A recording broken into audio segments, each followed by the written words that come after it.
The world comes online in a wash of light. A system window materializes as sunbeams pierce the canopy of towering trees, announcing the location, Woldberry Forest. A tranquil name, hiding a battlefield waiting to unfold. Ragged breaths break the silence. A man staggers forward, his face streaked with blood and grime, teeth clenched as exhaustion drags at every step. His body is already at its limit. The clearing tells the full story. Bodies litter the ground, armored figures lying motionless in the grass. Those still standing grip their weapons in fear, surrounded on all sides by soldiers in blue and gold. This isn't a skirmish, it's an execution in progress. A curse slips out in frustration. After all the blood spilled, after setting the perfect trap, the one they're hunting still hasn't shown himself. At the center of the clearing, two figures remain composed. Their pristine uniforms and calm demeanor stand in sharp contrast to the carnage. One lowers his voice, questioning the situation. Even now, their target refuses to appear. What should be done?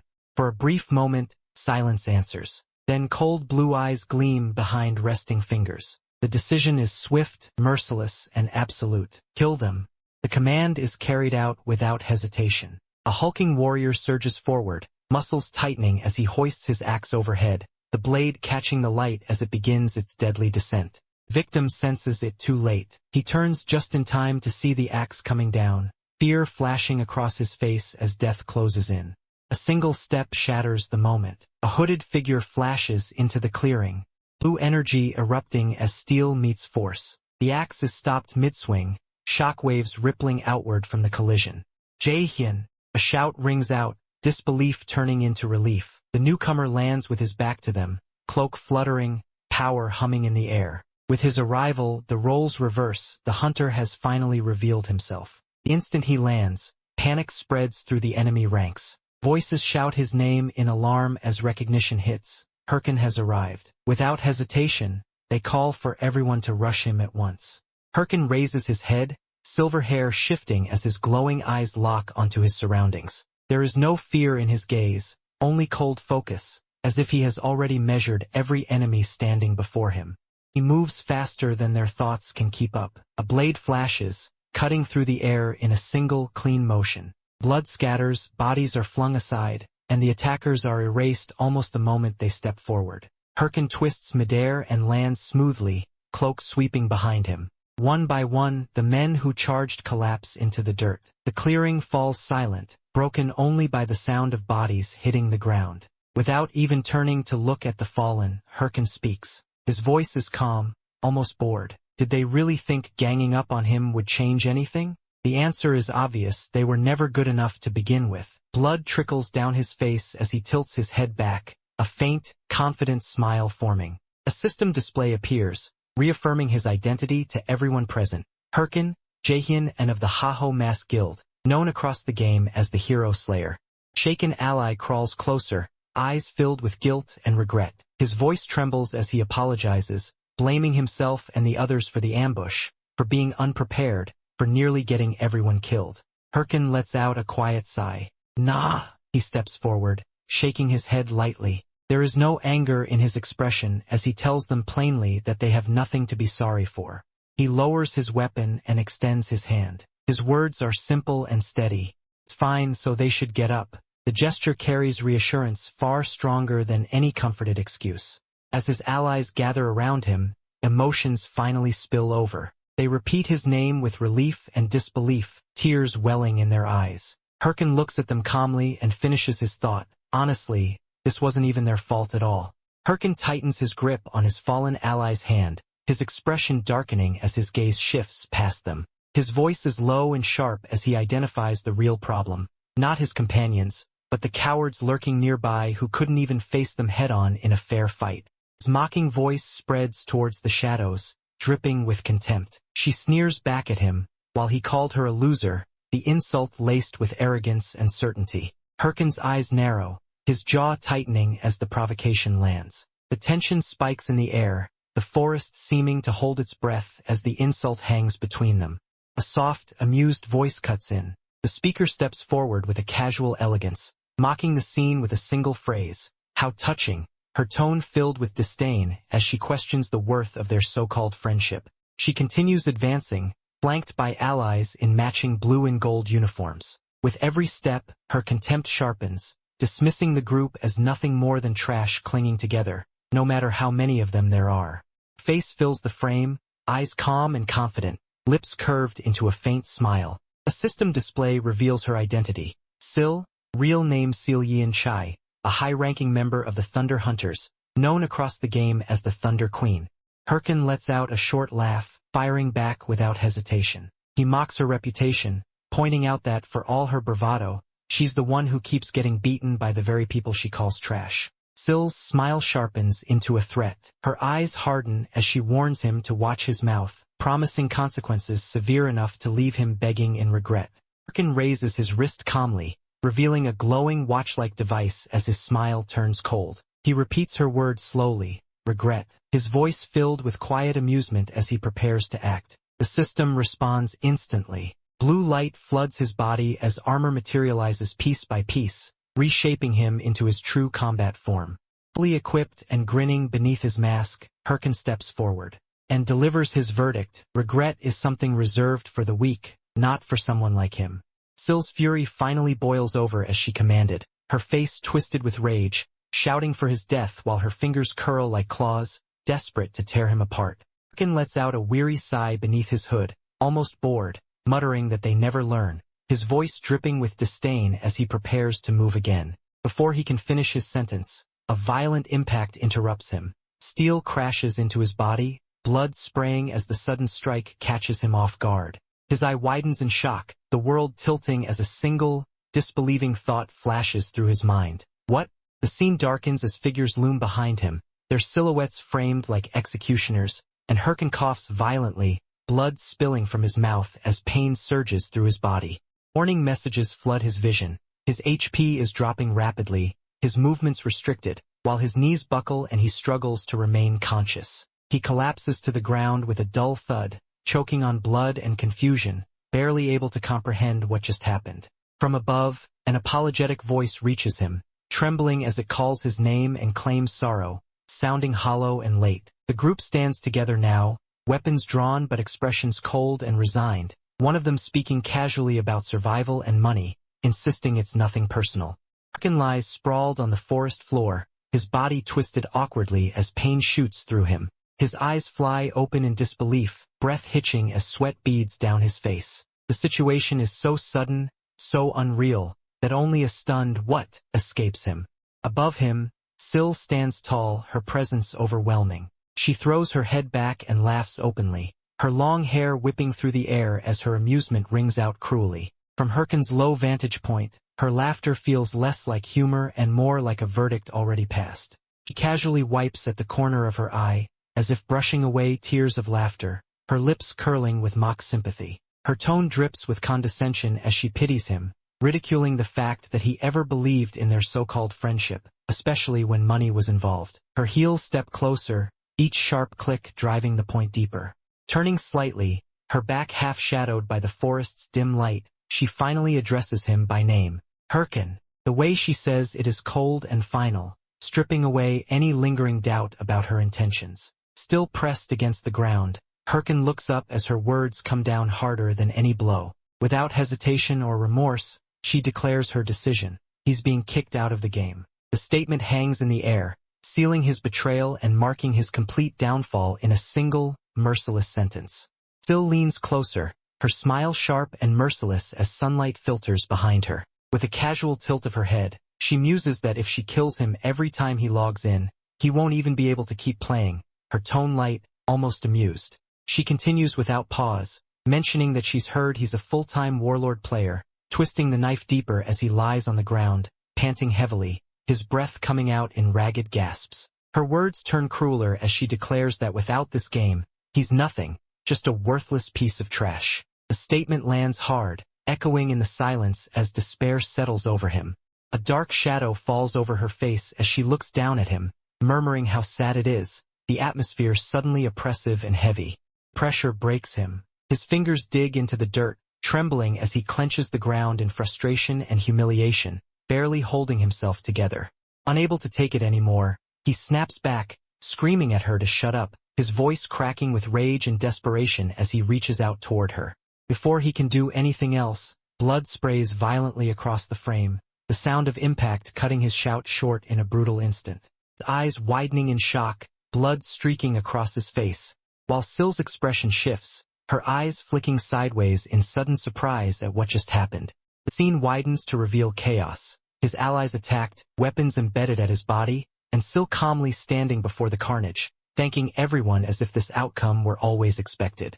Barely able to remain conscious, he coughs up blood and looks at the figures around him in disbelief, his voice shaking as he asks why, confessing that this guild was everything to him, even as someone quietly calls his name, Jaehyun.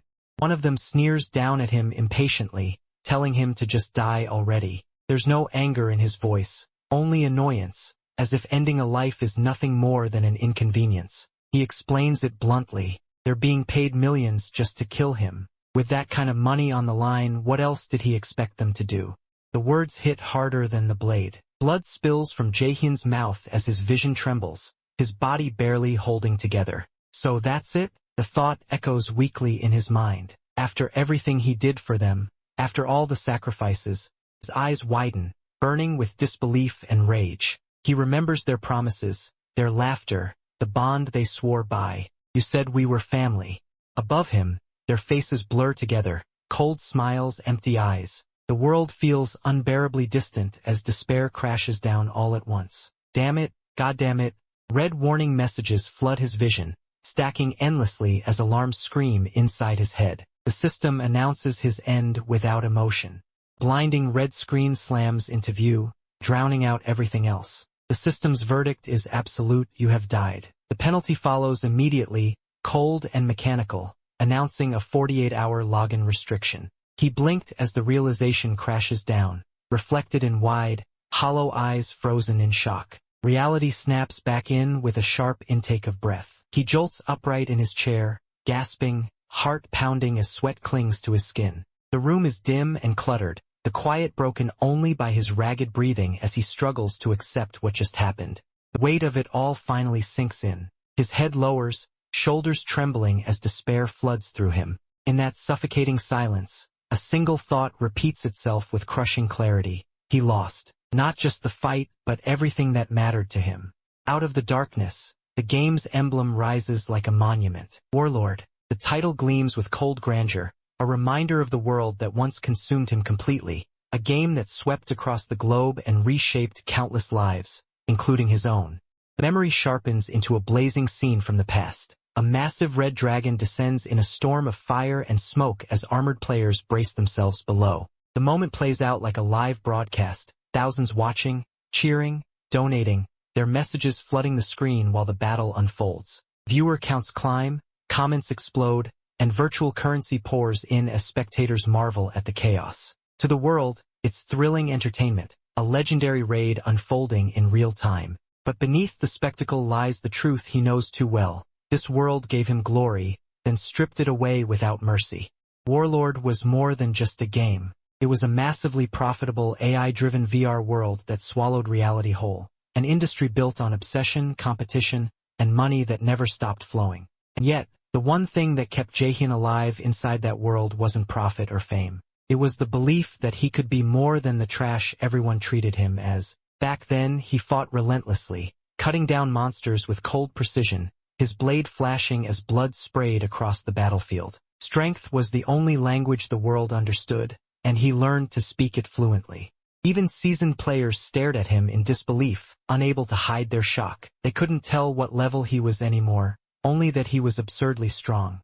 That was when the offer came. A smiling hand extended toward him, warm and friendly. A simple question that would change everything. Do you want to make a guild with me? At the time, that guild became his entire world. His only place to belong. The people he trusted. The family he thought he'd finally found. But now, standing alone in the real world, his fingers tightened around his clothes as rage burned through his chest. Until now, he had never allowed himself to see the truth. This wasn't something he could forgive. The betrayal, the humiliation, the way they discarded him the moment money was involved. It carved itself deep into his bones. The city lights blurred as he moved through the streets, fury boiling over. He swore it silently, teeth clenched tight, he would find every single one of them. The anger he's been holding back finally erupts inside his head. Do they even understand how much he endured, how much he sacrificed to get this far? The thought spirals, raw and bitter, as resentment twists into disbelief that they think they can simply move on without him. His phone vibrates sharply in his hand as he tries to dongsu, his finger pressing down harder than necessary, emotions already boiling over. Before a single word can be exchanged, a violent screech tears through the moment. Tires scream against asphalt, the sound stretching unnaturally long as something massive barrels forward, unstoppable. Headlights flood the frame, bearing down with terrifying speed.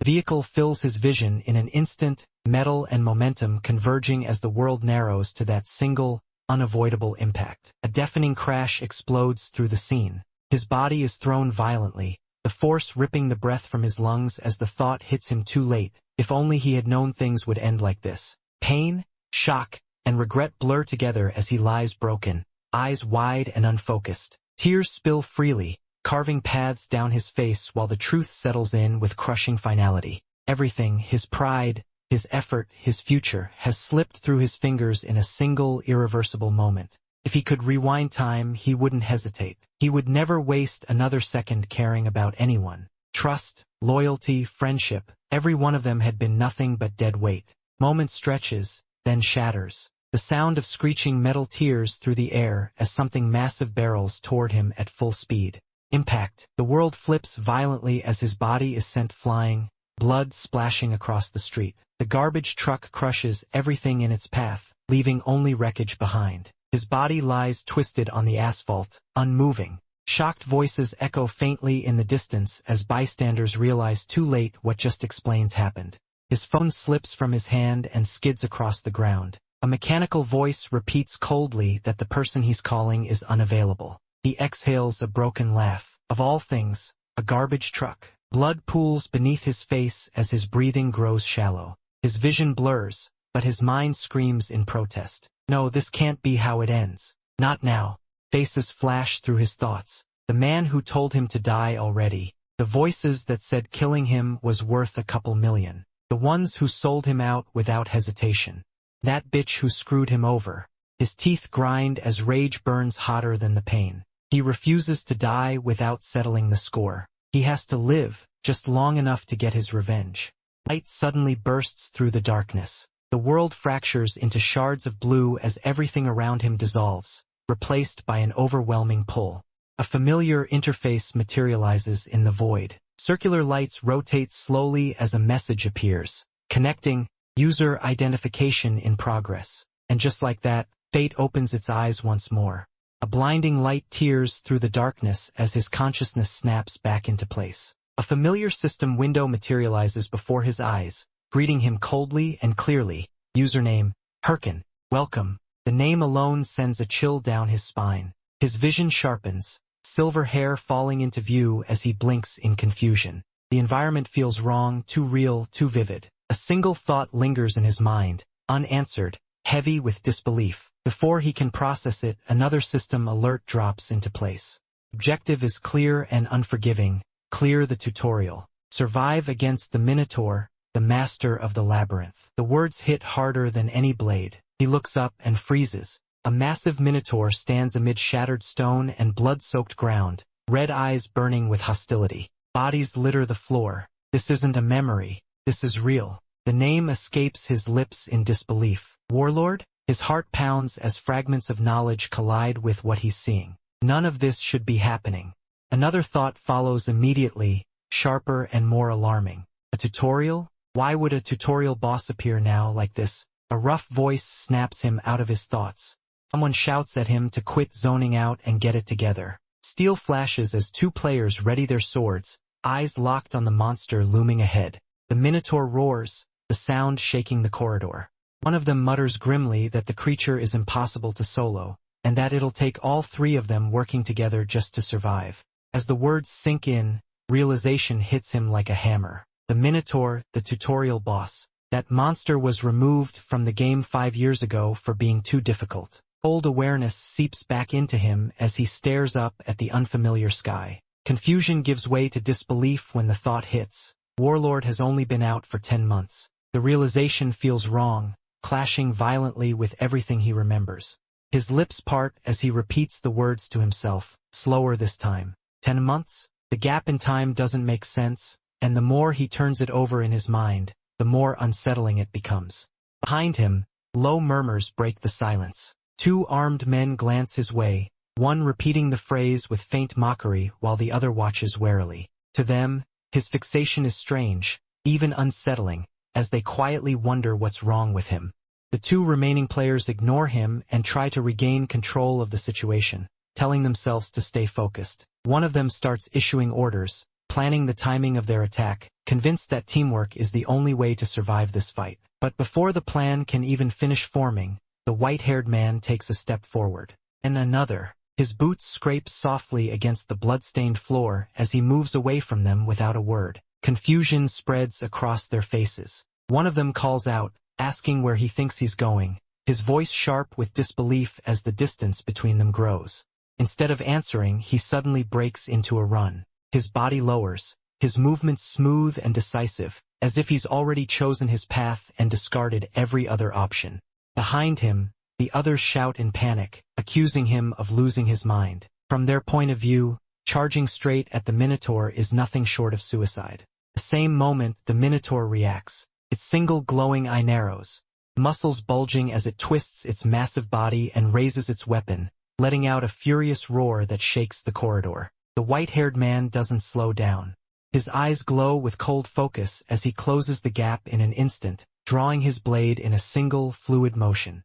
Blinding slash tears through the air. Steel flashes, blood erupts, and the Minotaur's massive body is split apart before it can even complete its attack. The monster collapses with a thunderous crash, its enormous frame crashing lifelessly to the ground, the echo of its fall filling the labyrinth. Silence follows. The 2 remaining players stare in shock, sweat dripping down their faces as the realization hits them at once. He took the Minotaur down in a single strike. The 2 players exchange uneasy glances, forcing nervous smiles as the tension finally breaks. Their hands are still shaking, sweat sliding down their faces as they realize they're alive, barely, and standing in front of someone far more dangerous than the Minotaur they just fought. One of them calls out to Hyrkan, trying to get his attention, his voice lighter than his eyes. He steps closer, half curious, half wary, as if approaching a wild beast that might turn at any moment. Hyrkan slowly turns his head. Blood streaks his face and arm, dripping down his sleeve, but his expression is calm, too calm. His eyes flick toward them, sharp and cold, making the man instinctively stiffen.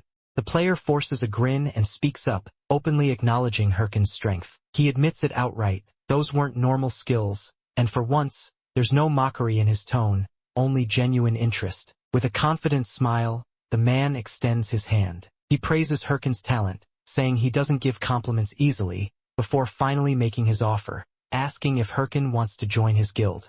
The moment freezes. The world seems to narrow to the sound of Hyrkan's breathing and the faint echo of blood dripping onto stone. His eye widens slightly, memories surging forward uninvited.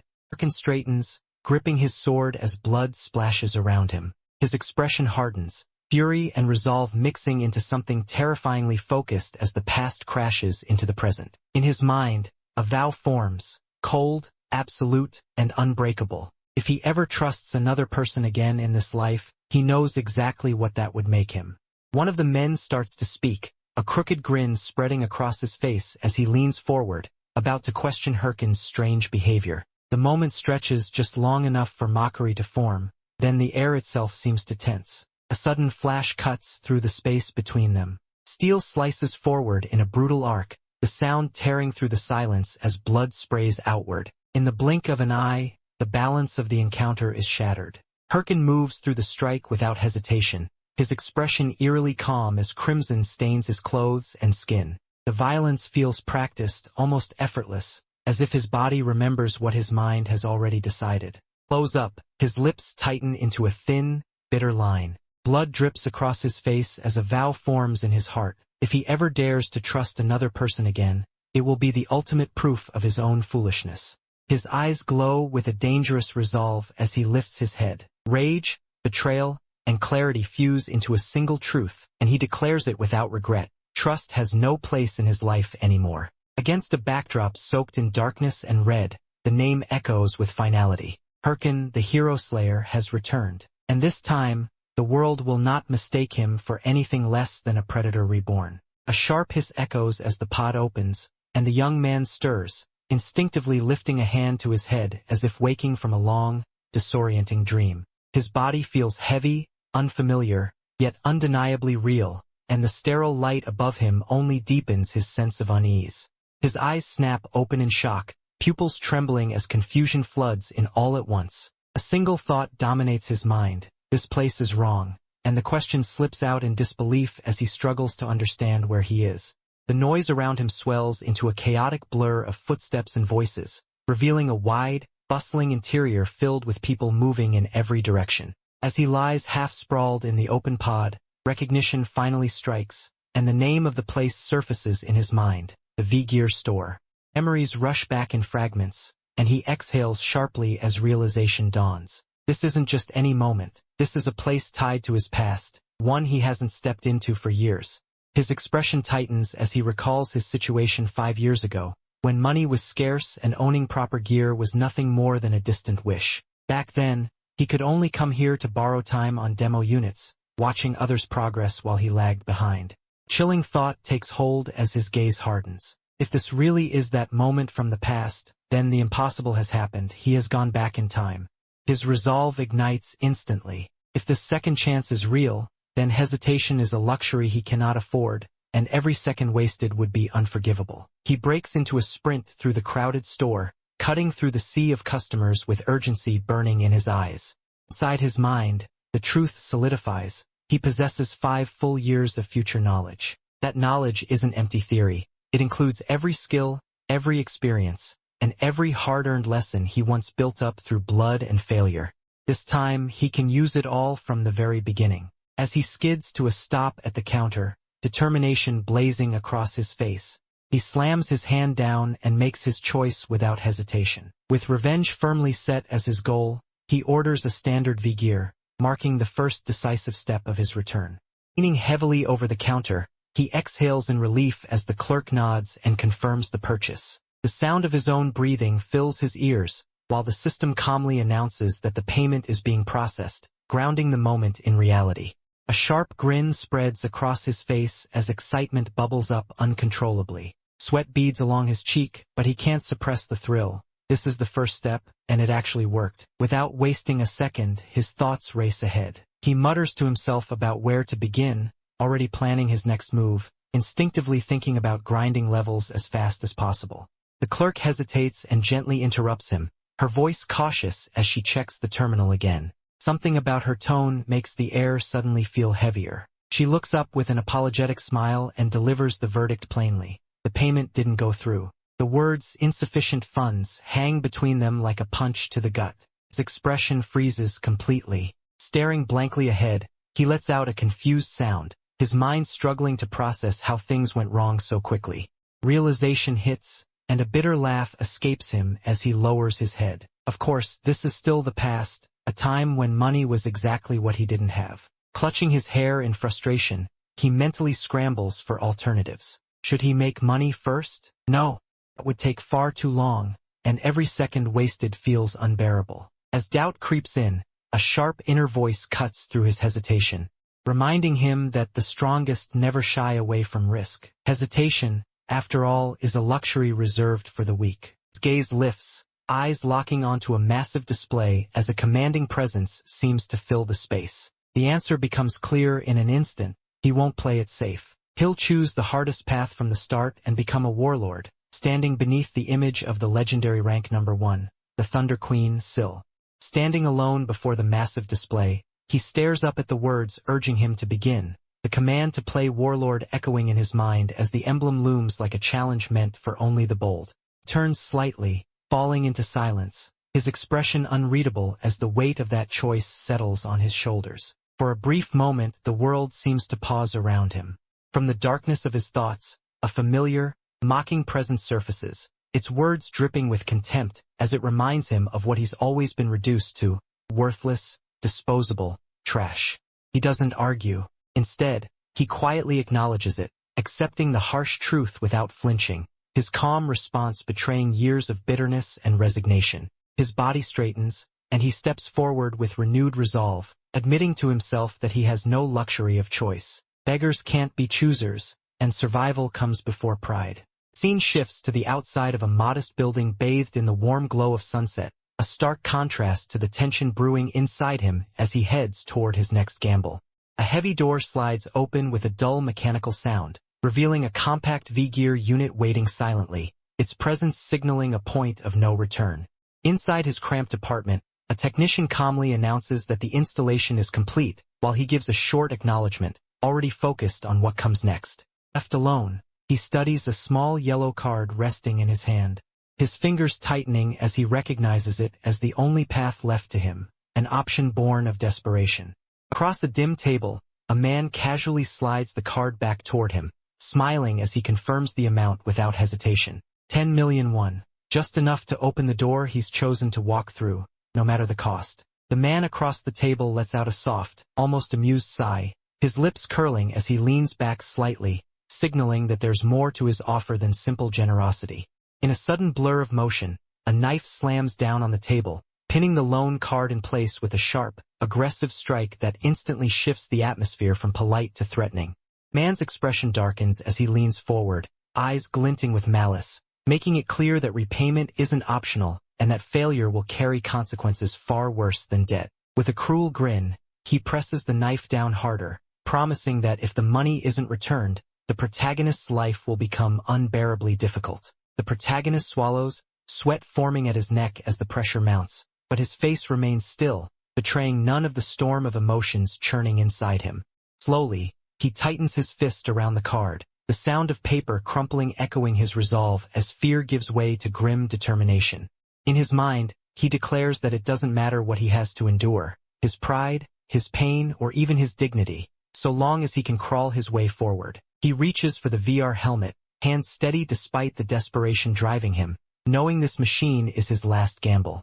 The capsule hums softly as the system comes back to life, blue light washing over Hyrkan's legs, while data streams flicker around him. The word connecting hangs in the air, and beneath the mechanical calm, his thoughts churn with rage and resolve, all of it funneling toward a single purpose.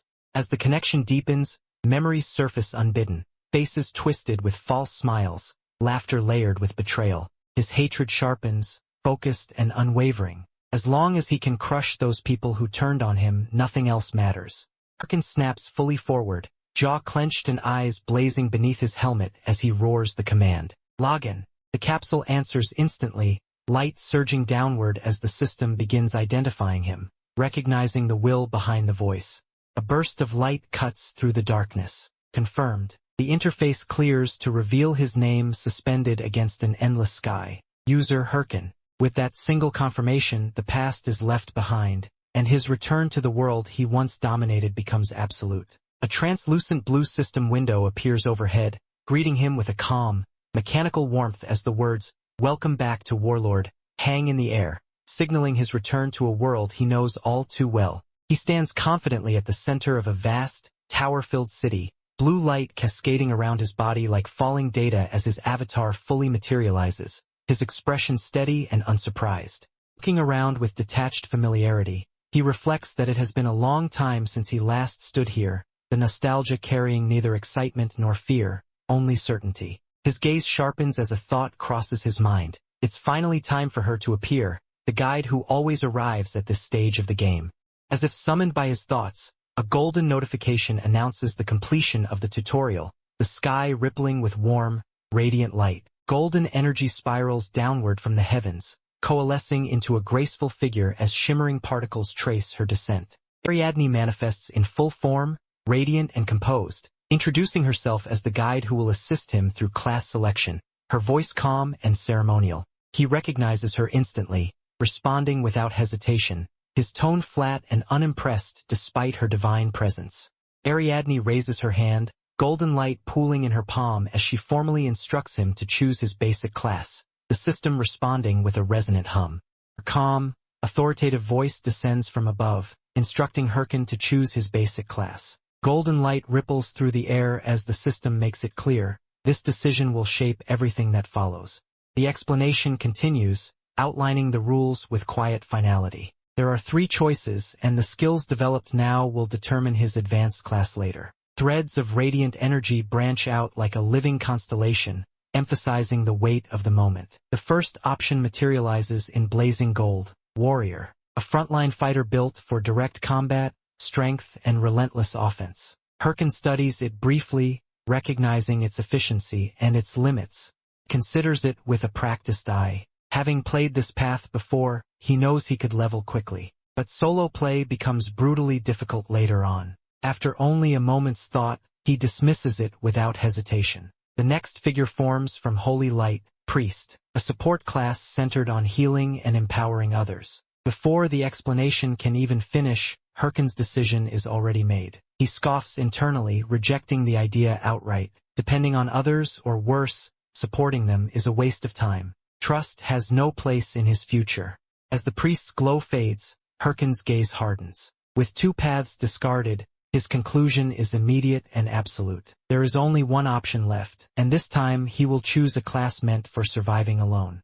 Ariadne clasps her hands gently, golden light swirling between her fingers as she smiles. She offers a final blessing, wishing him a thrilling journey ahead. The golden energy pours down, wrapping around his hands and body as the selection finalizes. System notification chimes, his basic class has been chosen. Another message follows immediately as the world begins to distort, announcing his transfer to the class tower. The scenery collapses into cascading blue light, and in an instant, he materializes inside a vast tower filled with arcane symbols and floating data. From above, a calm, ancient voice greets him, welcoming the young seeker of wisdom. An elderly mage appears, seated atop a towering stack of glowing tomes. He introduces himself as Golko, guide of the mage class.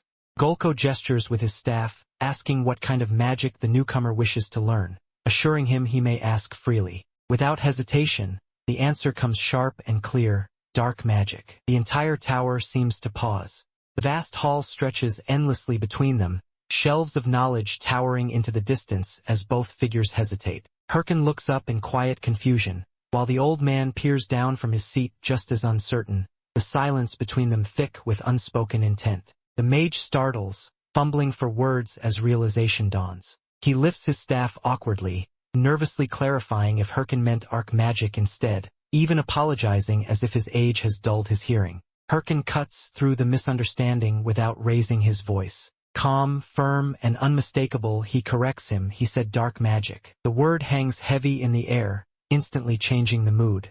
The old man stiffens, shock etched into his face as he leans forward. He demands to know where Hyrkan even learned of such a forbidden path, his tone sharpened by alarm. He begins a warning, explaining that dark magic is undeniably powerful, but exacts a terrible price, devouring the caster's very soul. Before the caution can fully land, Hyrkan interrupts with quiet certainty. He already knows. Meeting the old man's gaze, Hyrkan's eyes gleam with resolve. He declares that he came here fully aware of the cost, his lips curling into a faint, dangerous smile as he asks to be taught. The decision settles like a final verdict. There is no hesitation left in him, no room for doubt or retreat. Whatever the consequences, whatever it takes, his path is set. It has to be dark magic. The mage's fingers tremble against his beard as realization sinks in, his lips quivering while the thought forms. So this is what the boy truly wants, not power for its own sake, but something far darker and more absolute. He exhales shakily, voice breaking as disbelief spills out, admitting he can hardly believe what he's hearing, yet resignation quickly follows as centuries of experience tell him this decision won't be swayed. Dark energy surges outward in response, purple-black mana rippling through the chamber as the mage's eye glows ominously, his tone shifting as he agrees to jump straight into it without delay. The sharp motion, he grips the crystal embedded in his staff, the light within warping as shadows coil around it, answering the boy's unwavering resolve. A dry chuckle escapes him as he admits it has been a long time, far too long, since he last saw someone so young willingly choose this cursed path. He lifts his gaze and fixes the boy with a heavy stare, warning him that if he is truly prepared, then there will be no turning back once this begins. The massive spellbook floats forward, pages fluttering violently as the mage commands him to place his hand upon it, the air thick with suffocating pressure. Before the boy can move, the mage's voice drops into a grave warning. emphasizing that this road is far too treacherous for the faint-hearted, every word weighed down by death and ruin. The boy doesn't hesitate. With a calm smile and eyes burning with certainty, he placed his hand onto the spellbook. Hyrkan lifts his head slightly, a faint, confident smile forming as he urges the process forward. There's no hesitation in his voice, no fear either. He's done talking about consequences. Whatever comes next, he's ready to face it head-on. Dark energy surges violently around him, coiling like living smoke. The pressure crashes down, heavy and suffocating, and somewhere in the void, distorted laughter echoes. Mocking, delighted, eager. Something has noticed him. The power bites deep. Hyrkan's expression tightens as the sensation rips through him, sharp and invasive, forcing a strained breath from his lips. The dark mana doesn't flow gently. It invades, testing his body and will all at once. In the shadows, a voice erupts with manic excitement. At last, someone interesting has appeared. The presence behind the laughter feels ancient and hungry, thrilled by Hyrkan's refusal to break. As the darkness deepens, Hyrkan's thoughts drift to a memory from his previous life, a legendary video whispered about among players. A single figure, cloaked in death, wielding power no one else dared to touch. The image becomes clear. A necromancer, wreathed in violet flame, eyes glowing from within a skull-like visage, an existence that commanded the dead themselves, feared and admired in equal measure. That necromancer had achieved the impossible, completely solo-clearing a boss raid meant for entire parties. As the memory settles, Hyrkan's resolve hardens. This is the path he chose, and this time he won't just witness that legend. He'll become it. Darkness erupts into motion as the ritual reaches its peak, the hooded figure rising into the air amid rolling waves of violet mana. Below, countless undead gather, skeletal soldiers with hollow, glowing eyes, while the world itself seems to bow beneath the pressure of necromantic power awakening in full. Surge intensifies, mana roaring like a storm as realization crystallizes in his mind. This overwhelming authority over death is exactly the kind of power he needs right now, power that answers not to talent or luck, but to sheer resolve. A sharp chime cuts through the chaos as the system confirms his transformation. The title Clueless Necromancer appears, followed immediately by another notification announcing his first skill, Bone Shard, the blue interface glowing brilliantly against the darkness. He repeats the name softly, lips curling into a satisfied smile as crackling energy condenses in his hand. With a violent snap, a skull forms and fractures under his control, blue lightning surging through it as the spell takes shape. The conjured skull drops heavily to the floor with a dull thud, rolling to a stop at his feet. He stands over it calmly, aura humming with power, fully aware that this simple spell marks the beginning of something far more terrifying. His rise as a necromancer has truly begun. A sharp crack splits the air as blue mana surges violently, the skull collapsing inward before exploding with energy. Shards of bone spin and fuse together midair, signaling that something far greater than a simple spell is being forced into existence. The mana flickers erratically, flashing on and off as the boy watches with focused calm. Unlike the unstable magic of beginners, his gaze holds certainty. This outcome is exactly what he expected. As the glow intensifies, his resolve hardens. This time, there's no hesitation and no room for half measures. He commits fully, declaring that he's going all in as a necromancer. With a heavy thud, a skeletal warrior completes its formation, blue flames burning fiercely within its hollow eyes. The undead stands upright, radiating raw, unrefined power as it answers its summoner's call.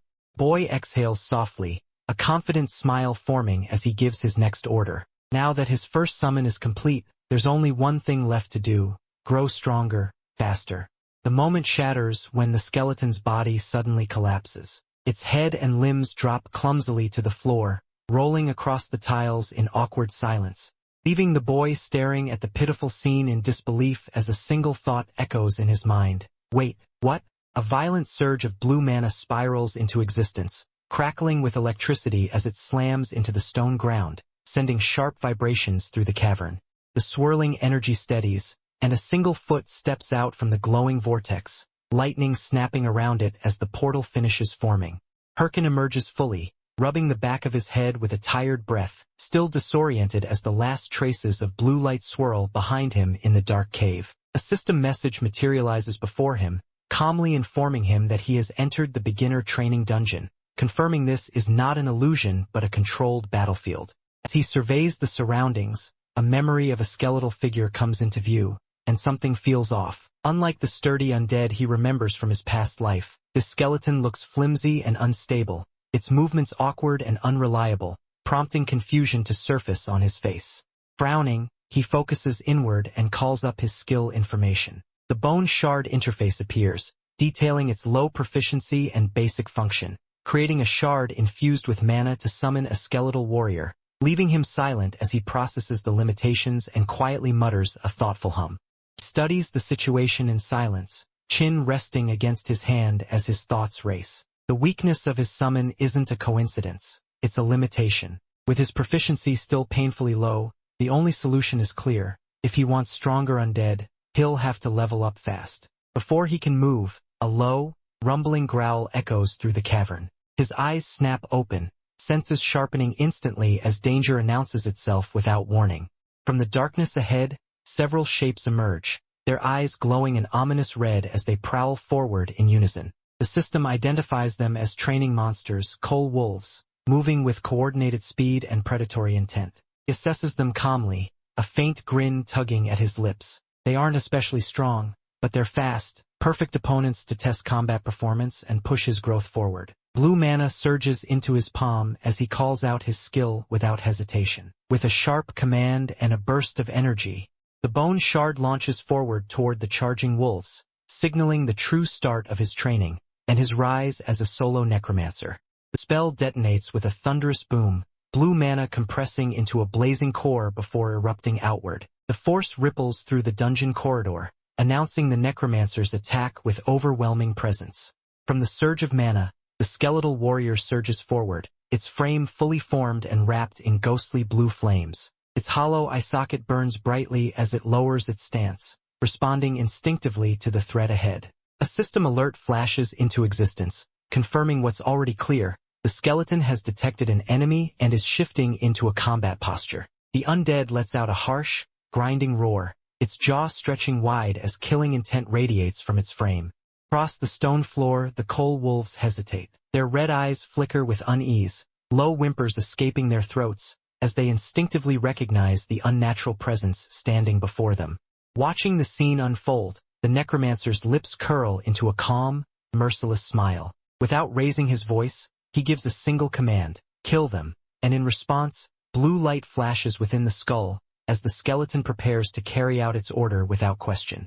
The skeleton warrior charges forward without hesitation, bones rattling as it rushes straight at the three coal wolves, their red eyes glowing with hostility as they bare their fangs and surge to meet it head-on. Watching from behind, the protagonist notes calmly that things are turning out better than he expected, a confident smile forming as he observes how smoothly the fight is unfolding. In a sudden burst of motion, the wolves leap simultaneously, surrounding the skeleton from multiple angles, their bodies wreathed in violent momentum as they try to overwhelm it in one decisive strike. Before the attack can fully land, the skeleton explodes apart in midair, its skull, ribs, and limbs scattering violently in all directions, the battlefield erupting in chaos as bone fragments fly. The protagonist freezes, eyes widening in shock as a stray bone hurtles toward him, his expression blank with disbelief as he realizes something has gone terribly off-script. Dull, hollow sound echoes across the dungeon floor as bones drop heavily onto the stone, the abrupt plop cutting through the tension and drawing attention downward. On the cracked ground lies the skeleton's skull, separated from its body, its glowing blue eyes flickering weakly as if confused, letting out a pitiful, almost comical sniffle in stark contrast to the chaos moments earlier. The protagonist's face fills the frame, eyes wide and unfocused, shock washing over his features as electricity-like tension crackles behind him, his mind struggling to process what he's seeing. Panic takes over as realization hits. This isn't right at all. Frantically, he shouts for the system to respond, stabbing at the invisible interface with trembling fingers and demanding the skill to activate. The system finally answers, a bright interface flashing into view as detailed information about bone shard scrolls past, revealing hidden functions, behavioral modes, and advanced control options that hint this summon is far more complex and dangerous than he ever expected. Relief finally washes over him as the truth clicks into place. He lets out a shaky breath, one hand pressed against his head, realizing the chaos wasn't a malfunction or a curse. It was simply human error. He forgot to set the skeleton's behavior mode. The tension drains from his shoulders as gratitude bubbles up inside him. Thank God, it was something fixable. Command is issued without hesitation. Energy surges through the skeleton's skull as blue light flares violently from its eye socket, the system acknowledging the order. With a sharp flash, the mode change activates, signaling that the summon has entered defense mode. The wolves pounce instantly, teeth snapping and claws tearing into the skeleton's frame. Instead of retreating, the skeleton braces itself, allowing the attacks to land as intended. Bones scrape and rattle as it absorbs the assault, locking the monsters in place. The wolves snarl and gnaw, but the skeleton refuses to fall, acting as a living shield between them and its summoner.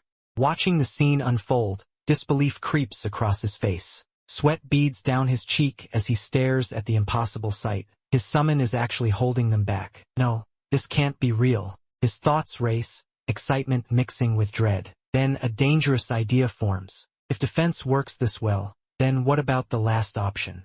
He swallows hard and issues the final command, half expecting disaster. Special action mode. The system responds instantly, but not as expected. Instead of attacking, the skeleton suddenly bursts into exaggerated, enthusiastic movement, striking ridiculous poses mid-battle. A cheerful notification appears overhead, announcing with cruel clarity, "Your skeleton warrior is dancing enthusiastically." The wolves freeze in confusion as the skeleton grooves shamelessly, while the boy stands frozen in utter disbelief, staring at the most absurd battlefield he's ever witnessed. The words hit him like a verdict. His mind goes blank as despair settles in, a single thought echoing, he's completely screwed. His hands tremble against his knees, shoulders shaking. A hollow laugh escapes him as fear and exhaustion crash together, turning the situation into a waking nightmare. The system delivers another cruel blow. Deletion is impossible. New accounts are locked in place, trapping him in this role no matter what he does. Reality piles on. He can't change classes, can't escape, and worse, his real-world debts are still waiting. Slumped on the ground, he spirals, wondering if getting hit by a truck again would be easier. He grips his head and exhales sharply. Nothing has gone his way. Just when he thought he was making progress, fate drags him back down, leaving him staring at the ground in bitter frustration. Frustration boils over as he grips his head, glaring at the skeleton flailing behind him. Its pointless movements only make things worse, turning his already fragile nerves into a breaking point. He exhales sharply and snaps at it to stay still. The stress is obvious. Sweat beads on his face as he struggles to think clearly amid the chaos. Mid-rant, something clicks. His eyes narrow, then widen slightly as a line from the system catches his attention. The words sink in. Summons utilize a deep learning system to improve combat capabilities. His confusion shifts into shock as a realization begins to form. Images flash through his mind from moments earlier. While he fought the coal wolves, the skeleton was watching, learning, and growing stronger right before his eyes. The realization sharpens his resolve. The skeleton wasn't just observing, it was learning, absorbing every movement and mistake, growing smarter with each fight. A faint smile curls on his lips as his eyes narrow. If it can learn, then it can be trained, and that changes everything. He calls out, and the skeleton freezes mid-motion, tilting its skull in confusion, glowing eyes flickering as it finally pays attention. He straightens and speaks with confidence, claiming its luck. He isn't just any master. He's someone who once trained an entire guild into top-tier rankers. Leaning closer, he delivers the lesson with calm certainty. In combat, there's only one thing it needs to remember. The skeleton listens, head tilted, ready to learn. His lesson is brutal and simple: if you don't dodge, you die. The words hit harder than any blow as he hurls the log without hesitation. Impact explodes across the ground. The skeleton is sent flying, bones rattling violently as it crashes and skids across the stone. Again, the command comes instantly. Another throw follows, smashing the skeleton down before it can even recover. Again, sweat beads along the skeleton's skull as it scrambles up, glowing eyes locked forward, panic and focus mixing as another strike slams into it. Again, sweat beads along the skeleton's skull as it scrambles up, glowing eyes locked forward, panic and focus mixing as another strike slams into it. The protagonist lunges forward with brutal speed, its punch whistling through the air as the skeleton barely twists his body aside, teeth clenched while the strike hits its face and crushing it. The counterforce slams into the cavern floor, sending shockwaves and debris flying as the skeleton skids back, bones rattling violently from the impact. The protagonist shouts, voice sharp and commanding, scolding the summon for freezing up the moment it gets hit. Continues barking instructions without mercy, laying down the rule with clarity. Evade first, survive first, and only strike back when an opening truly appears. The skeleton straightens, blue flames burning steadily in its eyes as it grips the club with both hands, posture firm and alert, signaling that the lesson has finally sunk in. Two coal wolves burst forward with vicious snarls, red eyes locked on their target as they close the distance in a blur of speed, forcing an immediate clash. One wolf snaps down with crushing force, but the skeleton reacts on instinct, twisting its body at the last moment to avoid a fatal bite. A blue arc flashes as the skeleton swings its weapon in a clean, decisive counter, the strike cutting through the air with practiced precision. The blow lands hard, bone and force colliding with a thunderous impact, sending the wolf reeling as debris and frost scatter from the ground. One wolf collapses and another hesitates with a whimper. The skeleton stands firm between them, weapon raised, while the protagonist watches calmly, confirming that the lesson is taking effect. The skeleton freezes mid-turn, glowing eyes flickering with surprise as a faint golden aura shimmers around its skull. The boy smirks, voice calm but firm, reminding it to stay focused, no distractions in battle. Golden light erupts around both of them. Notifications ring out as the skeleton's bone shard proficiency increases again and again. The boy stands confidently within the pillar of light. The skeleton below steadies itself, power settling into its frame. With a satisfied smile, the boy praises the result. System message appears, player level up. The scene shifts to a peaceful plaza, beginner village, Figus Castle. The town square buzzes with noise, guild recruiters shout offers, adventurers haggle, and people stream past in every direction as the protagonist walks calmly through the crowd, hood low. He observes quietly, noting how quickly Skelly is improving. A few more days of training, he thinks, and his companion will be strong enough to clear dungeons alone. His focus sharpens as he plans his next steps. Reaching level 10 comes first. Just as his thoughts settle, someone suddenly bumps into him. A rough voice snaps at him to apologize. A burly man looms close, backed by cronies who laugh and echo his arrogance, clearly looking for trouble. The protagonist turns slowly, eyes cold and unimpressed. With a tired sigh, he dismisses them as low-tier thugs and wonders if it's faster to simply eliminate them and move on. The thug explodes in rage, shouting as he swings his fist down with full force, veins bulging and face twisted with anger. Before the blow can land, a sharp impact cuts through the air. Someone intercepts the strike in a flash of motion. A blond man in a loud red patterned shirt catches the punch effortlessly, stopping it dead with one hand as the crowd freezes in shock. He releases the fist with a casual grin, adjusting his posture and scolding calmly, reminding them that you can't just go around punching people. Thugs glare at him suspiciously, demanding to know who he is and whether he's with the white-haired boy. The protagonist stiffens, eyes widening in sudden recognition as sweat beads on his face, realizing too late that this man is someone dangerous and familiar. His gaze drops to the blond man's arm, muscles swelling beneath the sleeve as it tenses. The realization hits hard, that build. The white-haired boy stiffens, fully aware that the man intervening isn't just some random bystander. The white-haired boy's eyes narrow as he takes in the blond man's flashy outfit and carefree smile. The clothes look strange, almost out of place, but that only reinforces his growing certainty. There's no doubt anymore. His thoughts race as the name surfaces clearly in his mind. This man is Matador Shev, a figure etched into his past like a legend. Realization hits hard. Shev, the top-ranked warrior from his previous life. The protagonist stiffens, unable to understand why someone of that caliber would appear here. Now, shock breaks into panic. He starts to speak, breath hitching as he instinctively recoils, the moment overwhelming his composure.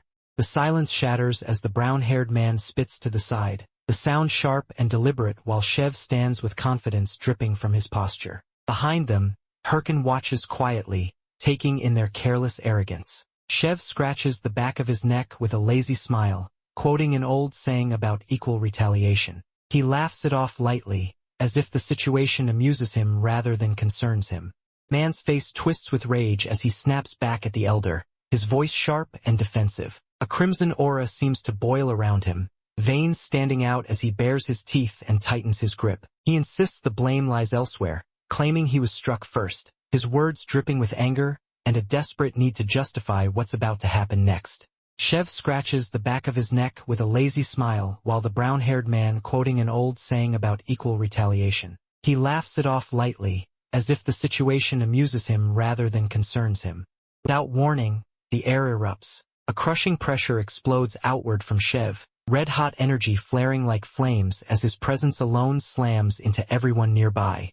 The brown-haired man's confidence shatters instantly. His face twists in terror as the overwhelming force bears down on him, his body locking up under the sheer weight of Chev's killing intent. The protagonist barely manages to shield himself, gritting his teeth as the pressure tears past him. Even bracing with both arms, he's forced back, stunned by how suffocating it feels.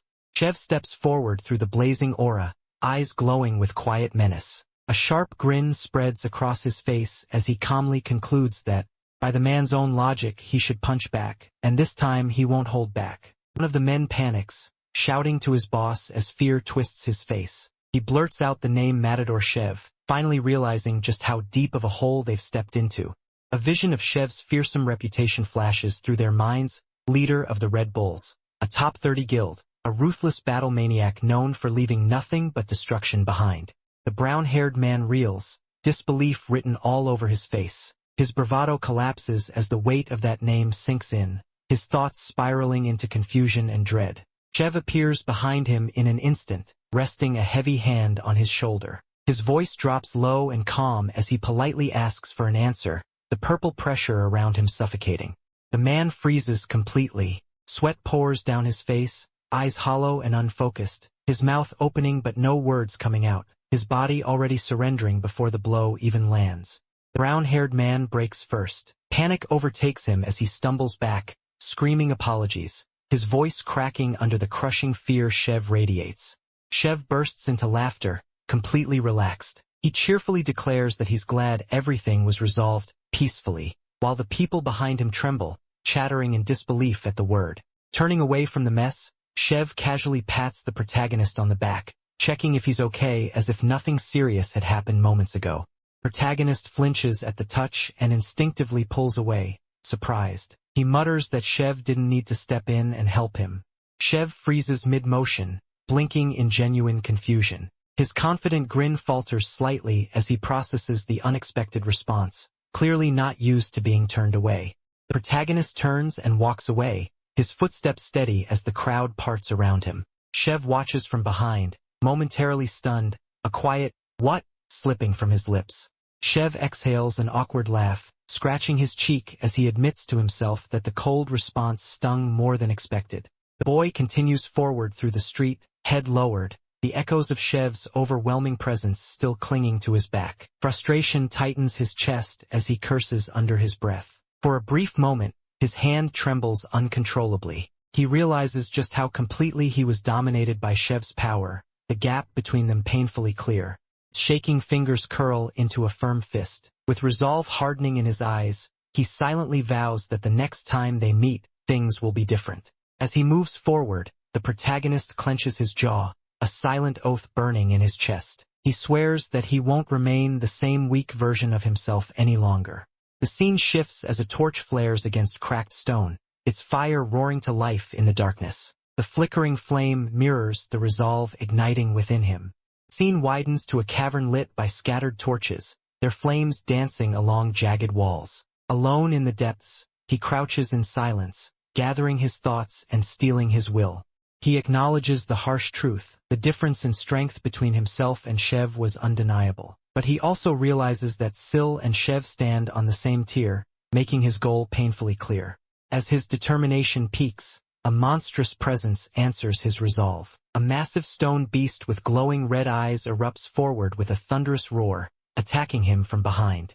The thunderous crack, blue lightning like energy detonates downward. The summoned skeleton warrior descends in a blazing arc, smashing into the coal tiger with overwhelming force. The impact lands cleanly. The monster's massive body collapses under the blow as the skeleton drives its strike through, energy erupting and scattering stone and embers. System windows flash into existence, confirmation of the kill followed immediately by a level up. The skeleton's eye ignites with a sharp glow as power surges through it. The skeleton warrior straightens, visibly energized and almost cheerful, gripping its weapon with renewed confidence. Behind it, the white-haired boy exhales, calculating the results. Watching the skeleton slump in exaggerated exhaustion, the boy tilts his head in quiet confusion. 3 days to reach level 10, longer than expected, yet the path forward is finally clear. A triumphant chime echoes as bright system windows stack in the air. He has finally reached level 10. The training dungeon goes silent, its purpose fulfilled. More notifications follow in quick succession. Monsters will no longer spawn, his beginner's mark has been removed, and his hard-earned rewards begin processing. Golden light pours around him as he smiles in relief, flexing his fingers while power settles into his body. After days of grinding, the moment he'd been waiting for has arrived. His gaze drops to the war watch on his wrist as it activates with a soft spark. The familiar device hums to life, opening access to stats, quests, maps, inventory, and messages. The status screen flashes open, level 10 necromancer, only for his expression to sour. He clicks his tongue, annoyed, realizing his stats have reset once again. A sharp system chime rings out, prompting him to distribute his stat points. The glowing interface opens, waiting for his decision. Status screen expands, revealing 50 remaining points and balanced starter stats. He studies the numbers carefully, aware this is his first real build choice.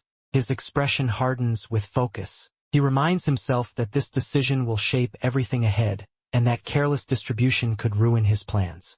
Logic presents the obvious path, intelligence or magic, the natural route for a necromancer. The highlighted stats pulse, tempting him. Then he smirks and rejects convention. With quiet resolve, he commits every single point into strength, choosing a dangerous, unconventional path. Golden light crashes down around him as the allocation completes. The system confirms the result, strength plus 50, his body radiating with newly forged power. Status window flickers into view, displaying the outcome clearly. His total strength has jumped to an overwhelming 53, far beyond what a level 10 necromancer should possess. He flexes his fingers slowly, testing the change. A faint smile forms as he feels the weight and control in his movements, solid, real, and undeniable. Nearby, the skeleton warrior freezes, eyes glowing wide in shock. It trembles, clutching its skull as if its entire worldview has just collapsed. The skeleton breaks down, sobbing dramatically. Boy sighs and snaps at it, striking its head and making his stance clear. He isn't abandoning necromancy. This brutal choice is meant to teach it what kind of master he intends to be. Calm and resolute, he explains his reasoning. Boosting intelligence or magic now won't make a real difference at this stage. Instead, he places his trust elsewhere. By investing in raw strength, he declares he can personally teach every technique and combat sense he mastered at his peak. The skeleton leans in, touched and overwhelmed by the weight of that trust. He snaps back at it to stop overthinking and orders it to focus on training. He'll handle everything else. The confident grin, he adds that there's another way to compensate for the missing stats. The implication is clear. His path isn't limited to numbers alone. The scene shifts to the outside world. At the Monster Hunting Association's Figus Castle branch, a new notice rings out. Fresh quests have arrived, signaling the start of his next move beyond the dungeon. Association Hall erupts into chaos as rookie hunters shove and argue, fighting over quests with far more enthusiasm than sense. Watching from the side, he judges them quietly. Too much hype for such mediocre work. Stepping past the noise, he approaches the counter and politely asks to take a quest, requesting to see what's still available. The receptionist looks up, mildly surprised. The old clerk allows it but warns him bluntly, only the leftovers remain. They're either too dangerous to bother with or offer rewards not worth the risk. Leaning over the table, he scans the scattered quest cards, brows knit in thought. On the surface, most of them really are dull and unappealing. Then his lips curl into a knowing smirk. Unlike the others, he understands what these quests truly mean, and that knowledge gives him an edge no one else can see. His eyes light up as he lifts a single quest card, grinning like a gambler who's just found the winning hand. To him, this isn't trash, it's his ace. Quest details unfold. Cave of Mount Bima, a simple monster hunting job near the mountain. offering a measly reward of 10 gold for clearing low-level beasts. The clerk frowns and questions his choice, reminding him how small the reward is. Without hesitation, he confirms this is exactly the quest he wants, and the system updates instantly. Outwardly, it looks like a petty, forgettable task, but inside, he calculates the real condition. If he clears it before reaching level 15, something special will trigger. A radiant purple window blooms into existence. Rising star. His smile sharpens as the truth clicks into place. This quest holds the key to obtaining an ultra-rare title, far more valuable than gold. The explanation reaches its peak as he coolly lays it out. Titles aren't just cosmetic rewards. They are permanent advantages, hidden multipliers that quietly shape a player's growth. Examples flash through his mind. Common titles that grant flat stat boosts, minor bonuses useful early on but quickly outgrown. Nothing special. Nothing worth betting a future on.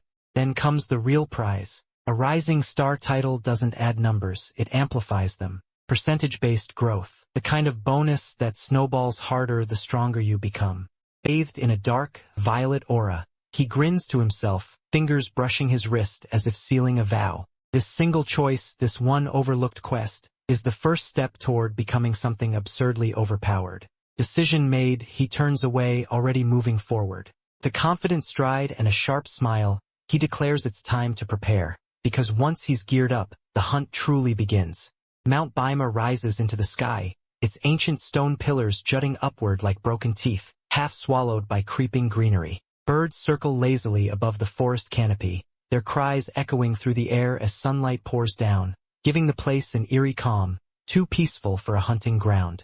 The moment he arrives, his expression hardens. His eyes sharpen, instincts flaring as he senses something off. The sudden flash of color and flair, he reveals his gear, an eye-catching, almost absurd outfit that clashes sharply with the ominous surroundings. He stands tall, sword in hand, striking a confident pose as if daring the world to underestimate him. Crows gather around him, some circling overhead, others landing boldly. One even perches on his head while another lies motionless at his feet. The forest watches in silence, the birds' cries punctuating the tension as if mocking his arrival. He slumped in humiliation as the ridiculousness of his outfit finally dawned on him.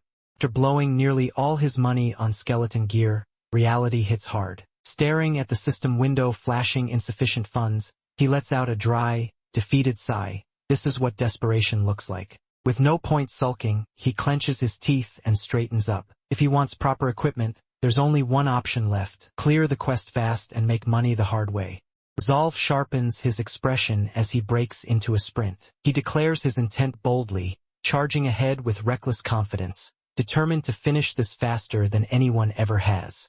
The scene shifts as the silence of the forest was about to break. The path ahead falls eerily silent, the light thinning between the trees as if the woods themselves are holding their breath. Suddenly, impact. A bloodied hand slams into the ground, spraying dirt and red. The violent interruption shatters the rhythm of his run. Badly injured man crawls out from the bushes, face mangled and eyes wide with terror. With shaking fingers, he reaches out, barely managing to beg for help. His plea is cut short. The forest rustles as something or someone drags him back into the shadows, his hands slipping away as his cries fade. From the darkness, low laughter rises. Figures emerge, sneering and amused, their mocking chuckles echoing through the trees. Predators who've already decided how this will end. Sunlight filters through the forest canopy as digital motes drift in the air. Reaching the clearing at last, someone exhales in relief. He's finally arrived. Planting his feet at Mount Bima, he throws his chest out and shouts dramatically, announcing the start of his so-called grand adventure, brimming with confidence. Already level 11, he smirks to himself, fingers on his chin. Riding the high of early progress, he half jokes that he might be a natural, and even imagines becoming a top ranker in record time. Fantasy shatters instantly. A desperate scream cuts through the forest. Someone is begging for help, their voice shaking with panic and pain. He snaps to attention and rushes toward the sound, only to freeze in shock. Before him lies an injured man and his companion, blood pooling on the ground, their frantic explanation tumbling out. Some monster attacked them without warning. The injured hunter coughs weakly, blood staining his lips as he admits the truth. They barely escaped, and now they're completely out of healing potions. Without hesitation, the protagonist steps in. He tells them to hold on and quickly activates his inventory, offering his own remaining healing potions. Relief washes over the survivors as the potion takes effect. One of them bows his head repeatedly, voice breaking as he thanks him from the bottom of his heart.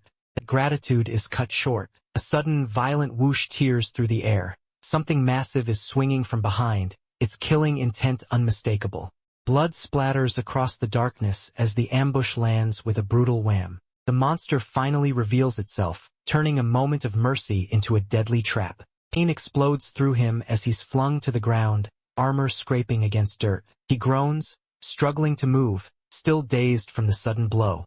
Looking up, he hears their voices again, soft, polite, and fake. Smiling down at him, they thank him once more, promising to put his items to good use. Rage floods his eyes as the truth sinks in. Bleeding and trembling, he curses them under his breath, realizing too late that the injured hunters were nothing but bait. One of them leans in with a mocking grin and twists the knife verbally, telling him bluntly that he walked straight into their trap, then drives the final strike home. World goes silent as a blue system window appears. Player Multi has died. His body dissolves into light, leaving the traitors standing over empty ground, their ambush complete. A system alert flashes. His warwatch drops from his dissolving body, clattering onto blood-soaked ground as the killers look on with satisfaction. They burst into laughter, mocking the fallen newbie and bragging about how easy it is to toy with clueless players who wander in alone. One of them snaps the order to move on, grinning as he suggests they find their next victim. To them, this is just another profitable hunt. As they turn away, a low, feral growl rolls through the forest. From the shadows, a skeletal figure steps forward, blue aura flaring as red eyes ignite in the darkness. Too late, the predators realize they're no longer the hunters. Wolves surge in with thunderous roars, charging straight at the skeleton, setting the stage for brutal payback. With a sharp snap of his fingers, the protagonist calmly gives the command, attack mode activated. His smile is cold, confident, and completely in control. Skeleton warrior launches forward in an instant, blue flames flaring from its eyes, as it closes the distance with explosive speed. Steel flashes. The skeleton's sword cleaves through the first wolf in a single, brutal arc, dark blood spraying as the beast collapses before it can even react. More wolves rush in, snarling and bearing glowing red eyes, but they're hopelessly outmatched. One by one, they're cut down in rapid succession. System notifications stack across the screen, confirming multiple kills and massive experience gains. Watching from behind, the protagonist smirks. Now armed properly, his summon can wipe out an entire pack on its own. The protagonist sighs dramatically, tugging at his ridiculous outfit as he declares that real gamers prioritize stats over looks, even if it costs their dignity.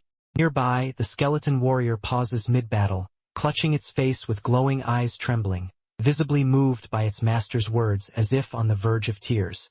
Noticing the stare, the protagonist shoots it a look and asks what it's glaring at, clearly unimpressed by the sudden emotional moment. Brushing it off, he turns and strides forward, muttering that he needs to level up fast so he can finally ditch this tragic gear. Suddenly, flash!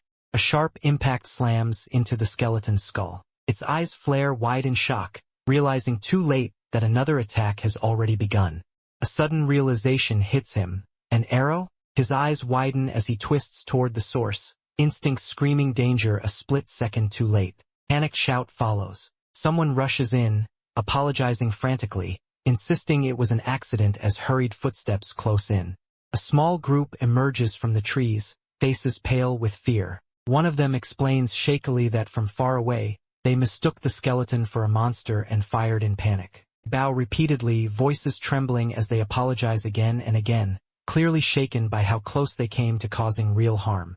Before the protagonist can respond, his gaze drops and freezes. On their blood-stained body, the fallen Warwatch glints faintly, pulling his attention into a dangerous silence. The protagonist's eyes sharpens in silence. His expression hardens as he coldly judges the situation, clearly unimpressed by the newcomer's sudden change in attitude. Tension breaks as he suddenly laughs it off, smiling easily while the skeleton beside him cracks its damaged bones back into place, showing it's not seriously hurt. Calm and pragmatic, the protagonist shrugs off the incident and casually asks for a mana potion, treating the earlier attack as a minor inconvenience. The party looks awkward and apologetic, admitting they don't have any potions left, their guilt obvious as they lower their guard. Trying to make amends, they suggest helping him level up instead, explaining that leveling restores mana automatically, an offer that finally catches his interest. The party finalizes their strategy calmly. They'll weaken the monster first and let the strange boy take the finishing blow. Though surprised, he nods eagerly, seeing it as a chance to grow stronger fast. The gray-haired leader confirms everyone understands the plan. The group moves in perfect sync, confidence evident in their smirks and quick footwork. With a sudden burst of speed, the muscular warrior charges first, slashing hard to draw the monster's attention and pull its aggro. Right on cue, the hooded mage channels mana, unleashing a glowing attack buff that surges through the team, amplifying their power. Finally, the plan's last step unfolds. The enraged beast breaks loose and barrels forward, roaring straight toward the boy, its killing intent unmistakable. As the monster lunges, the protagonist panics, throwing his arms up and screaming, convinced he's about to die. At the exact moment of impact, a sharp crack echoes. Something intercepts the attack. The party leans in, expecting chaos, then freezes. 3 adventurers exhale in relief, thinking the plan barely worked, unaware something is already off. The scene clears to reveal the monster collapsed on the ground, its body crushed and lifeless at the boy's feet, far stronger than anyone expected. Turning casually, the protagonist gives a thumbs up and tells them to carry on, while his skeleton summon strikes a smug pose, leaving the party stunned, silently questioning how his summon is this powerful. The party exchanges tense glances as realization hits them. His level might be far higher than they expected, and their usual tricks may not be enough. Without hesitation, multiple monsters are lured in at once, charging from all sides as the battlefield erupts into chaos. Amid the swarm, the protagonist is forced on the defensive, his attention split as danger closes in from every direction. Seizing the opening, the burly warrior lunges forward, raising his weapon high with killing intent, aiming straight for the protagonist. The strike comes down in a brutal arc, confident and decisive, certain this blow will end everything in one swoop. The brute's confident strike misses. His eyes widen in shock as he realizes the summoner slipped past his killing blow at the last second. In a blur of motion, the protagonist counters, blue light flashing as his blade carves through the attacker, blood spraying as the ambush collapses instantly. The battlefield freezes for a heartbeat. The protagonist lands cleanly while the enemy is sent flying, the plan completely overturned. From the sidelines, the remaining party members stare in disbelief, unable to process what they just witnessed. As crackling blue mana surges, Skelly steps forward, eyes blazing, revealing that the true threat was never the summoner alone, but the overwhelming power of his summon. A shockwave ripples through the clearing as Skelly explodes forward, blue energy screaming in his wake. The skeleton lowers his blade and charges, the sudden burst of speed warping the air and leaving the 2 remaining men frozen in disbelief. Panic finally breaks through. One of them shouts for him to stop, hands raised in desperation, trying to stall the inevitable as Skelly closes the distance in a blink. The answer comes as a flash of steel and light. Skelly's blade slices through the first man mid-plea, the strike so clean and fast that blood sprays only after the impact lands. Before the second can even react, another glowing arc cuts through the air. His scream is cut short as the slash tears into him, the force lifting his body and hurling it aside. Silence falls. Bodies hit the ground with dull thuds, the forest settling once more. The protagonist straightens beside his skeletal knight, eyes cold and unwavering, as he mutters with quiet certainty that he knows scum like them all too well. His boots move without hesitation, crunching against the forest floor as he advances. From above, his calm inner voice lays bare his judgment. These are the worst kind of people, the ones who earn trust only to betray it and strip others of everything they have. He stops over the fallen man, standing tall while blood pools beneath the traitor's face. Looking down through his legs, he reflects coldly that the person he used to be might have fallen for such tricks once. The man on the ground trembles, eyes wide with terror, shouting for him to wait and begging desperately for mercy. Panic spills from him as freely as the blood, his bravado completely gone. The pleas turn into frantic offers, items, apologies, anything to survive, but the response is merciless. A single emotionless thought cuts through the begging. It's already too late. He raises his weapon toward the sky, eyes hardened by experience and betrayal. With unwavering resolve, he delivers his verdict, not just on this man, but on the world that shaped him. He doesn't trust people anymore, and the blade comes down to prove it. A system alert pops up with a sharp chime. Player Ralph has died. The follow-up message confirms it. 8 unclaimed war watches drop at once, proving just how many victims he'd betrayed before this. The protagonist exhales, clicking his tongue as he mutters that 8 makes sense. Anyone carrying that many watches had to be absolute trash, and now, at least, they won't hurt anyone else. He crouches down and starts collecting the loot, a crooked grin spreading across his face as he decides there's no reason to let good gear go to waste. First priority, finally getting rid of these embarrassing clothes. Behind him, Skelly finishes things with a loud smack and thud, then lifts its skull, eyes glowing bright blue as it lets out a creepy grin. The protagonist glances back nervously and asks, half joking, half serious, what exactly he's supposed to get his terrifying summon next. A soft glow spreads between his hand and Skelly's skull as blue mana pulses steadily, the summoning link stabilizing with a gentle hum. The energy settles, flowing cleanly into the skeleton. Skelly's eyes burn brighter, its form fully restored and sharper than before. With confidence, Skelly raises its sword high against the sky, striking a dramatic pose as the last sparks of mana fade. Everything is finally in place. Back in the forest, Skelly hums cheerfully, almost bouncing with satisfaction, while the protagonist watches in silence, mildly amused. Calm and detached, the hooded boy closes his eyes and remarks that appearances don't matter in a game, only results do, as he prepares to move on. The boy steps forward in his newly equipped gear, adjusting it mid-stride as he remarks that what truly matters isn't appearance, but what's inside, both stats and intent. Skelly suddenly freezes, tilting its skull in confusion. The skeleton stares at him with glowing eyes, clearly unsure how to respond to that sudden bit of philosophy. Grinning now, the protagonist leans closer and admits the real reason for his good mood. The war watches they looted were an absolute jackpot. A system explanation appears. When a player's war watch is sold off, their inventory drops items at random, meaning rare gear can surface unexpectedly. Rewards flash into view, black goblin pants boosting magic and intelligence, followed by an ancient essence sword with a massive magic bonus, confirming his gamble paid off perfectly. A sinister skill book materializes in a haze of purple flames, its single eye glaring back as the system reveals a powerful drop, a demonic curse skill book, dangerous but valuable. Gold coins rain down in a glittering shower, piling up around him as the loot keeps coming, turning the battlefield into a jackpot. Laughing openly, he throws his arms up in pure triumph, declaring it a lottery win, every risk he took paying off at once. Blue light gathers in his palm as he calmly counts his gains, noting that thanks to those fallen players, his progress is accelerating far faster than planned. Another item appears, a strange, mask-like piece. While he smiles to himself, already thinking ahead about crafting the perfect image and preparing to record gameplay, confident this is only the beginning of his rise. Suddenly, he recalls someone. He insists that moments like this need the right style, his sharp gaze narrowing as the idea clearly excites him more than the loot itself. Kneeling before a shaken guild member, he enthusiastically pitches the image, everyone wearing matching traditional Haho masks, appearing together to leave a lasting impression that players won't forget. After a brief pause, the decision is made. With a bright, confident smile, he declares that from this point on, the guild will be renamed Haho Mask, cementing the concept as their identity. Alone again, he studies the mask in his hand, quietly admitting he's thought about completely changing his own style, doubt flickering for just a moment. The hesitation vanishes as blue energy erupts and the mask snaps into place, sealing his choice, his new persona taking shape as power and image finally align.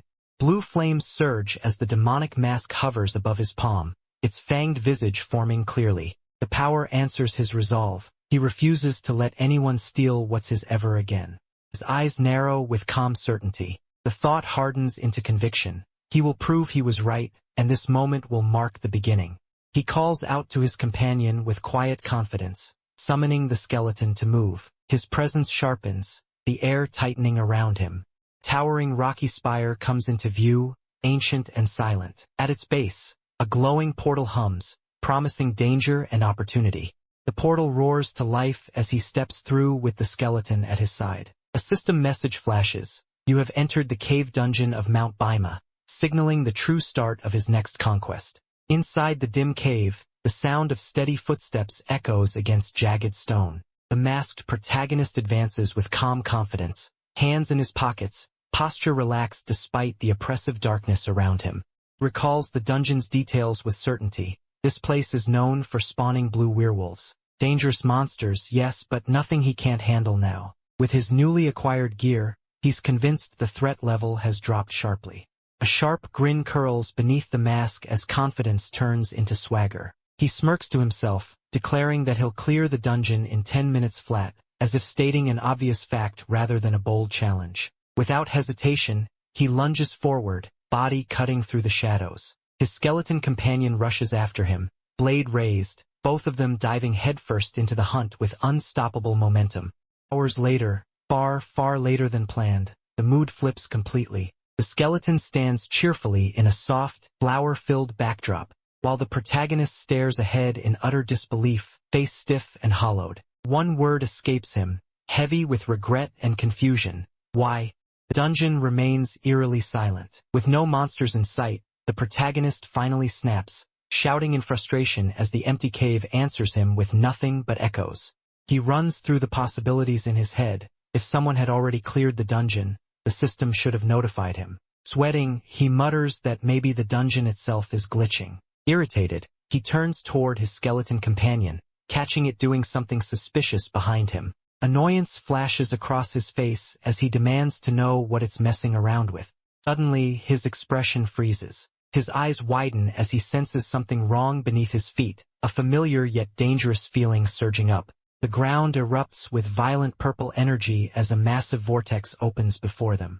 Space warps and roars, swallowing the cave in a deafening rush. The dungeon's true threat finally reveals itself. A system window suddenly drops into view, announcing the discovery of an instance dungeon called The Stage, asking whether to enter. The abrupt message explains why the dungeon felt empty all along.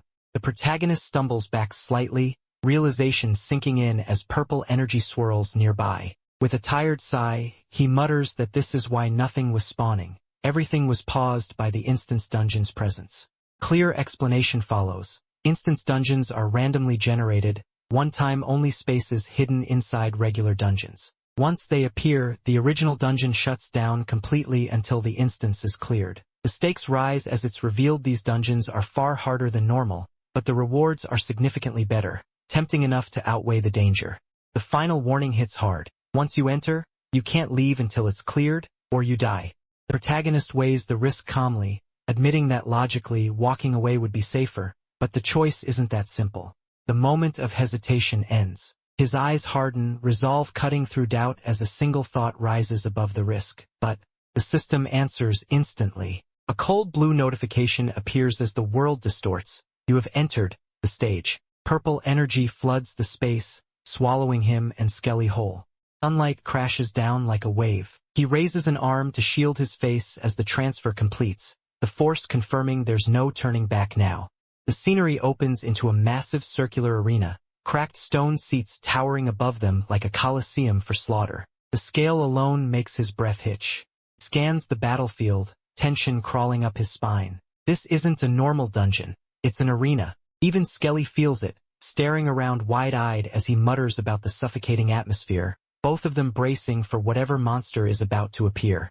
The protagonist stiffens mid-thought as a sudden, oppressive presence crashes down on the arena, cutting off his words. Instinct screams danger as his body tenses. A massive shadow drops into view, an enormous werewolf with a grotesque third eye blazing red on its forehead. Its breath comes out in violent huffs as it locks onto them. Monster roars, its fangs bared wide, and the system coldly labels it corrupted werewolf, level, a threat far beyond clear measurement. Shock flashes across the protagonist's face as he reacts too late, his arm moving defensively while disbelief spills from him at the word corrupted.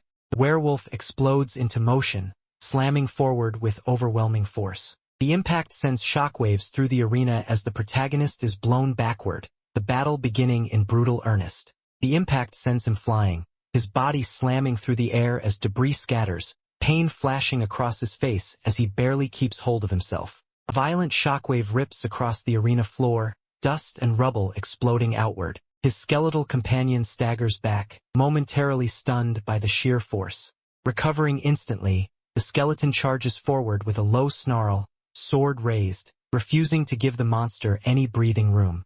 Mid the settling dust, the protagonist straightens and exhales sharply, a calm smile forming beneath his mask, excitement flickering in his eyes. Laughing despite the danger, he realizes his absurd luck, a corrupted monster in an instant's dungeon. To him, this isn't a death sentence, it's prime main quest material. He smiled while forcing himself upright, dust and rubble sliding from his clothes. Even hunched and battered, his gaze stays sharp as he addresses his companion. If they don't bring this thing down now, the fight is only going to get worse. Hyrkan pushes himself forward through the dust, eyes burning red beneath the cracked mask as a feral grin spreads across his face. He grips his weapon tightly, dark power flaring around him like a living thing. Hyrkan bursts forward in a blur of motion, boots pounding against the stone as he charges straight at the beast. The massive creature lunges to meet him, claws outstretched and eyes blazing red, the space between them collapsing in an instant. At the same time, his summoned skeleton surges in from the side. Blue light burns within its hollow eyes as it raises its blade and swings down with precision, the strike aimed cleanly and without hesitation, driven by Hyrkan's will alone. Hyrkan pivots at the last moment, twisting his body as the skeleton's blade flashes past. He plants his foot on the blade as he readied himself for his attack. A blinding surge of purple light erupts as the protagonist launches himself into the air, his silhouette framed by a roaring aura. His eyes burn red as curse energy explodes outward, signaling a full-powered charge. The corrupted werewolf throws back its head and roars, jaws wide and fangs bared, its red eye blazing as it senses the incoming threat and answers with raw ferocity. Dark, writhing curse energy coils tightly around his blade, reacting violently as power rushing toward it. Hyrkan raises his hand, a twisted grin cutting across his face, as blue-violet energy coils violently around his sword. The air warps under the pressure, and he calmly names the spell, Demonic Curse, as if declaring an inevitable outcome rather than casting magic. The beast freezes mid-charge, its crimson eyes widening as dark energy surges over its fur. The curse biting deep as purple smoke pours towards its body, drowning its roar in suffocating malice. The cursed slash completes its arc, violet energy tearing through the air as the werewolf twists too late to fully evade, its massive frame exposed. The blade connects, blood sprays as the werewolf lets out a guttural roar, purple curse flames clinging to the wound and eating into its flesh. System messages flash into existence, demonic curse activated. The curse takes hold instantly, weakening the monster as its movements visibly falter. The werewolf staggers back, growling in frustration as red-black energy seeps from its body, its power suppressed by the curse's effect. From a distance, the protagonist stands calmly with his sword lowered, eyes sharp and confident, acknowledging the result. His first curse has landed, and the tide of battle has begun to turn. Corrupted werewolf lunges forward with explosive force, its entire body wreathed in violent red energy, as it lets out a furious roar, shaking the arena. System alerts flash rapidly. Corrupted werewolf is enraged. In the next instant, another notice follows as its rage purges all debuffs, wiping the curse effects clean. The protagonist calmly rests his sword on his shoulder, unfazed. He acknowledges the boss's toughness with a casual grin, exactly what he expected from a dungeon ruler. Smirk deepening. He admits he planned to save his next move for later, but the situation feels perfect for a test run. His eyes blaze red as he raises a glowing device in his hand, activating it without hesitation. With quiet confidence, he declares the next phase slot on. Violent rush of blue energy explodes outward with a sharp swoosh, engulfing the protagonist as power floods into him all at once. The energy compresses and stabilizes, forming a dense, spinning core that hums steadily, signaling the slot's successful activation. The ground trembles as the power peaks. Light flares at the center, releasing a deep, resonating pulse that shakes the battlefield. Armor-like blue energy wraps around the protagonist's body as he steps forward, flames of power trailing behind him, his presence drastically transformed. He lowers his stance, eyes glowing with confidence, a faint grin forming as he calmly asks himself where he left off, now fully powered and ready to finish the fight. The system declares slot on as a radiant emblem flares to life, signaling the activation of one of the Warlord class's unique core features. The slot-on device awakens, channeling raw energy directly from the Warlord world, as light pours out like a sealed power source finally unleashed. The energy envelopes the player's body, reconstructing it from within. Stats surge upward as muscles, senses, and presence are forcibly reshaped. Every transformation isn't fixed. Its final form is completely unpredictable, changing based on the individual who activates it. As the power settles, the truth becomes clear. This volatile transformation is why Sloton is feared and nicknamed Rampage Mode, a force that turns its user into something terrifyingly unstable. The protagonist beckons to the monster to attack as he completed his transformation. The werewolf lunges first, jaws wide as it roars and charges head-on, its killing intent flooding the battlefield. With a thunderous leap, the beast closes the distance in an instant, its massive body blotting out the view as it bears down on him. The ground erupts as the werewolf slams down, shockwaves rippling outward while the protagonist darts aside, blue energy trailing his movement. The clash explodes in a violent collision, red shockwaves and debris bursting across the arena as the protagonist is forced back, the real fight finally beginning. He skids across the ground in a low crouch, one knee scraping stone as his cloak whips behind him. Dust and debris burst outward, but his posture stays controlled. This landing was deliberate. The impact detonates moments later. The ground caves in with a violent slam, rocks flying as the force of the blow finally catches up, emphasizing just how heavy the enemy's attack was. As red energy churns through the battlefield, he calmly assesses the situation mid-movement. This isn't an ordinary foe. It's a boss monster, fast and powerful, the kind that can end the fight in only a few clean hits. He springs backward, narrowly clearing the danger zone as the monster's presence bears down on him. His mind races, already calculating limits and survival. He springs backward, narrowly clearing the danger zone as the monster's presence bears down on him. His mind races, already calculating limits and survival. His expression, calm, sharp, almost amused. Despite the danger, a confident smile forms as he thinks to himself, but the fight isn't as one-sided as it looks. Blue energy explodes outward as the protagonist slashes in midair, his body twisting with precision. The blade of aura tears through the space between him and the wolf, leaving a glowing trail that carves across the battlefield. The boss monster recoils, blood spraying as the attack lands cleanly. Its massive frame staggers, claws digging into the ground as it howls in pain and rage, the wound proof that the strike connected. Landing lightly, the protagonist steps forward without hesitation, cloak and shadows flowing around him. His posture is relaxed, confident, like he already expected this outcome. A faint smile curls beneath his mask as he speaks, clearly enjoying the chaos. To him, this unpredictability, the danger, the timing, the thrill is what makes the fight worthwhile. Before he can savor it any longer, the boss counters. A massive blow slams into the ground near him, the shockwave blasting debris into the air and sending him flying back, ending the exchange with a brutal reminder of the monster's power. The protagonist straightens up, rubbing his head with a tired sigh as rubble settles around him. He calmly realizes the obvious mistake. Despite everything, the boss monster is still enraged. Behind him, a massive presence surges forward. The beast looms, its red eyes burning with fury, the pressure alone enough to make the air feel heavy. A casual "hey" leaves the protagonist's mouth as he twists his body mid-motion, flipping away with sharp precision, completely unfazed by the monster closing in. His eyes glow an eerie blue as he smirks, voice sharp and confident. He reminds his enemy, and himself, that something important is being overlooked. In a flash of light, a skeletal summon bursts into action, carving a blue arc through the air. Protagonist and the skeleton struck at the same time, severing the beast's arms in a single coordinated attack. The protagonist twists midair as the werewolf turns, its killing intent spiking.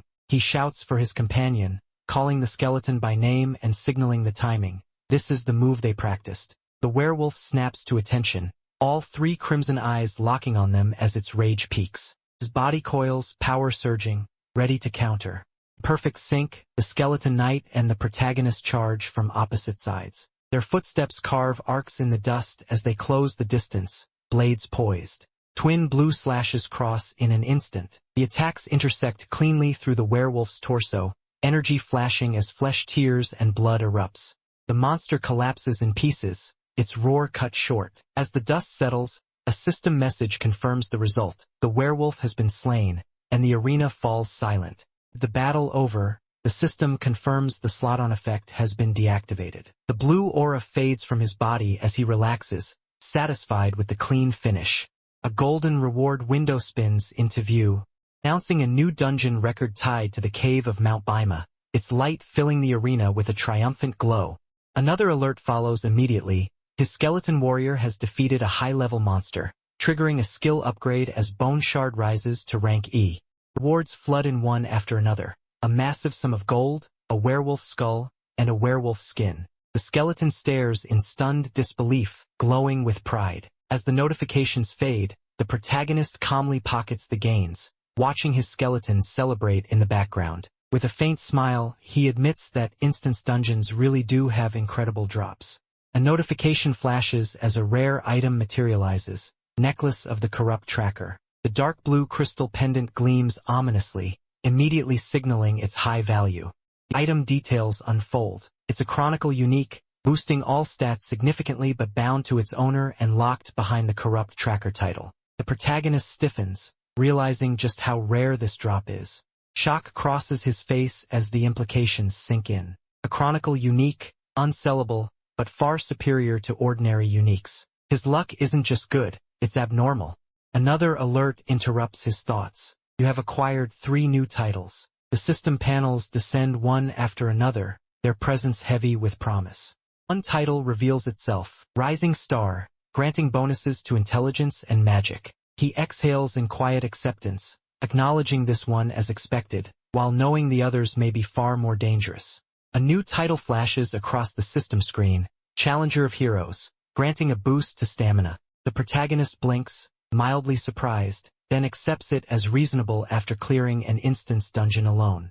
Another system window drops abruptly. The bold word DUN echoes as a mysterious title appears, Corrupt Tracker, its meaning obscured by question marks. The sudden reveal leaves him momentarily speechless. He repeats the name under his breath, unease creeping in. Sweat beads at his temple as he realizes this title sounds disturbingly familiar, something tied to the game's core narrative. His thoughts race. Isn't this the introductory title for the main quest, the Corrupt Count? The implication hits hard, heavier than any reward so far. The scene cuts to a dramatic vision of the main quest, a sinister figure standing before a massive dragon, flames and ambition entwined.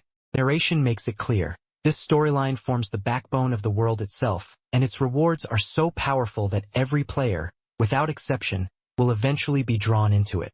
A heavy realization sinks in as he reflects on his past life. Back then, he barely managed to reach Chapter 4 of the main quest. Now, staring at his progress, disbelief tightens his chest as he wonders if he's truly obtained this power far earlier than he ever should have. The shock gives way to clarity. This isn't mere luck. His lips curl into a sharp grin as the truth hits him. This outcome is the result of precise choices and perfect timing. With excitement burning in his eyes, he declares it outright. He's hit the jackpot. Without hesitation, he decides to log out immediately, determined to protect this advantage before anyone notices. Scene shifts to the real world. A breaking news livestream flashes across the screen, announcing that the Hydra Guild has officially entered the final stage of the Corrupt Count scenario, boldly claiming they'll clear it within 3 months. Sitting alone at his desk, watching the broadcast in silence, he absorbs the implications. The world is moving fast, but now, he knows he's already far ahead of the curve. Overwhelmed by the broadcast, he slumps at his desk, tears welling as the realization hits. While others surged ahead, he arrived just a moment too late. Frustration crashes down hard. He bangs his forehead against the desk, cursing his luck as the final stage slips out of reach. Staring at the screen with hollow eyes, he exhales a long sigh, accepting that this chapter of the main quest is no longer his to claim. Then something clicks. His eyes widen as a new thought sparks, cutting through the despair like lightning. He jolts upright, leaning toward the monitor with renewed focus, realizing this setback might not be an end, but the perfect opening for his next move. With the world's attention locked onto the Corrupt Count, he realizes this is a once-in-a-lifetime moment. The Warlord's first main quest is about to be cleared, and everyone is watching. His eyes sharpen as an idea clicks into place. If he uploads his video about the Corrupt Count now, it'll ride the wave of global hype. He hits play and clicks through his footage, the screen glowing as the recorded battle rolls. Perfect timing, perfect topic. In his mind, the outcome is clear. The content explodes across the net, views, attention, and influence pouring in all at once.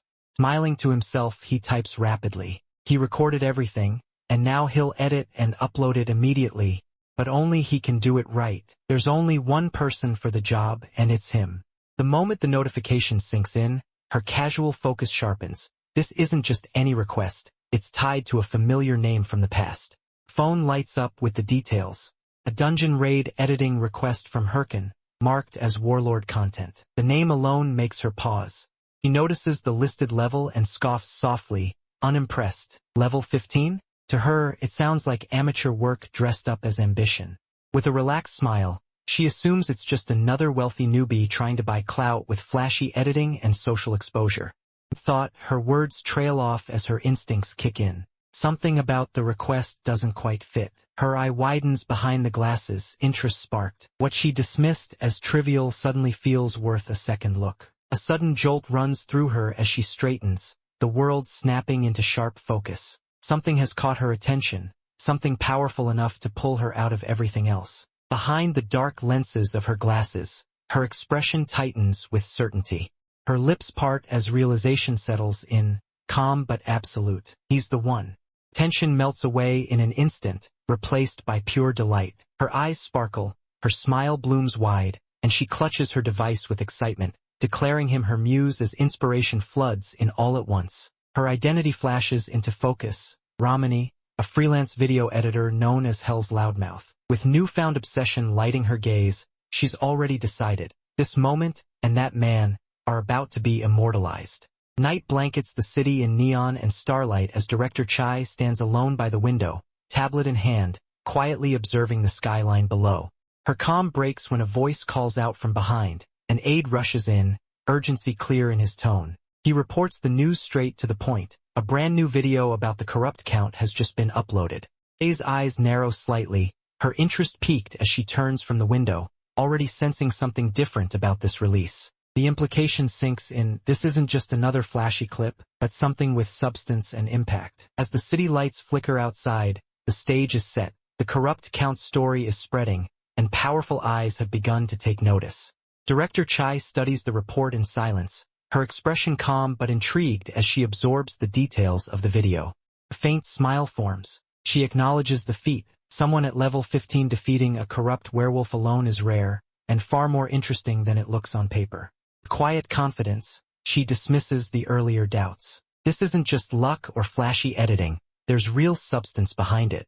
Her interest sharpens into intent. The way she smiles makes it clear she's already decided this is worth pursuing. The name and identity are revealed. Celine Chai, heiress of Thunder Enterprises, watching events unfold from the top. Behind the composed gaze lies her true persona in the Warlord world, Thunder Queen Sil, a major player who has just set her sights on the one behind the video. The protagonist freezes, hand flying to his helmet as he stares at his phone in disbelief, a bead of sweat forming when he realizes something is off. His eyes widen as he mutters to himself, shocked by the sudden spike. He only uploaded the video yesterday, yet the numbers are already climbing unnaturally fast. The screen shows the video thumbnail of his solo clear against the corrupt werewolf, the view count sitting at 6,000, likes pouring in, and comments praising his movement and skill. He zooms in, confirming it again, 6,000 views already. Something that used to take him months in his past life, leaving him stunned and uneasy. As the realization sinks in, a new message pops up from Ramani asking if he's seen the views, signaling that this sudden attention hasn't gone unnoticed. Lying back in his chair, the protagonist exhales in frustration as a message pops up. Ramani, the editor, reached out first. The fact alone feels unreal to him. He stares at his phone, half amused and half exasperated, muttering that he always believed people like Ramani were impossible to contact, let alone casually chat with. The conversation continues, Ramani steering things forward, while the protagonist's thoughts spiral. Part of him genuinely considers blocking the editor, annoyed by how casually impressive the other man sounds. Another message arrives, a simple, direct question about the next video. Protagonist flips back in his chair, the word flop echoing visually as his confidence wavers. Staring up at the ceiling, he admits the truth to himself. He has no idea what to film next. After all, there shouldn't be another corrupt werewolf tier boss just waiting around. which is why he originally planned to hold off on making videos until much later. With a casual tap, the protagonist commits to his choice. Doubt fades as he accepts the moment. Whatever happens next, he's already moving with the flow. System responds instantly. A glowing interface blooms before him, circuits spinning as the connection begins, signaling his return to the game world. Blue light pours down like rain as his senses are pulled away. His expression sharpens. This isn't hesitation, it's resolve. He logs in with confidence. Elsewhere, the scene shifts. A heavily armored man watches footage on his device, eyes narrowing as he recognizes the player on screen. A grin spreads across the man's face as his name is revealed, Matador Shev. Impressed by the movements he's seeing, he acknowledges the rise of Hyrkan, the Haho mask. As Matador Shev studies the footage again, an uneasy thought creeps in. Something about this masked player feels strangely familiar, like a memory just out of reach. While still watching, a beautiful figure appears. A striking woman with crimson hair and an imposing presence, instantly commanding attention. She's identified as Yell of the Red Bulls, and Shev casually greets her, clearly familiar with both her status and skill. Shev explains that everyone's been talking about Hyrkan, the Haho mask, his name popping up everywhere, impossible to ignore. As he laughs it off, Shev's excitement shows. New players usually hesitate in a game this real, but Hyrkan never does, and his summon skeleton proves he's on a completely different level from any other necromancer.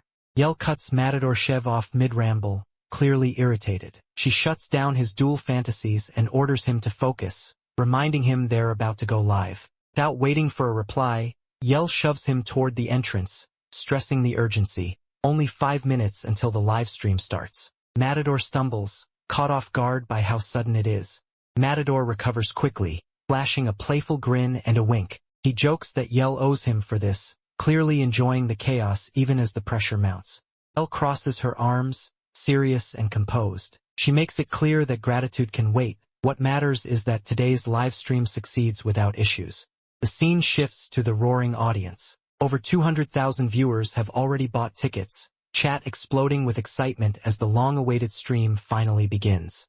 Matador Shev lowers his head slightly, a confident smirk hidden beneath his blonde hair as he steps forward, clearly recognizing who he's about to face. His armored foot lands with purpose, the title leader of the Red Bulls, echoing in his presence as his stance radiates authority. The announcement continues. He is revealed as the 9th-ranked player in Warlord, drawing attention and pressure as the arena reacts. A dungeon gate begins to form, purple energy spiraling violently as a countdown flashes. The atmosphere grows tense with every passing second. As the numbers tick down, Shev surges forward with blue energy flaring around him, charging straight toward the opening gate as the battle officially begins. A quiet, chilling thought surfaces, all units, as a sharp smile creeps across Shev's face, hinting at an order about to be given. The countdown hits its final mark. Energy surges violently as the signal locks in, the tension snapping tight in the air. With a thunderous force, the leader lunges forward, power exploding outward as he commands everyone to prepare for battle, his presence overwhelming and absolute. The scene shifts to the Monster Hunting Association's Figus Castle branch, a calm, everyday exterior that contrasts sharply with the chaos about to unfold. Inside, the protagonist stares blankly ahead, murmuring nothing. His empty expression mirrors the room's judgment. He hasn't taken a single quest, marking him as an outlier amid the murmurs and disbelief. He slams his forehead onto the counter in frustration, the sound echoing through the hall. Nearby adventurers glance over as he mutters bitterly that there isn't a single quest worth taking. Quest cards scatter before his eyes. Trivial chores, pest control, laughably low-level hunts. He glares at them, incredulous that this beginner village has nothing even remotely decent. Lying there with his cheek pressed against the table, he exhales slowly. Maybe, just maybe, he should put his video content on hold for now.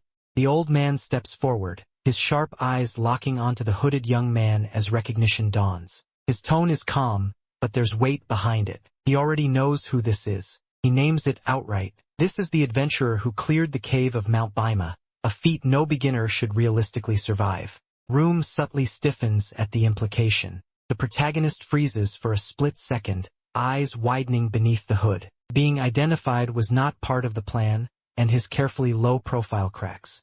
The old man studies him closely, suspicion and curiosity mixing. This is no ordinary rookie, and he's certain of it now. The realization settles in the protagonist's mind. This man knows exactly what he's looking at, and things are about to get inconvenient. The old man finally introduces himself as Hotan, his sharp gaze fixed on the hooded adventurer as he politely asks for a moment of his time, already signaling that this isn't a casual conversation.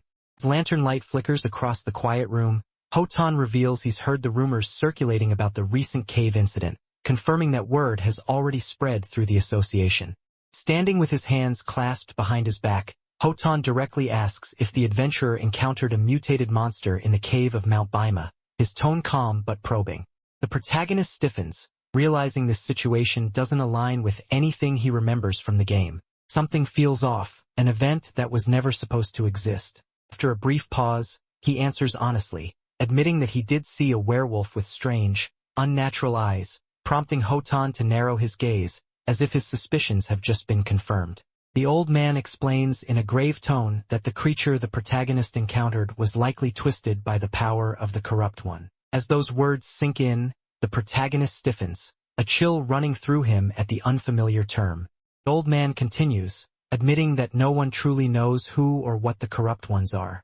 However, their influence is undeniable, warping monsters into far more violent and dangerous beings.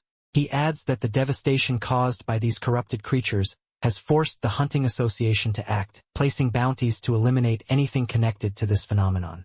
Just as he speaks, a sharp interruption breaks the moment, and at the same time, the protagonist feels something trigger within him. His playful resolve turns sharp as realization strikes. This isn't an ordinary job at all, but the activation of a hidden quest.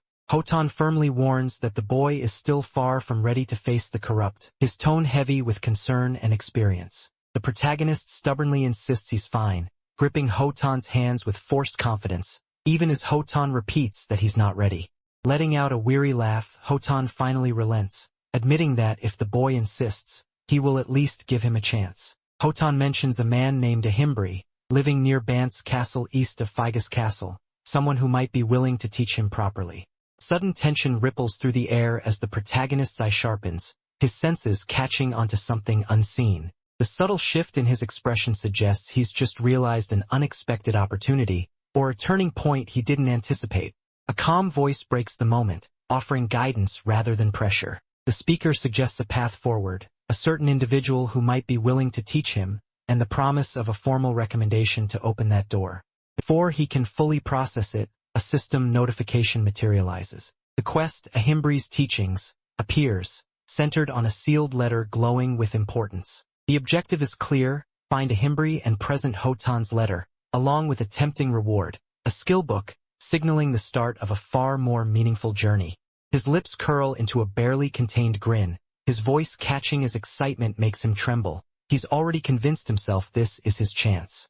Bursting outside, he shouts his answer at the top of his lungs, drawing the startled gazes of adventurers and villagers who turn to look. As murmurs ripple through the crowd, his mind races. Ahimbri? The name hits hard, and his heartbeat spikes at the implication. The revelation crashes down. Ahimbri, one of the 7 disciples of the Grand Mage Boken, a legendary NPC sought by countless mages for his rare skill books. As ancient tomes and glowing pages seem to descend around him, he covers his mouth in disbelief, realizing he's been handed an opportunity so rare that almost no one in the world ever gets it. He hesitates for a split second, a crooked smile forming as his body betrays his excitement, trembling with anticipation before he can fully answer. Then he shouts his resolve out loud, his voice echoing through the street as people turn to stare, surprised by his sudden outburst. Realization hits him like a jolt. Ahimbri. The name alone sends a thrill through him as the idea of becoming that legendary mage's disciple sinks in.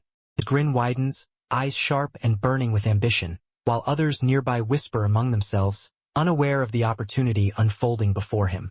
The scene shifts as he slips away, standing alone beneath rustling leaves, wind swirling around him, his smile calm and confident, knowing this path will change everything. A sharp grin forms on his lips as he calmly calls out the skill name, revealing his confidence and control. Blue necromantic energy surges through the forest as a skull drops to the ground, crackling with power. Bones rattle and lift, drawn together by the spell. A skeleton warrior rises fully formed, engulfed in eerie blue flames, standing tall before its summoner. He watches it closely, recalling the loot he never used from the last battle, eyes gleaming with anticipation. Deciding it's finally time, he activates the werewolf skull, confirming the enhancement without hesitation as the system responds. A burst of blue energy flares to life around the skeleton warrior's skull, its form warping as power surges through it. The system confirms the change. Werewolf traits have been inherited, reinforcing the summon's body and increasing its durability. Satisfied, the protagonist shifts his focus to the spoils of battle. With a confident grin, he produces a faintly glowing necklace, the Corrupt Tracker's necklace, and issues a single command to equip it. Light erupts as the necklace snaps into place around his neck. System windows cascade down, announcing the successful equip. All stats sharply increased and his class-specific abilities further enhanced, the power settling into his body like a second heartbeat. With preparations complete, he exhales calmly, declaring his work finished. Nearby, the skeleton tilts its head in confusion, reacting to the sudden change in its master's aura. A cold smile curves across the protagonist's face as blue necromantic energy gathers in his palm. He invokes a new command, Bone Shard, the spell forming with lethal precision, signaling that the real hunt is about to begin. Blue necromantic flames erupt as skulls launch forward with explosive force, streaking through the forest air while the skeleton warrior reacts in surprise, barely tracking the sudden assault. The conjured skulls collide midair and detonate in a burst of spectral energy, the impact rippling outward in overlapping shockwaves of glowing blue fire. From the fading blast, 3 skeletons emerge together, their eye sockets burning brighter as they land in unison, no longer acting alone, but moving as a coordinated group. One skeleton steps forward, scratching its head in visible confusion, glancing between its companions, as if trying to understand the sudden change in behavior and numbers. The protagonist calmly explains the new rule, declaring that from now on, all battles will be fought in teams of 3, extending a hand as if sealing a simple contract. The skeletons recoil instantly, screaming in refusal as panic and protest ripple through the group, their bony frames flailing in exaggerated rejection. Unbothered, the protagonist turns away with a sharp, assessing gaze, muttering to himself as he scans the area, clearly more concerned about what kind of monsters might appear next than the skeleton's objections. A thunderous roar tears through the forest as a massive monster lunges forward. Its jaws gape wide, fangs bared and dripping, shaking the ground with raw, killing intent. A system window flashes into view, identifying the threat clearly. This is a forest bear, level 25, far stronger than an ordinary beast. The forest bear charges like a living boulder, its enormous body ripping through dirt and roots. Trees blur past as its red eyes lock onto its prey, the sheer force of its movement sending debris flying in every direction. The impact is explosive. The bear slams down with overwhelming power, the ground erupting as if struck by a siege weapon. The shockwave ripples outward, crushing everything in its path. In the chaos, the protagonist twists his body, narrowly slipping past the worst of the impact. His hood flutters as rubble rains down, his eyes sharp and focused despite the sudden danger. The bear rears up, roaring again, its massive arm rising high. Muscles tense as it prepares a crushing follow-up strike, confident in its overwhelming strength. Sensing the imminent strike, he throws up his arm instinctively and braces himself, narrowly avoiding a direct hit as the bear's overwhelming presence bears down on him, the clash only just beginning. With a confident grin, the protagonist snaps his fingers beneath his hood, clearly unfazed. He shouts out in approval, acknowledging the timing. This distraction is exactly what he wanted. From above, his summoned skeleton warrior springs into action. Blue energy flares as it leaps through the air, sword raised high, aiming straight for the bear's blind spot. Skeleton swings down with full force, its blade slicing cleanly through the air. For a moment it looks like a perfect ambush, fast, precise, and deadly. But the forest bear reacts instantly. With terrifying speed, it twists its massive body, narrowly avoiding the killing blow. The attack cuts only through empty space. The skeleton's glowing eyes widen in shock as its strike fails. The moment of hesitation is fatal.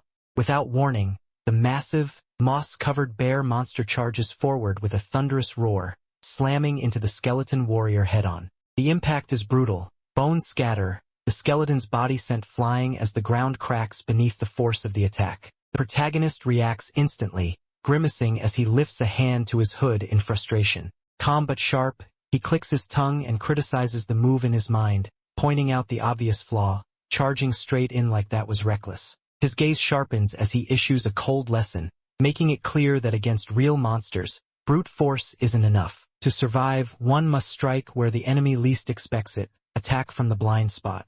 The skeleton warrior lunges first, bursting forward with a powerful dash, sword drawn, aiming straight at the forest bear's massive body. It leaps high into the air, trying to strike from above, but the bear twists its hulking frame, red eyes locking onto the incoming threat. With brutal force, the forest bear slams its arm down, shattering the skeleton mid-attack and scattering bones across the forest floor in a single crushing blow. Seeing the result, the protagonist shouts in disbelief and frustration, stunned that the same reckless charge was repeated despite the clear danger. The aftermath settles. Broken skeletons litter the ground as the forest bear stands unscathed, while the protagonist berates the obvious mistake, realizing brute force alone won't work against such a monster. Frustration seeps in as the protagonist plants his foot on the forest floor, glowing faintly with energy. He exhales sharply, clearly annoyed, realizing that their current back and forth isn't producing results against the bear.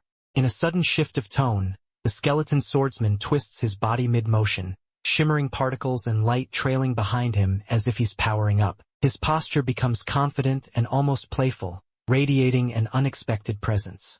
The protagonist freezes, eyes widening as he senses a surge of power. Leaves drift slowly around him, the air itself feeling heavier, and a single thought crosses his mind: something is different. The thunderous burst, the skeleton launches skyward, blue light exploding outward as he accelerates. The forest blurs beneath him, and even the massive forest bear recoils slightly, caught off guard by the sudden speed and force.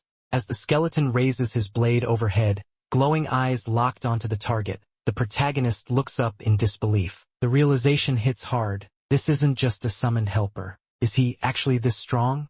The skeleton lunges first, leaping in with a sharp horizontal strike. The blade bites into the bear's thick hide with a heavy BAM, but the monster barely flinches, its massive body absorbing the blow.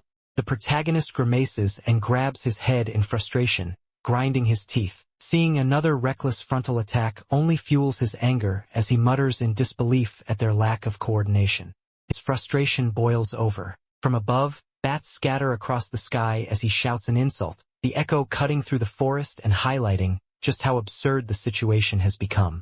The skeletons freeze mid-motion, their glowing eyes widening as they instinctively clutch their skulls. A beat of awkward silence follows, broken only by an irritated tch from the protagonist. Standing before the fallen bear's massive body, the protagonist scolds them outright. He demands to know if they even think, then exhales and reins himself in, curtly ordering them to forget the failed attacks and simply reattach their heads so they can regroup properly. The protagonist pauses mid-explanation, clearly irritated, laying out the basics with forced patience. When a monster is attacked, its instincts immediately lock onto the source of the hit. He emphasizes the point by illustrating it simply. Once the monster turns toward the attacker, charging head-on only puts you directly in its line of retaliation.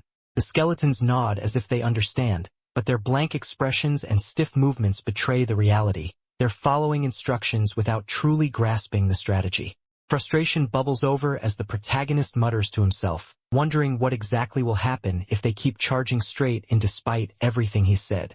Watching the skeleton's lack of coordination and awareness, he finally gives up with a sigh, mentally concluding that despite the improved skill rank and extra summons, these three have absolutely zero teamwork. The protagonist lets out a long, exhausted sigh as frustration peaks. Watching the chaos unfold, he realizes that while his skeletons can imitate techniques he's taught before, true coordination is completely beyond them.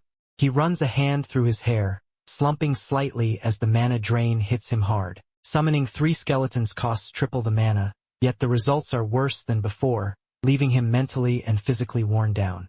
With a sharp exhale, he abandons overthinking. For now, he accepts the small victory, reaching level 20, deciding to shift focus away from combat content until things improve. Straightening up, he plants his weapon and issues a firm command. His tone turns cold and resolute as he orders the skeletons to get up, signaling that rest is over. The group breaks into motion, scrambling after him through the forest. As they run, He declares there will be no mercy in their training from here on out. Hellish drills await until they reach Ban's castle. 3 skeletons jog forward in uneven steps, their glowing blue eyes fixed ahead as they try to keep pace, mimicking pursuit but lacking any real formation or discipline. The protagonist reflects bitterly, realizing that becoming a necromancer didn't mean he could relax while his summons handled everything. Despite appearances, he's still the one force to stay on the front lines. His face shows a tired, ironic smile, eyes damp with frustration as the thought settles in. No matter the class, his fate seems cursed to involve constant struggle. The scene shifts to Ban's castle, revealing a bustling town and the imposing structure of the Monster Hunting Association's Ban's Castle branch, marking the end of the harsh forest journey. Inside the guild hall, chatter and footsteps fill the air as adventurers gather, while a tense, watchful man stands on the stairs, silently observing the crowd, signaling that a new phase is about to begin. Heavy footsteps echo through the hall as armed men descend the stairs, their boots striking the wood in unison. Their expressions are sharp and predatory, eyes locked forward as they close in, clearly having found their target. Crowd erupts into chaos. Several men surge forward at once, shouting as they shove and grab, their movements wild and desperate, like hunters cornering prey. The air fills with noise, anger, greed, and excitement blending together.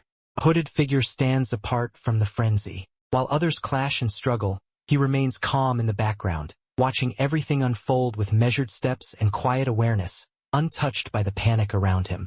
In the midst of the scuffle, one man clings to another in fear as bodies press together. From behind them, the hooded figure advances steadily, his presence subtle but oppressive, as if he's stalking rather than chasing.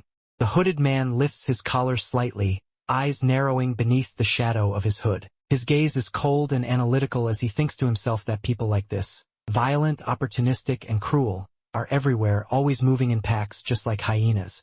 The tension inside the guild hall thickens as the protagonist observes the scene from the sidelines. Several hunters crowd around the man in the cloak, their faces sharp with greed rather than ambition. In his mind, he notes bitterly that instead of putting in the effort to grow stronger themselves, these people only know how to latch onto someone else's hard-earned success. His eyes reveals a cold, unimpressed gaze beneath the hood. He recognizes the type immediately, parasites who survive by exploiting information and riding on others' achievements. With a quiet breath, he steels himself, deciding he won't get dragged into their games. One of the hunters approaches him with an exaggerated grin, leaning in far too close and speaking in a falsely friendly tone, asking if he has any worthwhile quests and suggesting they party up. The protagonist doesn't even turn fully to face him. With a sharp flick of his shoulder, he brushes past, his refusal short and absolute. As he walks away, he keeps his head down and his presence subdued, thinking to himself that it would be dangerous if anyone found out about the Ahimbri quest he's carrying. Behind him, the rejected hunter stumbles and shouts after him, drawing unwanted attention, but the protagonist doesn't slow his pace.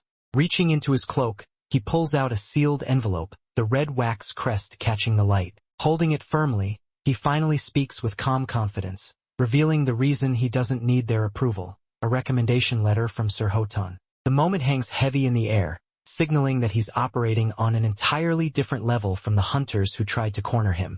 The clerk finishes scanning the letter and gives a firm nod, his tone turning official as he gestures toward the staircase. Permission granted, the way upstairs is now open, and the people waiting below immediately react in disbelief. Behind him, the crowd erupts into chaos. Adventurers shove and shout, insisting they were together, demanding entry, their voices overlapping in a desperate rush. The guards strain to hold them back as the stairway becomes a bottleneck of envy and frustration. Unbothered by the commotion, the hooded protagonist slips past with a faint, satisfied smirk. The noise fades behind him as he steps upward, already distancing himself from the grasping crowd. In his mind, he dismisses them with a single thought: no one else is coming along. As he climbs, anticipation replaces annoyance. He wonders what kind of reward awaits him for a hidden quest like Ahimbri's, confident that something this secretive must be worth far more than the usual scraps. The heavy door at the top of the stairs looms closer with every step. He reaches the door and pushes it open, a soft creak echoing in the quiet space beyond. His eyes widen slightly as the scene inside reveals itself, and a single honest reaction slips through his guarded composure. this is something far beyond what he expected.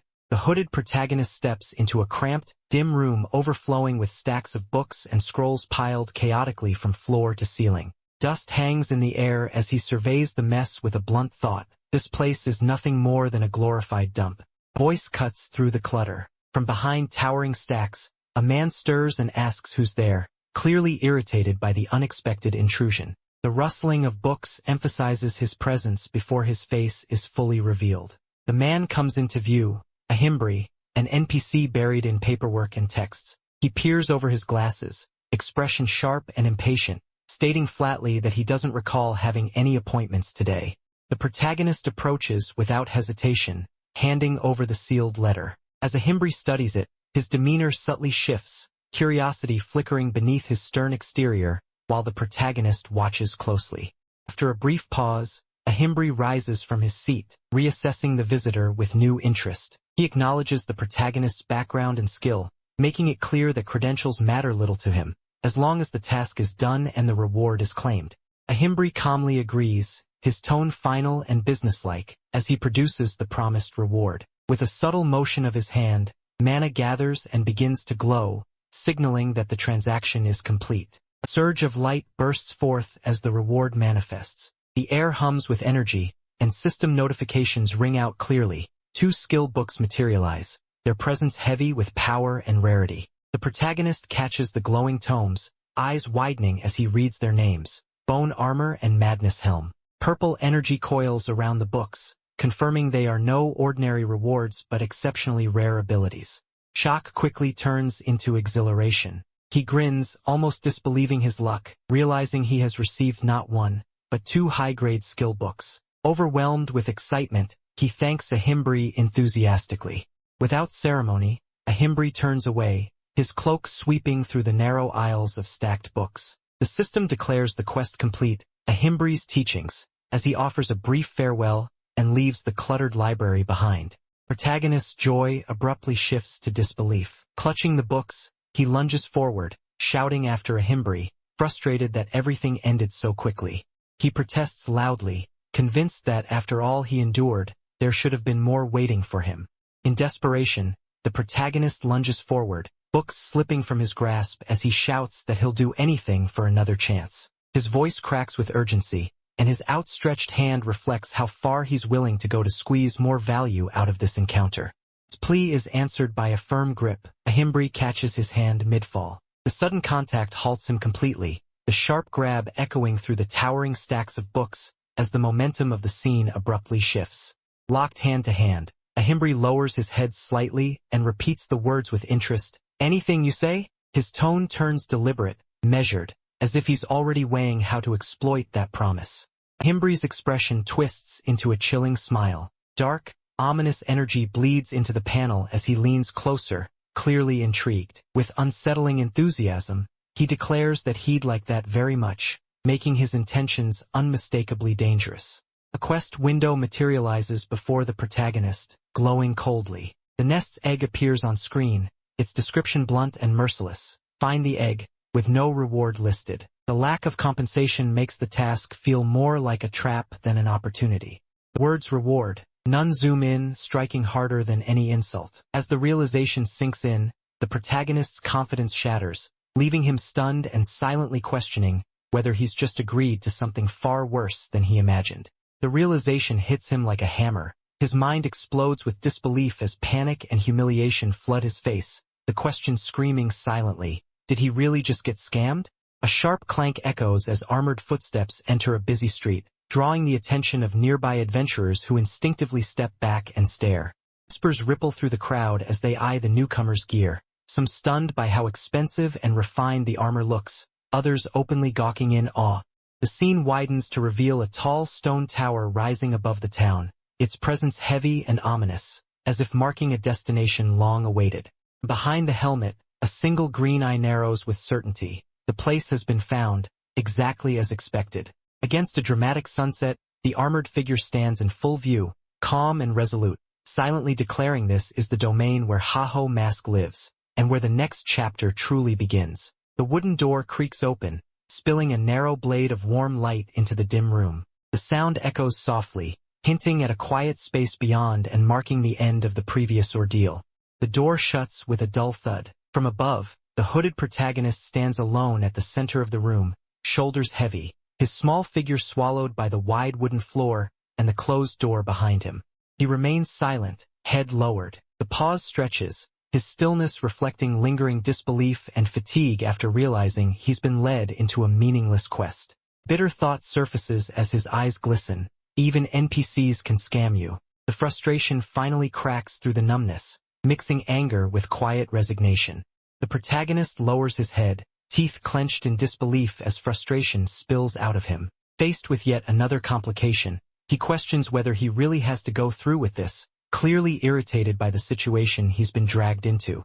Voice cuts in from close by, sharp and curious, asking what exactly he means. The mention of a quest hangs heavily in the air, the word alone enough to draw attention and shift the mood instantly. Before he can react, a sudden sense of danger hits. His eyes widen as something feels wrong. The moment stretches, tension spiking as if the world itself is holding its breath. Chaos erupts. A group of rough-looking men rush in with greedy excitement, shouting as they pile onto him. Realizing he has a quest, they pin him down without hesitation, eager to seize whatever reward it might bring. Surrounded and pinned down, the white-haired youth clenches his teeth as panic flashes across his face. Sweat beads along his brow as he realizes too late that he's forgotten about the men closing in on him. What now? The question hangs heavy in his mind. His thoughts spiral rapidly. Do I just kill them? But hesitation follows just as quickly. Before he can finish the thought, a sharp command cuts through his panic, forcing his instincts to react. The floor shakes with a violent impact. Bodies are thrown aside as a sudden, overwhelming blow lands nearby, screams erupting as the situation explodes into raw, uncontrollable chaos. Still seated on the floor, the protagonist looks up as heavy footsteps stop in front of him. A tall figure looms into view, blocking the light, and his heart tightens as he realizes someone powerful has arrived. The armored stranger lowers his head slightly and speaks in a calm, controlled tone, asking for a moment to talk somewhere quiet. The contrast between his polite words and intimidating presence sends a chill through the room. Glows on the protagonist's face. His eyes sharpen despite the sweat on his cheek. He quickly scans the man's armor and posture, instincts screaming that this is no ordinary NPC. The stranger steps closer, his voice firm yet courteous as he insists again. The air grows tense, and the noise of the surroundings seems to fade, leaving only the two of them. Man addresses him directly by name, Mr. Haho Mask. The protagonist freezes, shock flashing across his face as the realization hits. This mysterious figure knows exactly who he is. The scene opens wide on a narrow stone alley between tall medieval buildings, sunlight filtering down from above. At the center stands the hooded protagonist, small and guarded, facing a lone armored man who blocks the path with calm confidence, as if he had been waiting for this moment. The armored figure steps closer, his presence heavy and controlled. The protagonist lifts his head slightly, eyes narrowing as he studies the stranger, sensing that this isn't an ordinary thug or passerby. The subtle motion, the armored man raises his hand and presses a device embedded in his gauntlet. A soft hum answers, and blue light begins to glow beneath his fingers, signaling the activation of a skill or interface. In a smooth, practiced motion, shimmering blue energy washes over the man's head. His helmet dissolves into light, revealing sharp features and glasses beneath, his expression calm and businesslike rather than hostile. The protagonist watches closely, sweat trailing down his cheek as he analyzes the reveal. Judging by the quality of the armor and the controlled use of skills, he concludes the man is at least a ranker, but no matter how hard he searches his memory, the face remains unfamiliar, deepening his unease. The armored man calmly adjusts his glasses, his fingers pausing briefly at the frame as he studies the hooded figure in front of him. Despite his composed posture, there's a subtle tension in his brow, as if he's carefully measuring every reaction. In a steady, probing tone, he confirms his suspicion, directly addressing him as the Haho Mask, making it clear this encounter is not accidental. Inside, the protagonist stiffens. His thoughts race as he questions the stranger's identity and intent. Who is he, and how does he know me? Outwardly, however, he keeps his face guarded. He decides this is not the time to reveal anything, resolving instead to feign ignorance and avoid drawing further attention. Maintaining his act, the protagonist shifts his stance slightly and responds with practiced confusion. He claims not to understand what the armored man is talking about, his voice edged with irritation. The choice is deliberate. Playing dumb is safer than confirming suspicions in a public place where too many eyes could be watching. The armored man reacts with visible surprise, momentarily taken aback by the denial. He gestures lightly as if trying to clarify himself, pointing out that he followed the hooded man here for a reason. His confusion grows as he questions why, after being called out, the other party now pretends ignorance. Leaning forward, the armored man presses on, lowering his voice as he mentions a quest, specifically one given by an NPC named Ahimbri. The words land heavily. In response, the protagonist bristles, his annoyance finally breaking through. He straightens and snaps back, demanding to know why he should share personal information with someone he doesn't even recognize, clearly resentful at being dragged into this conversation and wary of whatever game the stranger is playing.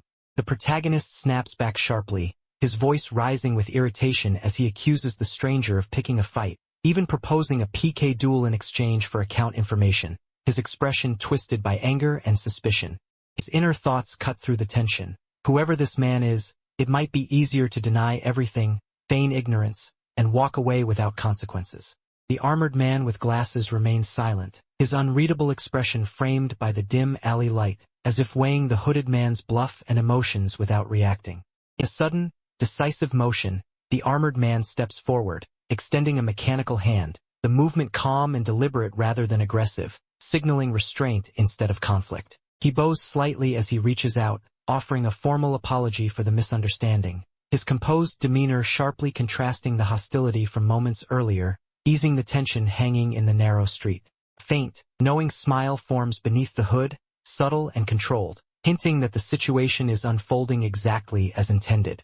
In a sudden blur, the two hands collide midair with a sharp grab, the impact snapping the tension tight. The protagonist's grip is firm despite his earlier bravado, catching the armored man off guard. Scoffing to mask his unease, the protagonist pulls back and throws out a mocking remark, using bravado and insults to cover his caution rather than escalating the fight. Turning his back, he waves dismissively and walks away down the narrow street, declaring he'll let it slide this once. The armored man watches from behind, clearly irritated but choosing restraint over pursuit. As footsteps fade, the armored man exhales slowly. His posture relaxes, and he reassures himself that the encounter is over. Yet, just as he settles into that thought, a dark, distorted presence materializes behind him, silent, ominous, and brimming with pressure. The shadow questions if he really is the one they think he is. One conclusion forms in the armored man's mind. Whoever that was, they may not be as harmless as he first believed. The armored man's lips curl into a faint, knowing smile, the kind that never reaches his eyes. His expression remains calm, almost bored, but beneath it is quiet certainty. He has already made his judgment. His expression hardens as realization dawns. If the real person he knows had truly been involved, they would never have surrendered something so important, especially not their left hand bearing the war watch. The thought unsettles him, and anger shows in his face as he wipes across the metal plates of his armor, wiping away the tension while confirming his suspicions. With a weary sigh, the conversation shifts. The hooded figure questions whether it's even necessary to keep monitoring Ahimbri, pointing out that the corrupt Count quest is effectively finished. The armored man listens, turning slightly away as if the matter no longer demands his full attention. He responds coolly, explaining that even if someone were to uncover the truth now, it would change nothing. The real objective lies elsewhere, the so-called nest's egg, which is, in fact, the true main quest. As he adjusts his glasses with a soft click, his green eyes narrow with calculated confidence. Deciding not to invite further complications, he concludes that avoiding unnecessary risks is the best course of action. Outside, daylight floods the street between tall buildings as the hooded figure fades away with another muted whoosh. The armored man turns to leave, cloak swaying behind him. As he heads back toward his post, the exchange ends calmly. A final farewell is spoken, brief, polite, and final, leaving behind an air of quiet tension, as though unseen forces are still moving just beyond the edge of awareness. The quiet street is broken by the soft creak of an upstairs window opening. Curtains shift as someone carefully creates a narrow gap, clearly trying not to draw attention, while the sound of light footsteps echoes faintly from inside. Between the window frames, the protagonist peers out, his pale face half hidden in shadow. His eyes narrow in alert surprise as a single thought cuts through his calm. There was more than one person involved. As the scene darkens, silhouettes loom behind the two figures shown earlier. Judging by how precisely they coordinated and withdrew together, it's obvious they're not acting alone but belong to an organized group moving with shared intent. The realization deepens. If they were just an ordinary guild, they would have approached openly, introduced themselves, and tried negotiation first. Instead, they tested boundaries and gathered information through force and deception. The memory of the handshake flashes back, the deliberate use of the left hand, the war watch exposed on purpose. It wasn't a mistake, but a probe. These people aren't reckless troublemakers. They're cautious, experienced, and dangerous, leaving only one lingering question in the silence. Who are they, really? Sky opens into a brilliant blue, sunlight spilling across the forest canopy as metallic clang echoes cut through the calm, signaling ongoing combat nearby. Two skeleton warriors clash swords in the clearing, their glowing blue eyes locked in a relentless duel, while the hooded protagonist sits calmly on a tree stump between them, hands folded, observing without interference. His gaze sharpens beneath the hood as he reflects. Whatever lies behind the nest's egg quest is no ordinary reward. It is concealing something far more significant. Memory surfaces of the masked figures who approached him earlier, the realization clicking into place. They had seen his guide video and knew exactly which quest he would receive from Ahimbri. As he watches one of them retreat without resistance in his recollection, he concludes that their lack of aggression proves it. They were never interested in the identity behind the Haho mask, only in what the quest would uncover. The protagonist sinks into his thoughts, realizing that whatever those mysterious people are after, continuing the nest's egg quest will inevitably draw them back into his path. The sky behind him feels deceptively calm, contrasting with the tension building in his mind. He exhales sharply, frustration surfacing as he acknowledges the cost of moving forward. To avoid being tracked, he decides he'll have to stop uploading videos, even though it means giving up a major advantage he relied on. A bitter smile crosses his face as stress overwhelms him. He mutters to himself, questioning why his life always spirals into complications just when things seem manageable. Scene shifts to Seal Yin Chai, seated in a sleek, high-tech chair, clearly exhausted. She rubs her temples, thinking about how dealing with ongoing guild matters, and especially recent events, is already giving her a headache. Suji Park, her cheerful secretary, steps forward with a drink and bright energy, praising Seal Yin for her work, eagerly asking how she felt about the new guild recruit test, marking a sharp tonal shift from tension to workplace intrigue. Seal Yin lazily snatches the bottle from the secretary's outstretched hand, her fingers closing around it with visible irritation. The sharp motion mirrors her mood as she dismisses the entire guild recruitment test without hesitation, making it clear that it failed to meet even her lowest expectations. Tilting her head back, she drinks straight from the bottle, gulping the liquid down in one rough motion. Her words cut through the room. Every single recruit was useless in her eyes, not a single one worth remembering. The oppressive atmosphere intensifies, and the secretary can only watch in stunned silence. Secretary swallows nervously, her shoulders stiff as she tries to respond politely. Inside, panic bubbles up. Seal Yin's presence is overwhelming, her disappointment radiating like pressure in the air. Even standing near her feels dangerous. Regaining her composure, Seal Yin abruptly changes the topic, her sharp eyes narrowing as she asks about the Haho mask, the mysterious man who posted that video. The casual tone of the question contrasts with the tension in her gaze, revealing just how important the answer is to her. The secretary explains that there's been no response to the offer, and the guild has assumed he joined another guild instead. At those words, Seal Yin's expression darkens instantly. She crushes the bottle in her grip, liquid spilling as anger flashes across her face. The idea of him choosing another guild ignites something volatile within her, sending a clear warning to everyone in the room. This matter is far from over. The secretary stiffens and blurts out a hurried promise, insisting she'll investigate everything again. From above, the room feels tense as Seal Yin turns away, her bare footsteps cutting sharply across the polished floor, her command clear and uncompromising. She wants a proper report. Seal Yin removes her clothes with sharp, impatient movements, annoyance etched into each one. Eyes still closed, she asks about the chairman, her composed tone carrying an unspoken pressure. Secretary bows deeply, panic evident as she admits the chairman hasn't said a word. The silence stretches, broken only by Seal Yian's faint breath as she processes the answer. Seal Yian's lips curves into a knowing smile. She concludes that he's chosen to remain quiet now that Warlord is performing well, her confidence returning alongside a hint of calculation. Her heel clicks crisply against the floor as she steps forward, signaling the end of the conversation. The sound echoes through the room, leaving the secretary frozen and the tension unresolved. The faint, amused sigh, Seal Yian reflects on the past. When she first entered the game, the chairman was relentless, constantly scheming, even trying to force her into a political marriage to bind her down. Suji Park freezes in place, eyes wide and cheeks flushing as the weight of Seal Yian's presence hits her. The word dazed hangs over her thoughts, her mind briefly drifting as she takes in Seal Yian's overwhelming aura. Seal Yian snaps her focus back to work, her tone cold and absolute as she orders the revised recruit list to be ready on her desk by tomorrow morning, leaving no room for excuses. Panic erupts instantly. Suji jolts in shock, her face draining of color as she blurts out that tomorrow morning is far too soon, her voice cracking under the pressure. The room falls quiet as Suji bolts away in a blur, muttering in despair about Seal Yian's terrifying temper. Far away, the scene shifts. Submerged in murky water, the hooded man resurfaces in silence, eyes sharp and unreadable, noting calmly that it's been a long time since he was last here. The murky swamp stretches endlessly ahead, its stagnant green waters reflecting twisted roots and towering trees. A calm narration sets the scene.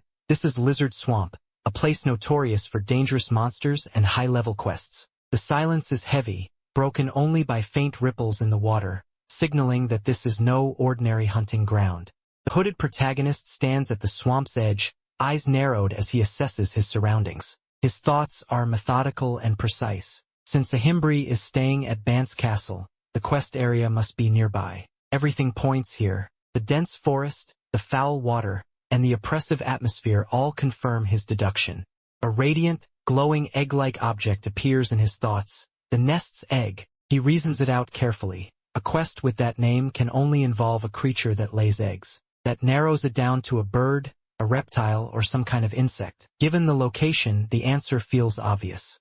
The scene pans across the swamp once more, focusing on moss-covered stepping stones and tangled vines. With his current level in mind, he concludes that this place fits perfectly. If the monster exists, it has to be here. He decides this will be his starting point. If nothing turns up, he'll move on without hesitation. Turning slightly, the protagonist calls out calmly, "Skelly, come here." A small skeleton companion responds instantly, glowing eyes attentive. Activating a skill, energy surges briefly as he prepares. Knowing the dangers of this high-level hunting ground, he decides to strengthen his ally first, planning ahead before the real battle begins.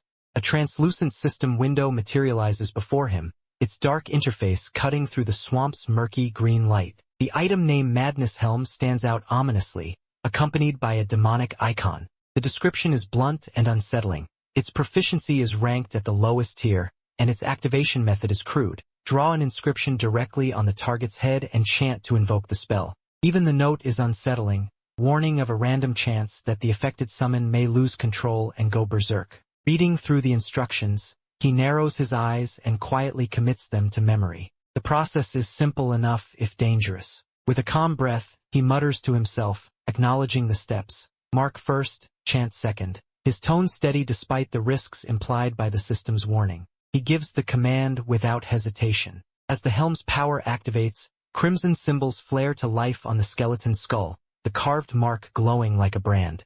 A violent pulse of red energy surges outward, wrapping the summon in twisting, smoky flames that crackle with unstable power. The sudden backlash sends him reeling backward. His eyes widen in surprise as the surge nearly knocks him off balance, the raw force far stronger than he anticipated. The swamp around them seems to shudder as the magic peaks. The skeleton straightens, transformed. Dark red aura coils around its bones, and jagged, horn-like shapes form atop its skull, radiating menace. It emits a low, feral growl, clearly more aggressive than before.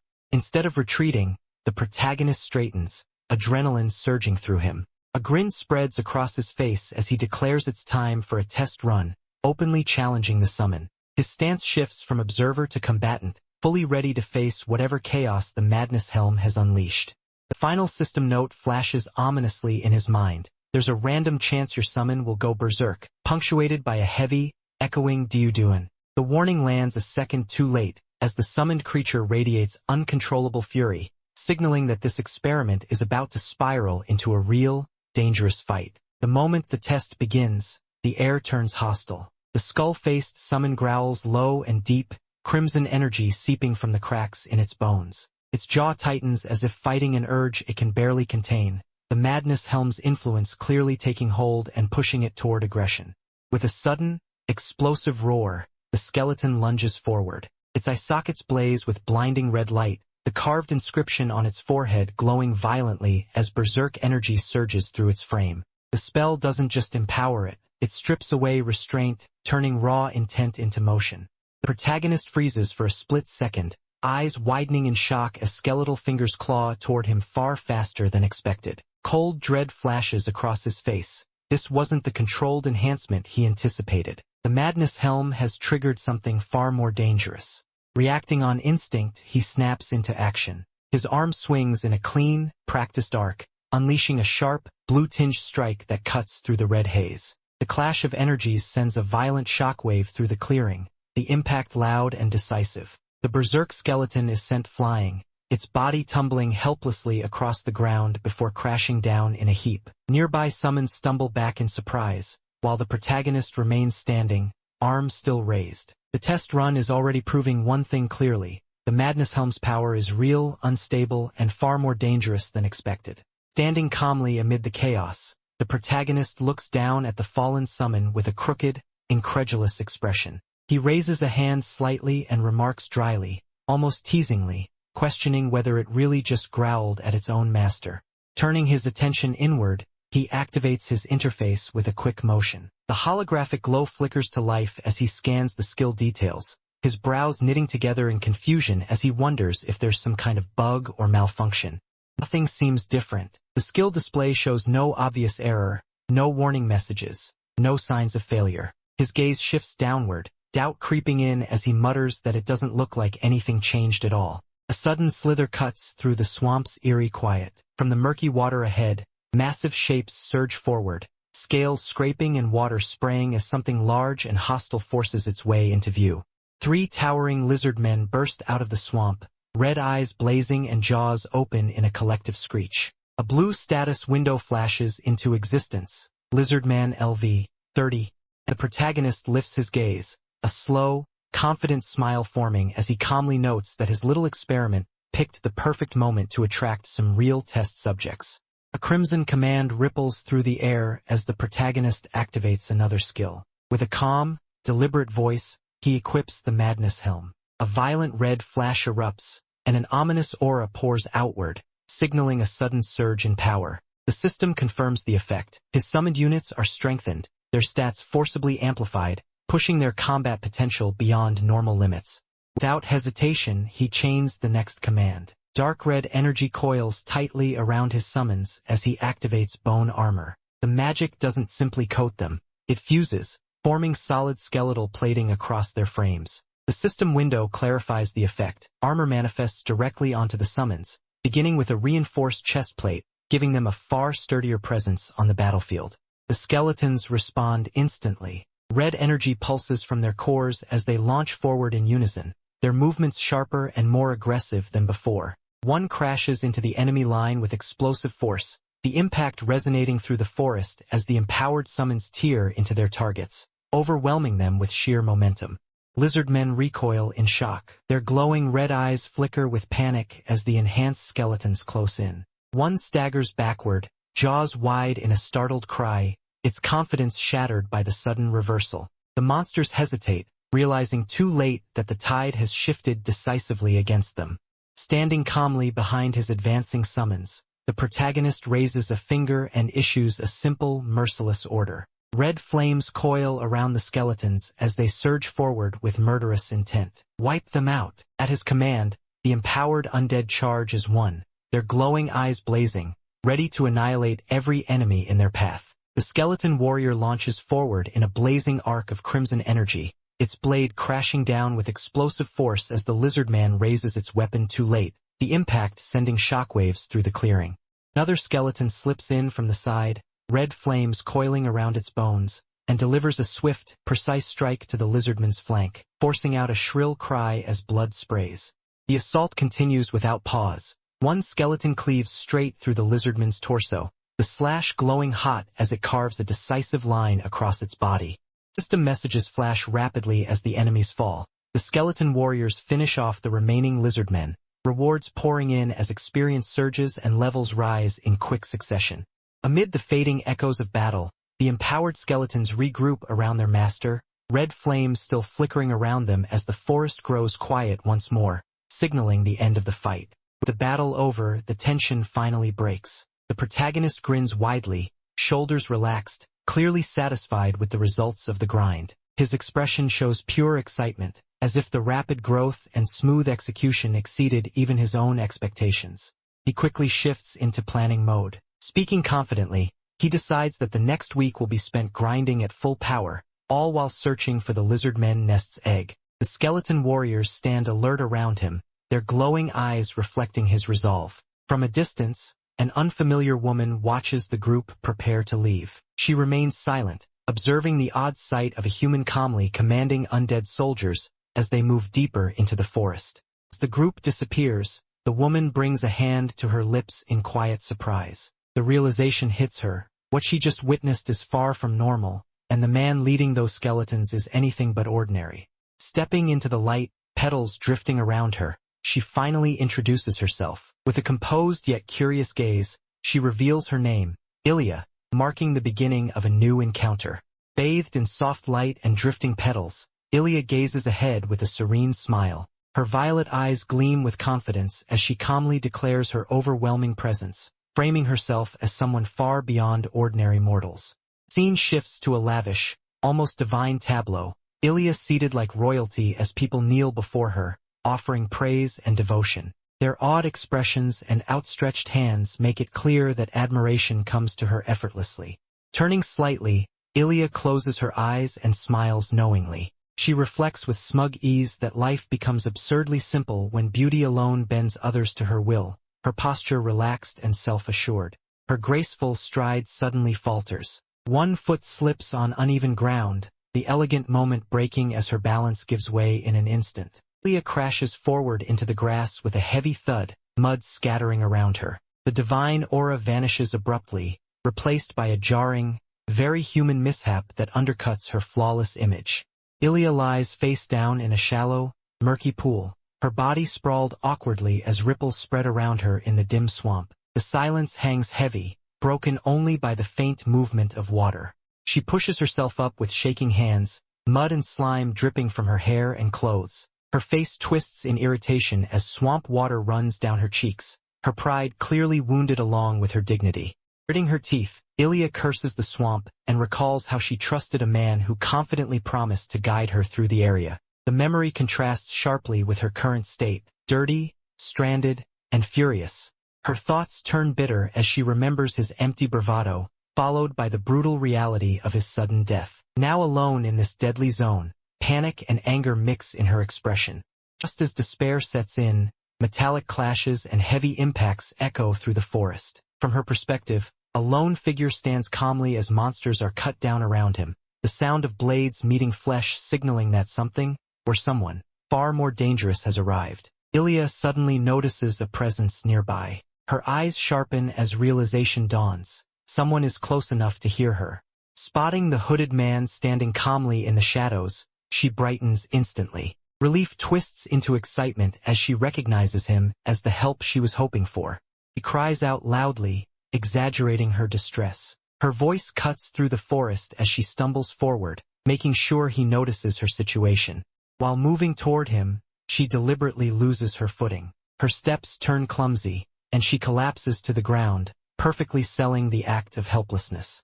With teary eyes and a trembling voice, Ilya clutches her leg and claims she injured it while fleeing monsters, presenting herself as a fragile damsel in desperate need of rescue.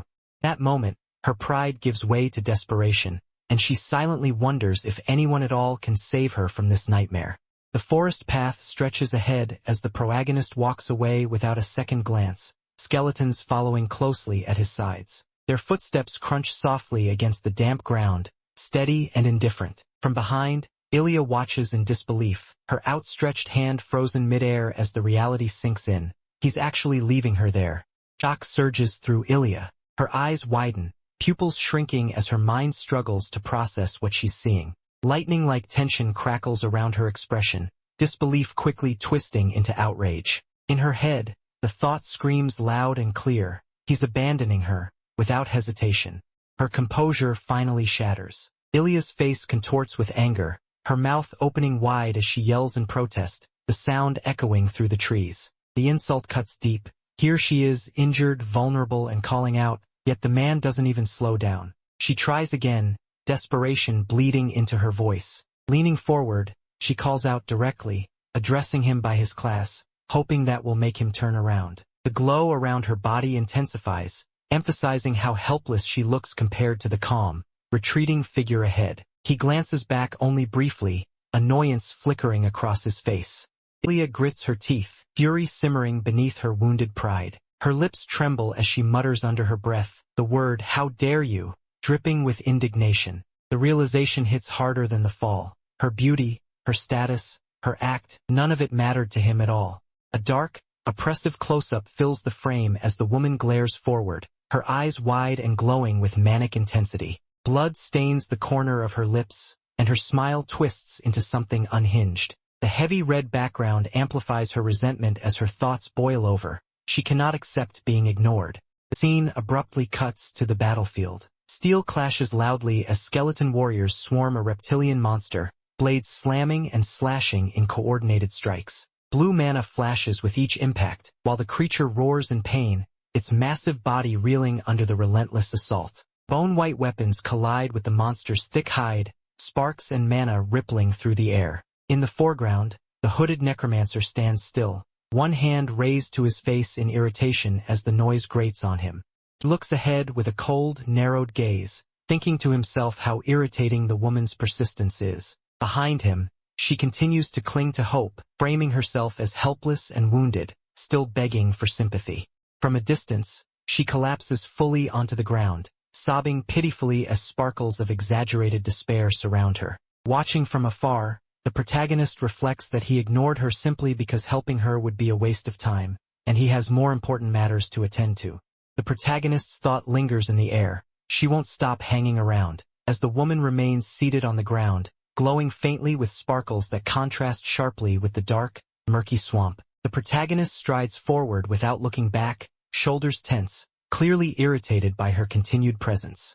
His irritation sharpens into a blunt internal outburst. He lowers his head slightly, teeth clenched beneath the hood as harsh words echo in his mind, telling her to just play the game properly if she came here at all. The tone is cold and impatient, hinting at buried frustration, and a past where sentiment only slowed him down. A fleeting image from his past intrudes, shadowy figures, mocking faces, and memories he clearly doesn't want to revisit. The caption about unwanted memories hangs heavy, explaining his hostility. To him, attachments are liabilities, and her presence threatens to drag him back into things he'd rather forget. He abruptly turns back toward her, snapping out of his thoughts. His voice is sharp and direct as he finally asks what she even needs help with. The woman stiffens in surprise, eyes widening as if she didn't expect him to actually stop. Nervous and fidgeting, she explains in a small, hesitant voice that she dropped her sword in the swamp while hunting and can't retrieve it herself. She pleads for help, hands clasped together. After a moment of visible reluctance, he gives in with clear conditions. He'll help, but once it's done, she leaves immediately. Overwhelmed with relief, she bows deeply, thanking him again and again, her gratitude overflowing as she promises never to forget his kindness, while he stands stiffly, already regretting the decision. Woman's expression twists unervingly as her wide eyes gleam with obsession. A manic smile spreads across her face, her fingers resting against her chin, as if she has finally cornered her prey. The single word "gotcha" hangs in the air, heavy with intent, revealing that her helpless act was never as simple as it seemed. The scene cuts to the swamp, quiet, murky, and glowing faintly with eerie green light. Half submerged in the water, the missing sword juts out from a small patch of land, its blade reflecting the strange luminescence around it. The silence feels deceptive, as if the swamp itself is waiting. She speaks again, her voice brimming with exaggerated gratitude, thanking him profusely and calling him Mr. Necromancer, as though she owes him her life. From above, the necromancer walks ahead with his summoned skeletons trailing behind him in formation. His response is cold and dismissive. He reminds her of their agreement and tells her to leave immediately once the task is done.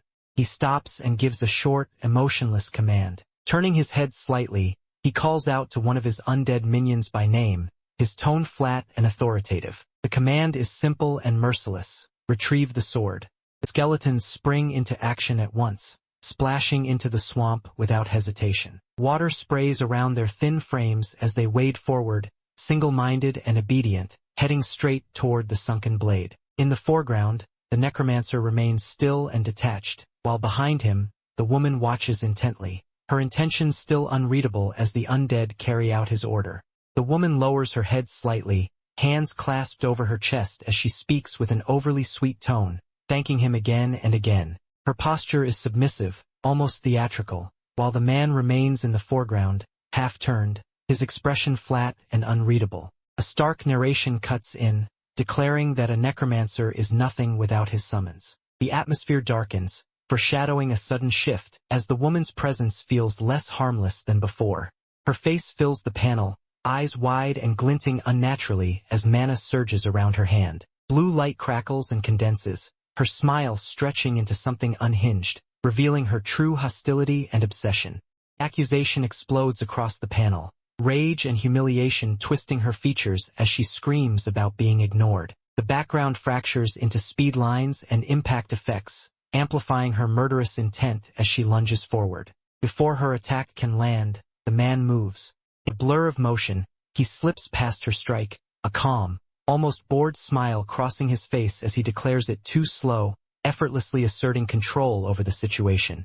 The woman's expression twists from rage to confusion as she suddenly senses something wrong. Her eyes widen, pupils shrinking, and a sharp intake of breath escapes her lips as the word, "huh?" hangs in the air, signaling the moment her confidence cracks. Before she can react, a powerful force yanks her backward. Her body is violently pulled off balance, the air tearing past her as she's thrown skyward, her scream swallowed by the rush of motion. A surge of eerie green swamp water erupts across the forest floor, splashing outward like a spectral tide. The protagonist stands calmly in the distance, flanked by his skeletal summons, as the magic floods the area with cold, unnatural light. The woman crashes down into the swamp with a heavy splash, water exploding around her. She thrashes in panic, gasping for air as the murky water closes in, fury and humiliation twisting her face while she curses him for daring to do this. She screams in outrage, veins standing out as she threatens him, boasting that if her personal guards were here, he would already be dead. Her words are loud and desperate, echoing through the trees as she struggles to regain control. The necromancer turns slightly, a lazy smile spreading across his face. With mocking calm, he raises a finger and points behind her, delivering the words with chilling certainty. "Behind you!"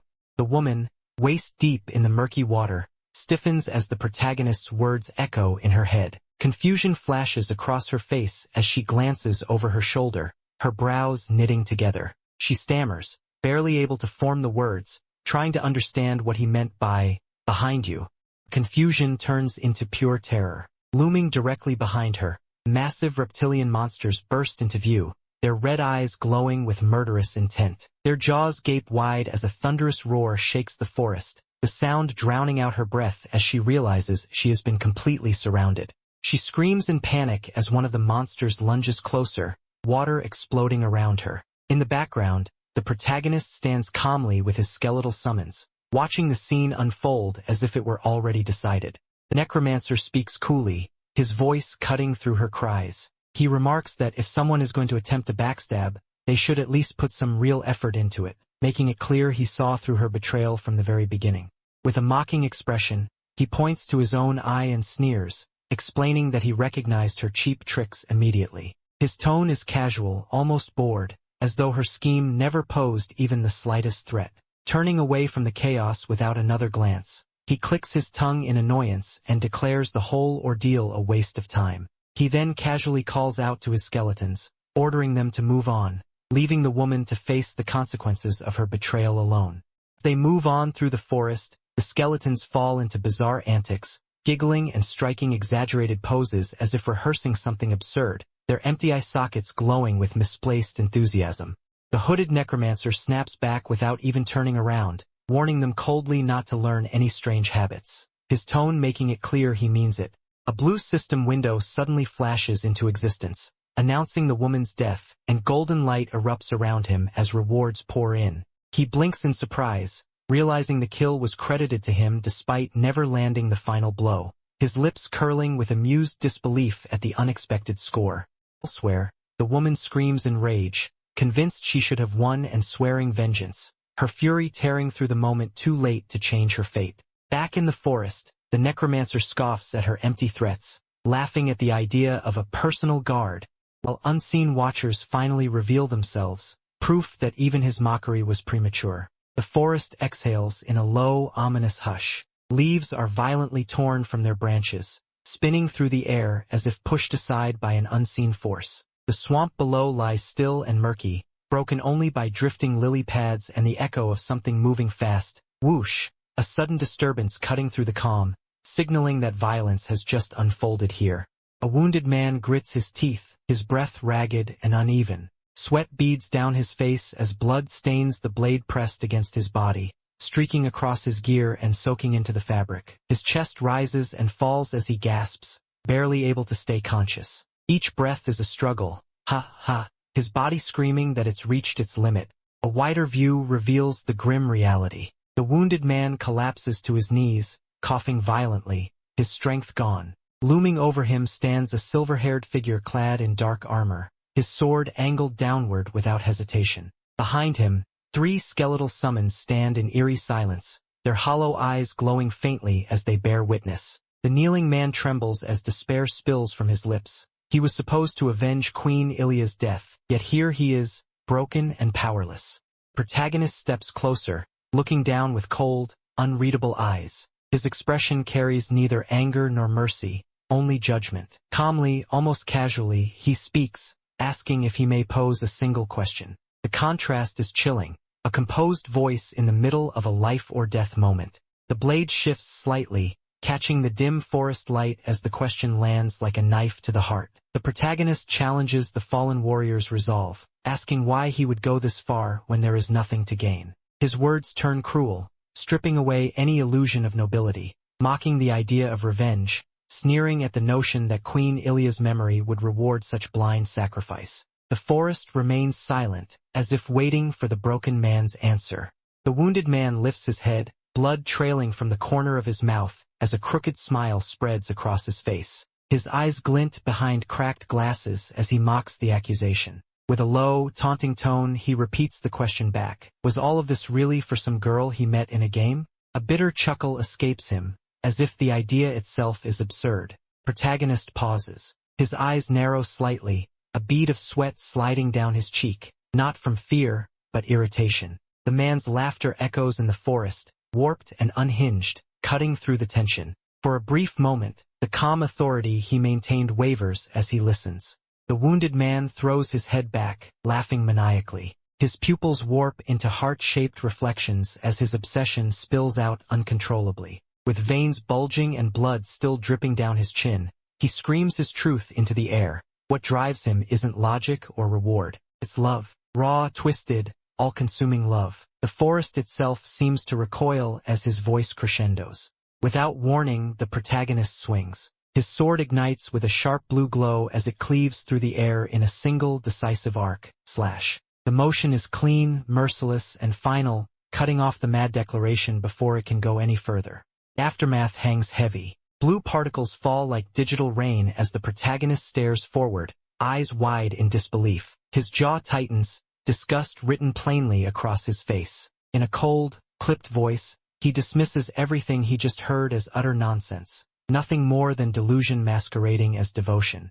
The protagonist recalls the lunatic from before, her twisted grin resurfacing in memory. He dismisses her manipulation, convinced it was nothing more than a cheap act meant to deceive him. The memory sharpens. In the forest, the woman stumbles and falls, pleading weakly for help. He watches coldly, unmoved, already seeing through what he believes is a performance. Without hesitation, he silences her. His hand clamps down as her scream is cut short, her body flung away in a brutal, decisive motion. Then reality crashes in. The woman appears, drenched and furious, screaming threats and accusations. He had thought it was meaningless rage, just empty noise.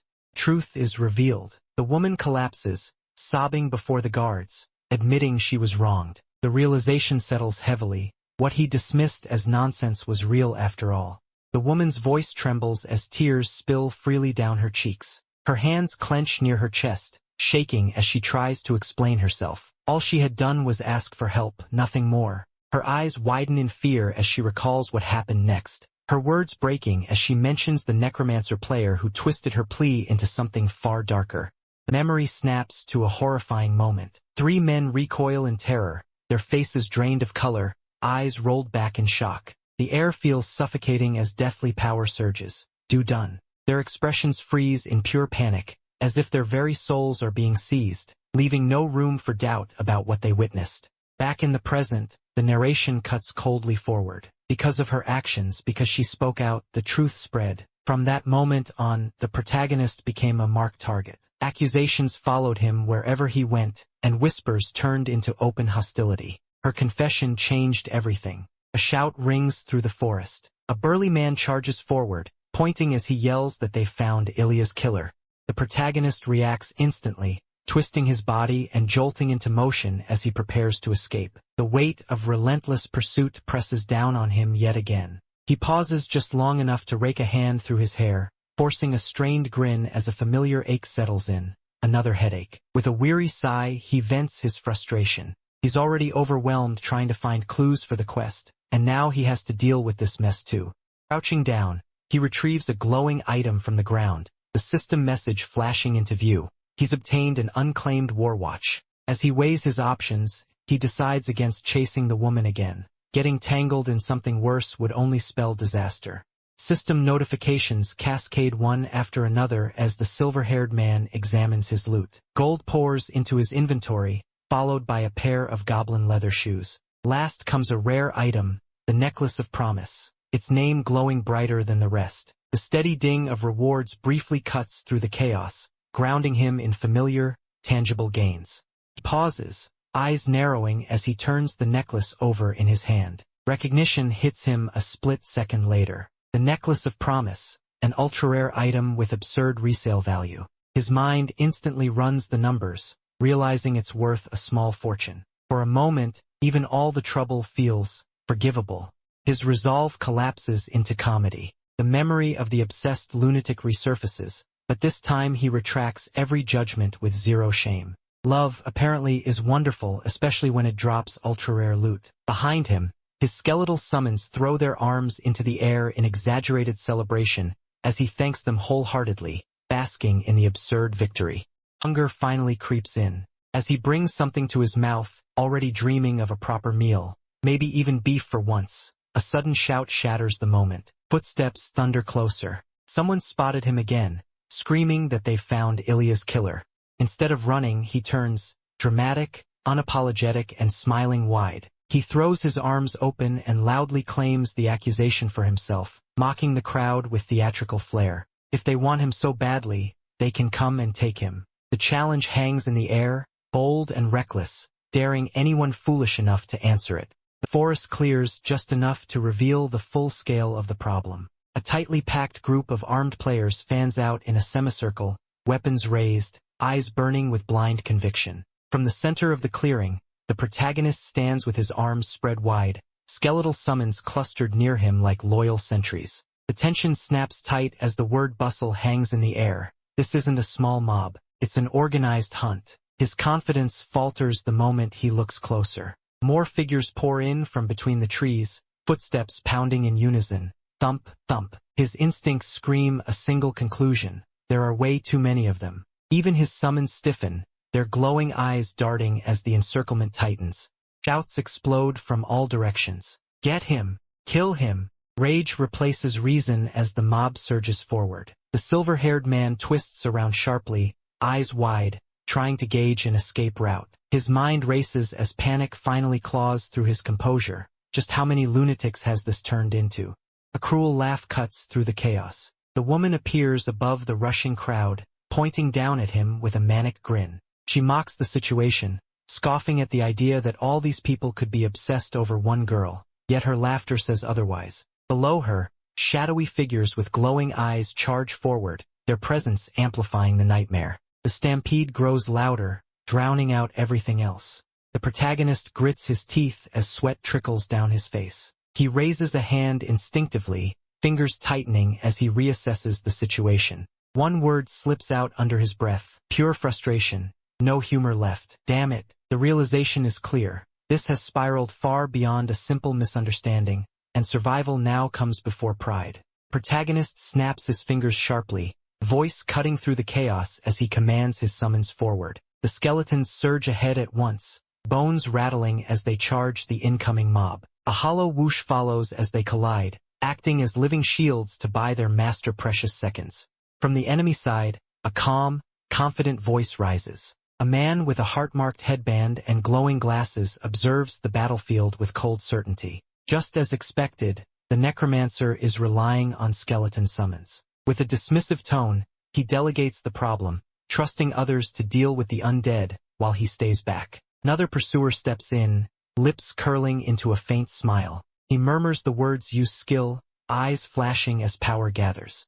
In an instant, pink light floods the clearing, hearts and sparkles swirling violently as a massive slash arcs through the skeletons, an absurdly flashy attack fueled by twisted devotion. The result is immediate and brutal. Bones scatter midair, skulls shattering.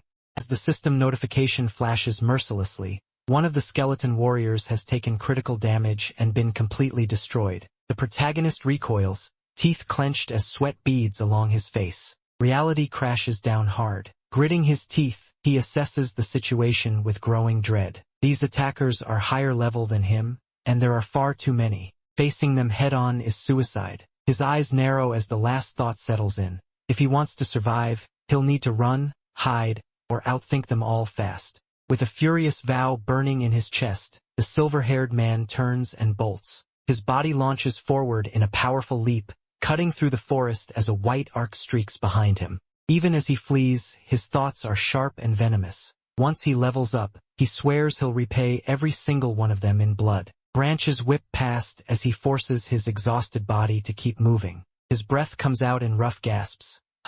Yet he doesn't slow down. Behind him, distant shouts erupt in alarm as the hunters realize he's slipping away, their voices rising in frustration as they give chase. At last, he stumbles into a quieter stretch of forest and braces himself against a thick tree trunk. His shoulders heave as he tries to steady his breathing, sweat dripping from his jaw. He mutters a curse under his breath, calling them persistent bastards for refusing to let go. Regaining his footing, he scans his surroundings with narrowed eyes. The trees feel denser here, the air heavier somehow. The level gap is still working against him. He can tell they won't be easy to shake off, but for now, all he can do is keep moving and stay ahead. Then something changes. He freezes mid-step as a strange sensation crawls up his spine. The forest ahead looks the same, yet it feels wrong, unnaturally quiet, unnervingly still. His eyes widen slightly as the thought forms in his mind. What is this place? Whatever he's wandered into, it's different from anywhere he's been before.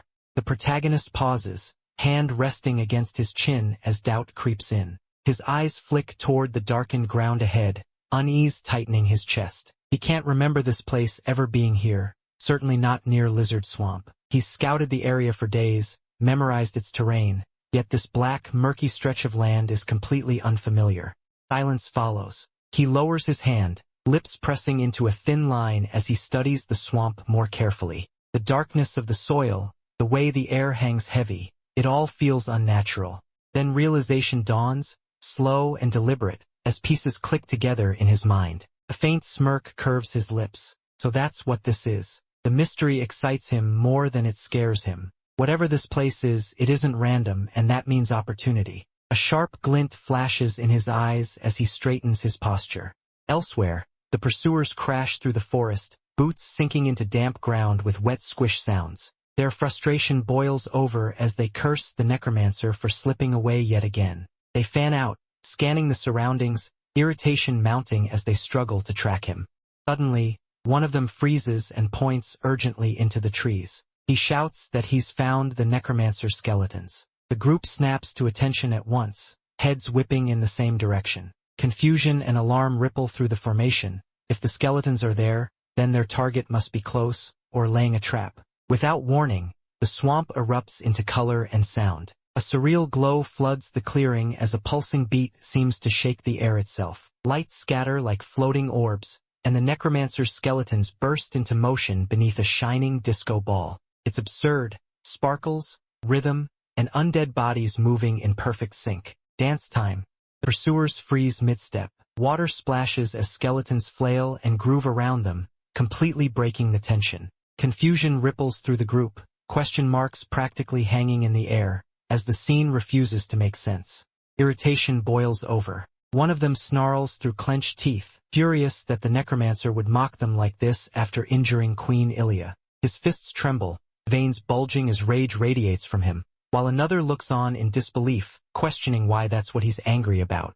The anger snaps into action. With a roar of fury, one of the hunters charges forward, blade raised high. He shouts that this insult is unforgivable and swings with everything he has, aiming to obliterate the mocking undead in one decisive strike. The swamp answers. With a thunderous boom, the ground explodes upward as a massive presence bursts from below. Mud, water, and darkness rain down as an enormous swamp monster rises, dwarfing everyone below. The skeletons stand motionless before it, and the hunters can only stare up in shock as they realize, far too late, that they've stepped into something far worse than a necromancer's trick. Shock slams into the charging hunter. His eyes widen in pure disbelief as the ground lurches beneath him. Mud and debris whip past his face as his momentum is violently stolen away. A broken gasp escapes him. What? His body no longer obeying his intent. The force takes hold completely. With a sickening snap and a heavy chomp, the swamp itself seems to swallow him. His attack is cut short mid-motion, his body flung aside like a toy as the earth convulses around him. Nearby, the rest of the group freezes in place. Their jaws hang open, faces drained of color as the realization finally hits. Sweat pours down their temples as one of them stammers, barely able to form the words. A colossal head rises from the mire, eyes blazing crimson as it lets out a deep, bone-rattling roar. The name echoes in their minds even before it's shouted aloud. A dragon lizard. A system window confirms their worst fear, level 40. Boss monster of the lizard swamp. Against this thing they are utterly outmatched. From the shadows, the protagonist watches in silence. While the hunters panic and shout warnings at one another to retreat, his expression remains calm, almost knowing. The truth settles in his mind at last. When the notice mentioned the nest's egg, it wasn't exaggerating. They didn't just wander into dangerous territory. They stepped straight into the heart of a boss monster's domain. Final realization clicks into place. The words on the screen echo in his mind. The nest's egg never meant a literal egg at all. It was referring to something far more dangerous. The dragon lizard's nest itself. Hidden deep within the swamp, this was the true heart of the quest. His gaze shifts to the towering monster. The dragon lizard looms like a living calamity, its crimson eyes burning with endless hostility. It isn't just strong, it's absurdly strong. A creature with insane defense, overwhelming HP, and raw attack power that normally demands a full raid party just to challenge it. Calm calculation replaces fear. He recalls the rules clearly. Dragon lizard raids ended not long ago. Under normal circumstances, the boss shouldn't even be present here anymore. Yet here it stands, very much alive, violating every expectation. Answer lies in the system itself. If a player with a related quest enters the area, the monster will always respawn, no matter how recently it was defeated. The swirling quest window hovers before him, its meaning finally laid bare. He lifts his head, eyes steady, a faint smile forming on his lips. This confirms it beyond doubt. The dragon lizard's presence proves he's in the right place. This swamp is the key location for Himbri's quest. While everyone else is trapped in terror, he alone understands the truth, and the opportunity standing right in front of him. The protagonist settles against the base of a tree, one hand pressed to his chin as a troubling thought fully forms. His eyes narrow beneath the hood. If this is really what it means, then Ahimbri knowingly sent a level 20 nobody like him straight into a dragon lizard's territory, to retrieve something that even seasoned raiders wouldn't dare touch.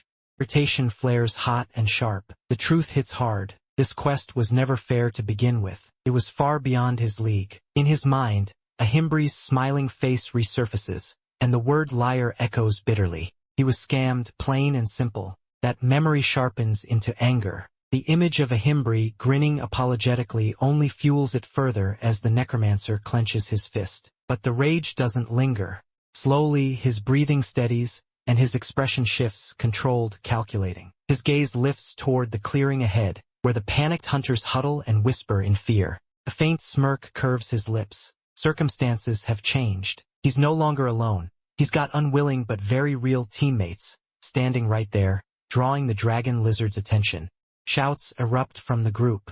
They're terrified, screaming that fighting a dragon lizard at their level is impossible, ordering everyone to fall back. From the shadows, the protagonist calmly raises a finger and snaps it shut with quiet finality. No, this is where he draws the line. Retreat isn't happening. Not now.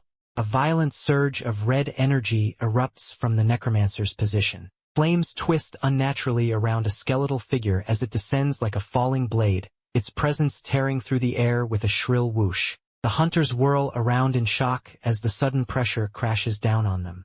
3 undead warriors materialize in front of the escape route, their eye sockets burning crimson as corrupted flames coil around their skulls. Swords scrape against the ground as they step forward in unison. One of the hunters pales, voice cracking as the realization sinks in. There's nowhere left to run. Panic erupts, but one of them tries to force confidence into his voice. He shouts that it's fine, that they'll carve their way through somehow. With a roar, he charges forward, weapon raised, determined to break past the skeletal wall blocking their escape. The dragon lizard strikes. A massive tail whips through the air like a living siege weapon, blotting out the sky for a split second. A scream tears free as one of the hunters is sent flying, his body flung helplessly upward while the monster's jaws snap beneath him. At the same time, the necromancer vanishes from where he stood, reappearing in mid-motion as he dashes away from the chaos. Leaves and dirt explode under his feet as someone shouts in disbelief, accusing him of running away. But to him, this isn't retreat, it's positioning. The trap has already been set, and the hunt has truly begun. A sharp rash cuts through the chaos as the necromancer bursts forward, wind tearing past his face. Over his shoulder, the dragon lizard roars and the hunters scream, but he doesn't look back. With a crooked grin, he offers a mocking thanks, calling them his team, fully aware they're buying him precious time with their lives. He accelerates, the world blurring into streaks of color as his cloak snaps behind him. The sound of pursuit fades, replaced by the steady rhythm of his breath. Calm settles in. All right, he thinks, let's make this quick. Without slowing, he veers sharply and dives into a narrow, jagged tunnel hidden within the dragon lizard's nest. Thorns scrape his armor as he plunges inside, the entrance collapsing behind him with a thunderous dash. He lands in a controlled roll, boots skidding across the uneven ground. Fluid movements carry him forward, jump, hop, twist, each step precise as he navigates the cramped, hostile terrain without hesitation. With a final burst of speed, he straightens and grins, eyes gleaming with anticipation. He's in. The danger is far from over, but the goal is finally within reach. Now it's time to grab the dragon lizard's egg and disappear before anyone realizes what just happened.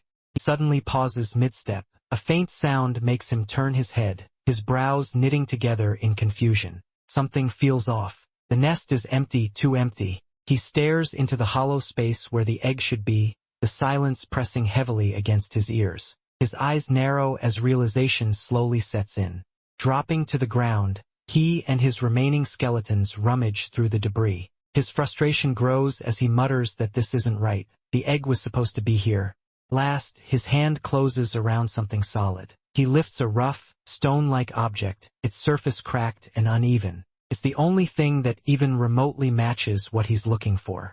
He examines it closely, turning it in his hands. A faint purple rune pulses at its center, leaking an eerie glow. He admits it looks more like a rock than an egg, but it's undeniably suspicious.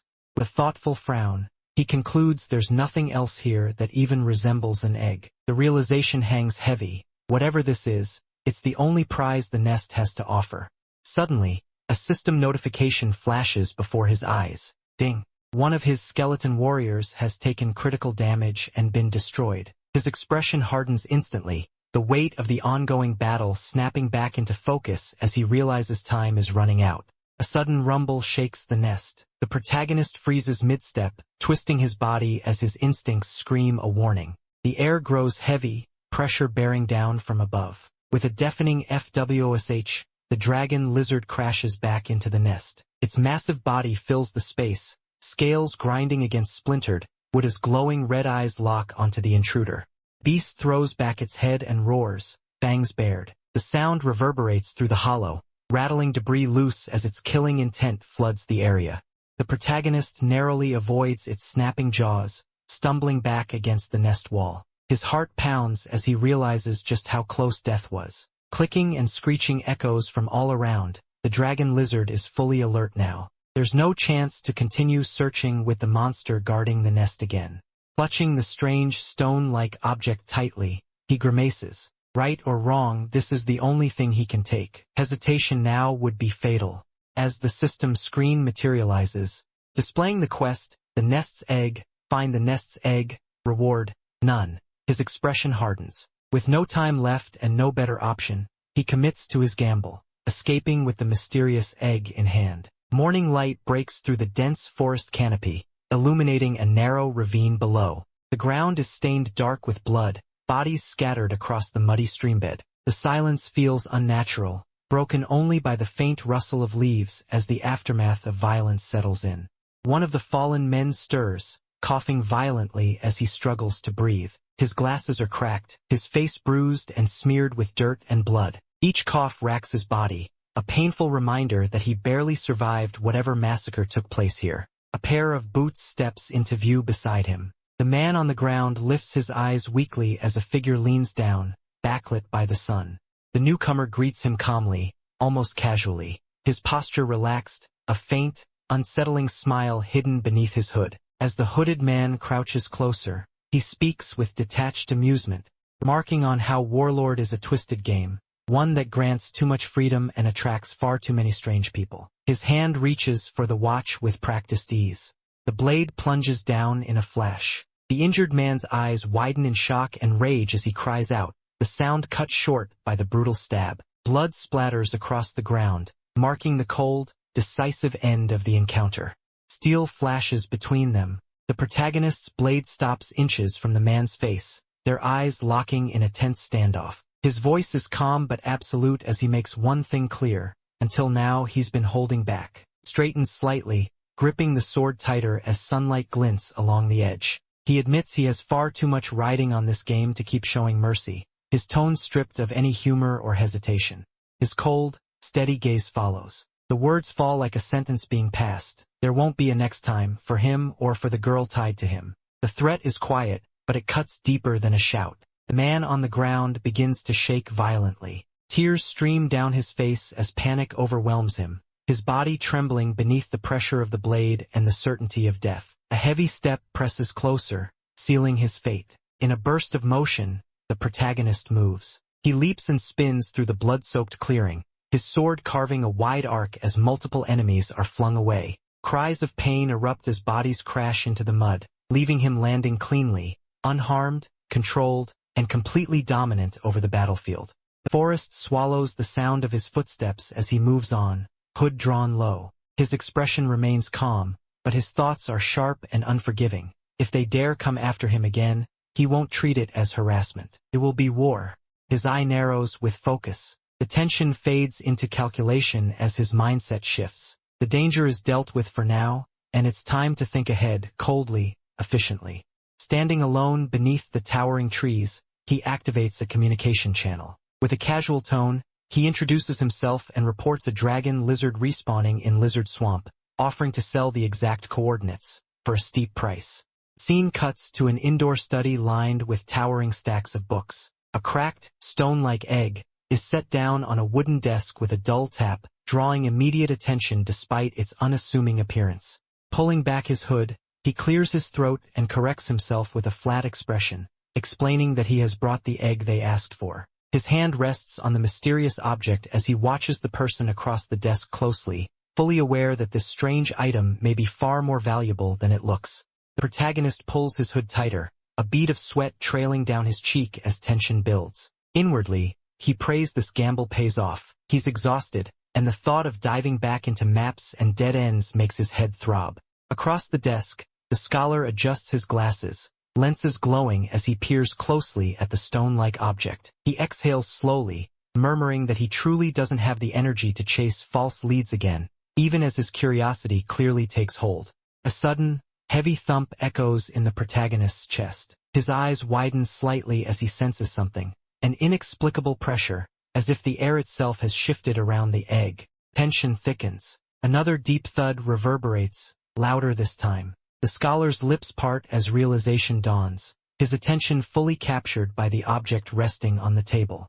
The pounding grows more intense, each beat unmistakable. The protagonist's eye sharpens with shock and certainty as the truth hits him all at once. This isn't just a rock. This is the egg. The scholar straightens with a satisfied smile, his hand resting firmly on the cracked stone. He looks at the hooded youth and calmly declares that this is exactly what he had been searching for, offering sincere praise for a job well done.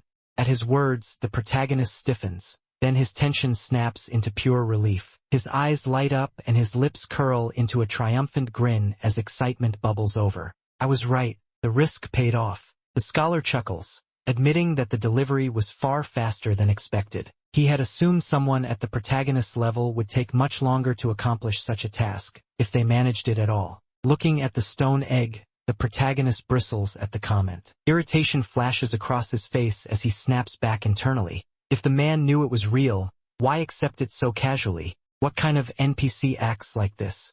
Protagonist's smile twitches. Annoyance flares beneath his composure as he snaps back internally. So you knew how dangerous this was and still let me take it? His eyes narrow, disbelief and irritation mixing together as he stares at the scholar, silently demanding to know what kind of NPC calmly sends someone into a nightmare like that without warning. The scholar lifts the jagged stone and explains in a measured tone that whenever they investigate areas plagued by unusually violent, mutated monsters, this object is always found nearby. His presence, he implies, is no coincidence.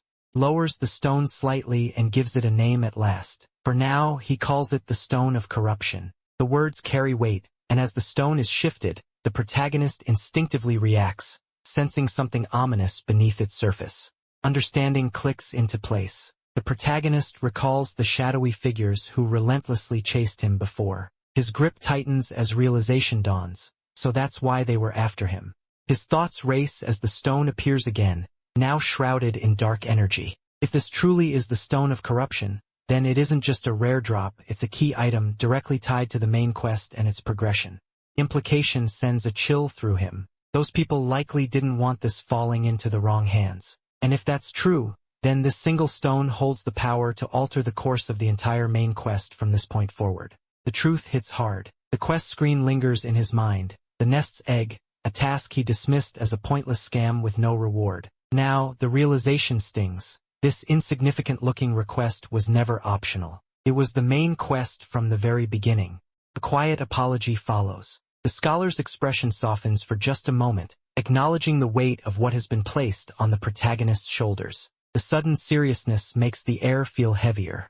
He admits what the protagonist had already begun to suspect. This task was far beyond him from the start, but the enemy they face is powerful, hidden, and entirely unknown. That uncertainty is precisely why this test was necessary. Holding the stone close, the scholar asks for forgiveness. Testing the boy's resolve was a deliberate choice, one made to see whether he would crumble or push forward despite overwhelming odds. Question is finally laid bare. Leaning forward, eyes sharp behind his glasses, the scholar asks if he is ready to stand against the corruption consuming this world. The answer comes not in words, but in a clenched fist and a burning resolve. If entering the main quest means endless danger, then it also means endless opportunity. The protagonist explodes with enthusiasm, throwing his whole upper body forward as he slaps a hand across his chest. His mouth stretches wide in a reckless grin as he declares, without hesitation, that all it takes is a single word, and he'll pour in everything he has. Body, soul, pride, and future. To him, This isn't fear or duty anymore. It's excitement, the thrill of finally touching something real. The mood shatters in an instant. A sharp, invisible pressure crashes down like breaking glass, freezing his momentum mid-outburst. The scholar's calm interruption cuts cleanly through the noise. Not now. The protagonist stiffens, confusion replacing adrenaline as the weight of reality settles back onto his shoulders. Arms crossed, the scholar studies him with a steady, unimpressed gaze. He reminds him of what he's already seen, the mutated monsters, their overwhelming strength, the danger lurking behind every step. This isn't something that can be handed off lightly. No matter his resolve, entrusting the main quest to a complete novice would be irresponsible. Frustration boils over. The protagonist clenches his teeth, a bead of sweat rolling down his cheek as the thought hits him hard. Is the quest locked until I level up? He tries to argue, stammering out a protest, but the words stumble over each other. Logic says wait. His instincts scream to move forward now.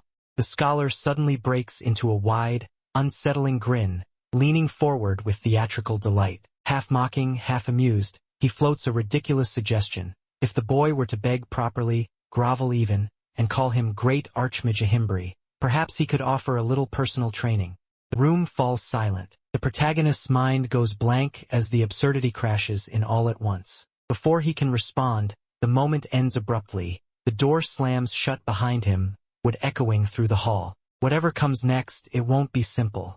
System notifications cascade one after another. Quest complete. The nest's egg. Before he can even react, another alert follows, granting him the unexpected title of a Himbri's disciple, the chime ringing almost mockingly. A new quest instantly activates. A Himbri's teachings. 2. The rewards flash before his eyes, and his silence says everything as he realizes just how deep he's been dragged into this mess. He clenches his teeth, glaring back at the Archmage as frustration boils over. In his mind, the conclusion is clear. This man was never trustworthy to begin with. Scene cuts to chaos elsewhere. The battlefield finally falls silent as the flames fade, leaving only drifting embers and the monster's charred corpse.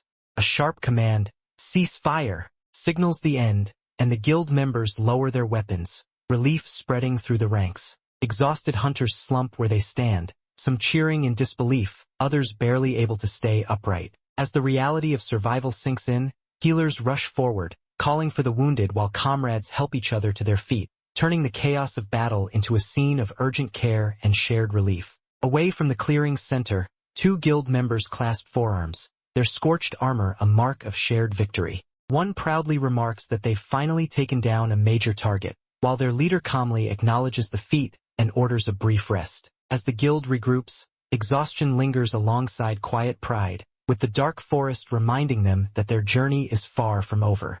Steps crunch softly through the forest as a guild member approaches the armored helper, bowing deeply with sincere gratitude. His voice trembles with emotion as he admits the man exceeded every rumor they'd heard. The helper steps forward into the light, hands pressed together as he wipes away the traces of the earlier battle. Addressed as Mr. Helper, he responds with calm humility, saying the praise is too much, his expression composed and unreadable behind his glasses. With a quiet click, he adjusts his glasses and looks over the group. He credits the flawless outcome not to himself, but to how well everyone followed his instructions, subtly asserting his authority without arrogance. The guild member laughs openly, waving it off as he insists the truth is obvious. Without the helper, at least 5 people would have died. Clearing the raid without a single casualty was nothing short of miraculous. Still smiling, the man reaches into his pouch and pulls out a small bag, extending it forward. He calls it a little extra, just a token of thanks. The helper watches quietly as the reward is offered, the forest growing still around them, as if acknowledging that something valuable has just changed hands. The helper pauses as the pouch is pushed toward him. Calm but firm, he reminds the man that they already agreed on a different form of payment, his voice steady and unyielding. A dark, oppressive aura seems to gather as he adjusts his glasses, refusing the tip outright. He states plainly that he prefers to stick to the rules, no exceptions, no favors. Caught off guard, the guild member stammers an apology, sweat forming as confusion sets in. In his mind, disbelief spirals. Don't helpers usually do this for money? Questions pile up as the helper turns away. This wasn't even a high-level raid, so why would someone of his caliber show up at all? The man watches him leave, unable to grasp who or what he truly is. Without looking back, the helper announces his departure. He's off to collect the reward they promised him from the start, everything inside the dragon lizard's nest. Behind him, shocked voices echo, insisting there's nothing but junk in there, while his footsteps fade deeper into the forest, certain that they're wrong. Walking alone, the helper reflects quietly on his fortune. This time, luck truly favored him. He never expected to even have a chance at obtaining the Stone of Corruption. His thoughts drift back to the moment he heard the dragon lizard had respawned. At first, unease crept in. He had assumed Haho Mask had already cleared the quest ahead of him. But seeing the boss still alive told him everything he needed to know. If the monster remained, then Haho Mask must have failed, an outcome both surprising and reassuring. The reasoning settles easily in his mind. No matter how skilled someone is, taking down a boss monster alone is never simple, especially when mechanics and timing are involved. A sharp smile forms as he pushes deeper into the nest. If he secures the Stone of Corruption first, he can completely block Haho Mask from finishing the quest. With renewed resolve, he steps into the heart of the lair, confident that the advantage is now his. He falls silent, fingers pressed against his temple as faint tremors run through his hand. For a moment, even his thoughts refuse to surface. Only the weight of what's coming lingers. Suddenly, a sharp curse breaks the quiet. The air shifts violently, as if something unseen has been triggered, and instinct screams that this moment was inevitable. Elsewhere, the protagonist sits hunched in darkness, hands clasped beneath his face. Time seems frozen as he gathers himself, the tension suffocating. He lifts his head just enough for his words to escape. At last, the time has come. Years of waiting compress into that single breath. Memories flood in, painful, miserable days spent convincing himself to endure, to survive, believing that things would eventually change. Curled in the shadows, he whispers to himself that he held on for this very moment, and now, everything is about to move forward. Words echo with finality, those days are finally over. His fist clenches tight, not in anger this time, but in certainty. The past no longer has a hold on him. His eyes blaze as resolve turns into action. Without hesitation, he blurts out his first order of business, beef. After everything he's endured, he refuses to hold back anymore. He bursts into motion, phone in hand, excitement overflowing. He admits he's been cutting food costs to the bare minimum just in case things went wrong, but now that caution is no longer necessary. Spinning around with a grin, he celebrates his success. Landing the main quest means he's finally safe, finally in the clear, and free to breathe without fear hanging over him. His thoughts flash to his unexpectedly high earnings, memories of loot and rewards piling up. Laughing to himself, he taps eagerly on his phone, deciding to cash out first, because after everything he's been through, he's earned every single indulgence that comes next. The screen flashes his transaction history, an impressive deposit fills the display, and his excitement spikes as he sees the balance jump higher than ever before. Riding the high, he eagerly plans to splurge, already imagining a well-earned feast as his finger moves to make a purchase. One sharp ding after another cuts through the moment. Loan payments, utilities, and rent are automatically deducted in rapid succession, the numbers draining away just as fast as they appeared. The final balance settles far lower than expected, and his grin vanishes. Staring at the screen in disbelief, he can only mutter a confused, deflated, "Huh?" The final screen hits him like a physical blow. His balance flashes at a pitiful 856 Korean wons, barely worth $1. His face goes slack, blood still at the corner of his mouth. As the number sinks in and reality crashes down hard, he snaps, clutching his head and screaming in disbelief. All that work, all that suffering, and he can't even afford pickles, let alone beef. The frustration spills out as his body shakes with pent-up rage and exhaustion. Overwhelmed, he slams his phone onto the floor. The sharp impact echoes in the room, a hollow sound that matches his despair. As he collapses forward, shoulders slumped. Phone buzzes again. A message lights up the screen. Romani checking in, blunt and worried, asking if he's still alive and whether he's quit WTube for good. He freezes, staring at the message. Realization dawns, he's never explained anything to her. Sitting up, he grabs the phone and starts typing, sweat forming at his temple, as he prepares to finally tell the truth. His reply begins hesitantly. He admits that shady people have been tailing him, the words heavy with tension, hinting that his silence wasn't a choice, but a matter of survival. He grips his phone tightly, thumb pressing against the screen as irritation boils over. The word pause hangs in the air, but his patience has already snapped. His eyes widen, veins standing out as frustration explodes into rage. In his mind, the excuse he just sent feels hollow. He snaps at the thought, wait, hold on. Why should he even care anymore? He scoffs inwardly. He's broke, starving, and barely holding on. Why should he care what those bastards are scheming? What did he even do wrong? He's just a gamer who plays fair. Mostly. With a sharp motion, he stands up, anger burning through his exhaustion. His resolve hardens as he straightens his back, fists clenched. He spits the thought out with conviction. Screw them. Screw their tailing. His decision is made. He won't live in fear anymore. World shifts. Darkness envelopes the scene as a graveyard fades into view. Twisted trees creaking under a cold night sky. Crows cry out as blue light flickers. And skeletal figures emerge from the shadows. A system message appears. You have entered Forest of the Dead.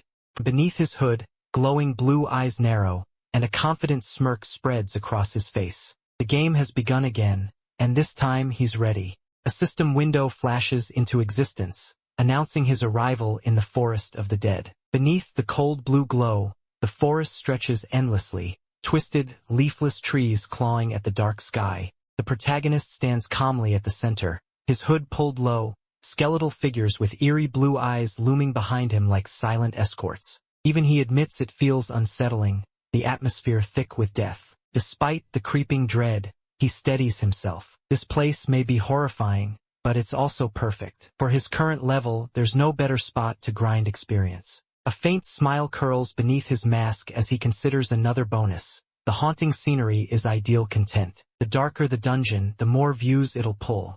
He pivots smoothly, turning toward the skeletons that have begun to close in. His posture shifts from casual to purposeful, confidence radiating from the small movement. It's time to start farming monsters. But before diving in headfirst, he pauses. There's one more thing he needs to do. The skeletons stare at him with hollow, glowing eyes. He declares that they've gained a new friend in the party. The undead react instinctively, startled by his words and presence. With a calm warning, he tells them to behave, because from now on, magic will be part of the equation. The reveal comes immediately. A new summon materializes. A hooded skeleton mage, its skull faintly flushed with an almost comical blush as dark mana swirls around it. He recognizes the spell instantly, recalling how a Himbri, posing as a generous benefactor, handed it over. The catch is clear now. The more he uses it, the higher his proficiency grows, and the stronger the summoned magic becomes. This new friend isn't just backup, it's the start of a much deadlier grind.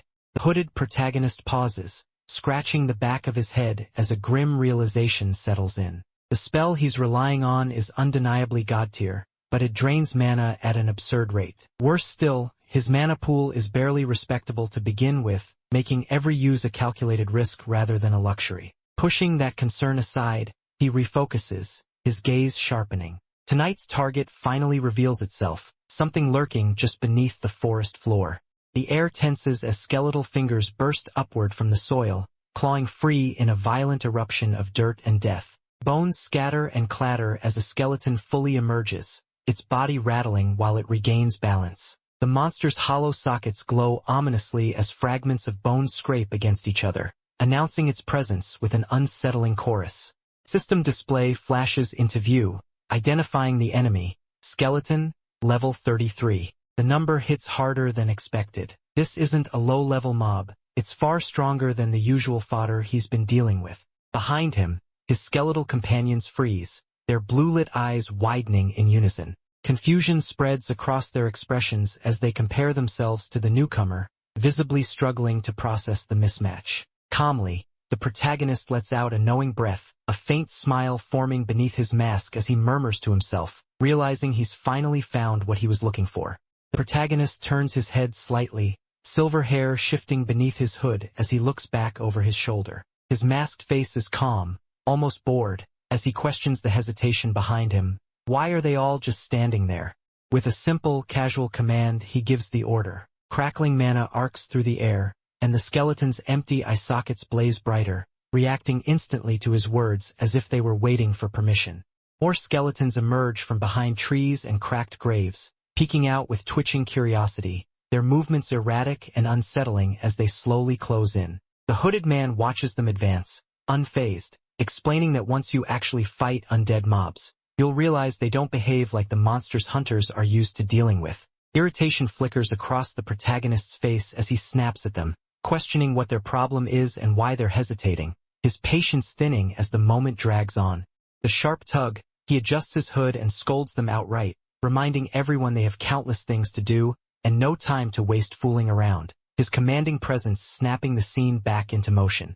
At his command, the skeletons finally spring into action. Purple energy crackles through their hollow frames as they surge forward in unison, bones snapping and joints popping as they move. Their empty eye sockets glow brighter, reacting instinctively to his will. The undead collide with the enemy's head-on. One skeleton is smashed aside, its skull flying free as its body scatters across the ground. Another stumbles, ribs rattling violently as the impact reverberates through its fragile frame. Fragments rain down, cracked bones, shattered skull pieces, and loose joints clatter against the earth. The battlefield fills with the sound of crumbling remains, a harsh reminder of how easily undead bodies break under brute force. Yet even as one skeleton collapses, another lunges forward, its form barely held together by dark energy. A hostile undead reaches out with a guttural groan, red aura flaring as it attempts to strike, only to find its attack lacking any real stopping power. Watching calmly, the protagonist steps back, unfazed. He clicks his tongue in mild annoyance and concludes that ordinary attacks are useless against these foes. This is exactly why brute force alone won't work here, and why something more specialized is required. The protagonist straightens beneath the cold night sky, summoning a massive mage hammer with ease. Residual mana crackles along its head as dust and bone fragments settle around his feet, proof of the overwhelming force behind the swing. With a sharp motion, he swings. The hammer carves a wide arc through the air, the mana embedded within it detonating outward in a crescent of force. The impact lands squarely on the skeleton's upper body. Bones shatter instantly, ribs exploding into fragments, the skull cracking with a dry, echoing crunch. The shockwave ripples through the graveyard, scattering debris and kicking up dust as the undead's body collapses in on itself. For a brief moment, the skeleton's red glow flickers, struggling to hold its form. Then the mana dissipates. What remains crumbles to the ground in a lifeless heap, fragments clattering across the dirt. The protagonist straightens, resting the hammer casually at his side, as if he's just proven a simple point rather than ended a fight. Watching the remains settle, he speaks with quiet confidence, explaining that this is exactly why ordinary attacks don't work on undead. They won't fall unless their core, starting with the head, is completely destroyed. His gaze shifts back to the remaining enemies, calm and instructive, as if this brutal display were nothing more than a practical lesson. The summoned skeletons recoil all at once, clutching their skulls in exaggerated panic. Hollow eye sockets widen, blue light trembling as they gasp in unison, completely thrown off by his calm confidence. He turns away from their reaction without a second glance, resting his weight against the mage hammer like a walking cane. In a casual tone, he announces today's objective, as if setting a simple workout routine rather than a massacre. The camera pulls back, revealing the desolate forest and gravestones stretching into the darkness. Crows scatter into the sky as he declares the challenge plainly, 100 skeletons, 100 minutes, and adds that he's recording it as a time attack run. Corner of his mouth lifting into a confident smirk. He questions them lightly, almost teasing. Are they really saying they can't keep up with something this simple? The mood snaps. Crimson energy erupts behind him, staining the night red as his presence turns overwhelming. Skeletons sprint forward in blind panic, blue eyes wide with terror, while his silhouette stands firm at the center, an executioner waiting for the hunt to begin.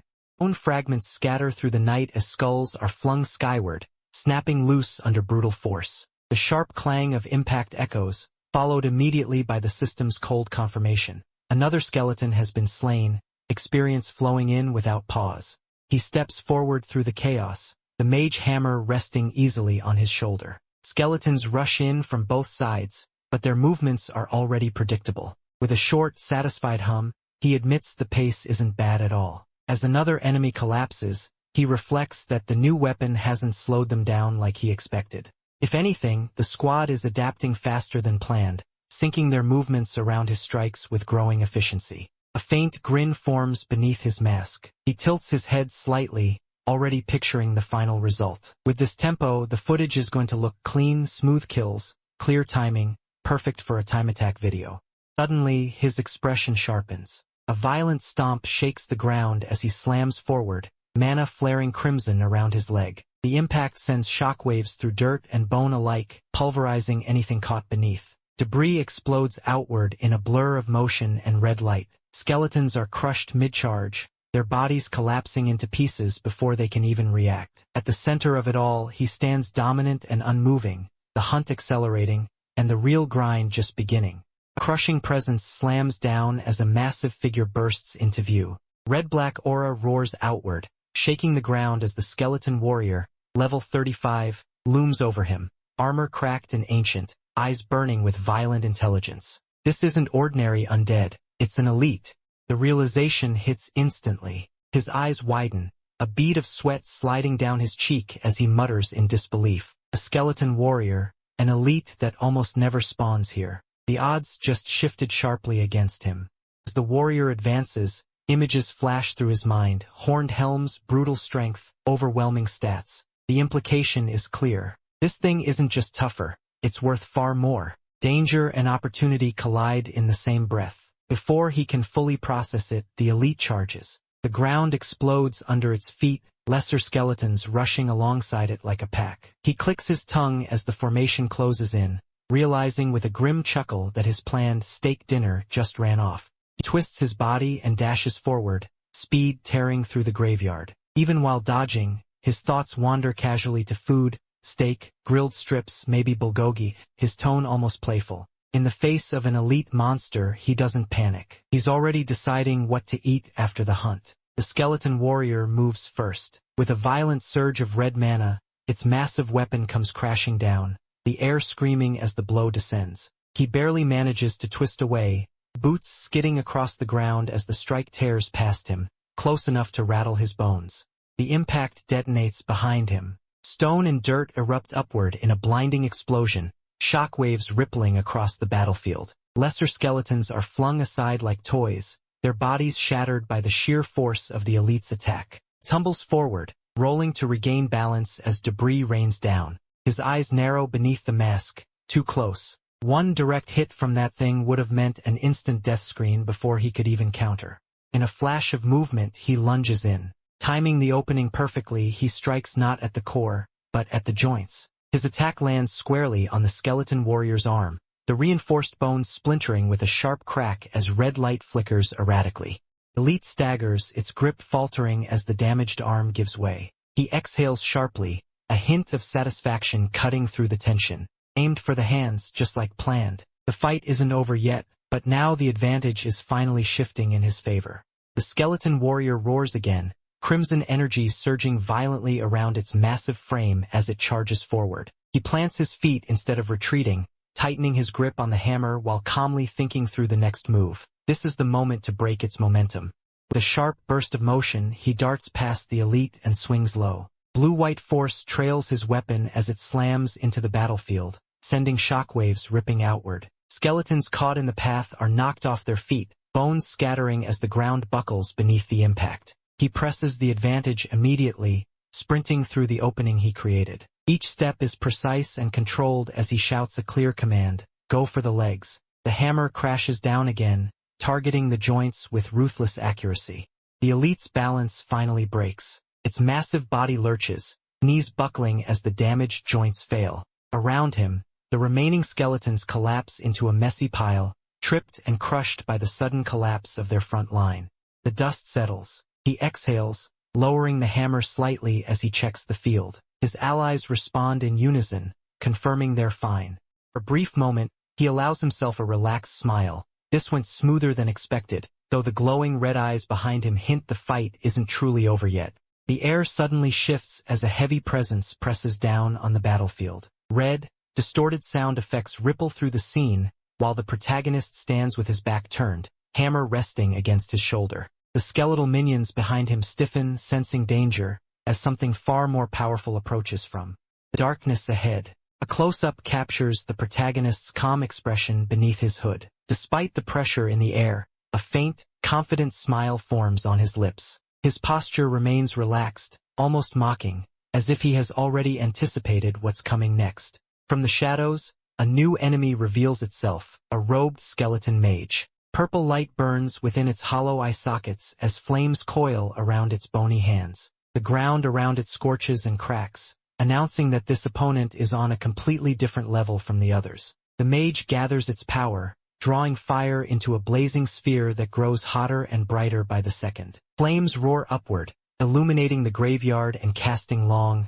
flickering shadows. The spell pulses violently, threatening to explode forward at any moment. Fireball reaches full intensity, filling the panel with searing orange and gold. The skeletal mage grins as the magic stabilizes in its grasp, clearly preparing to unleash a devastating attack. The tension peaks as the confrontation between the calm, confident protagonist and this newly arrived threat is about to begin.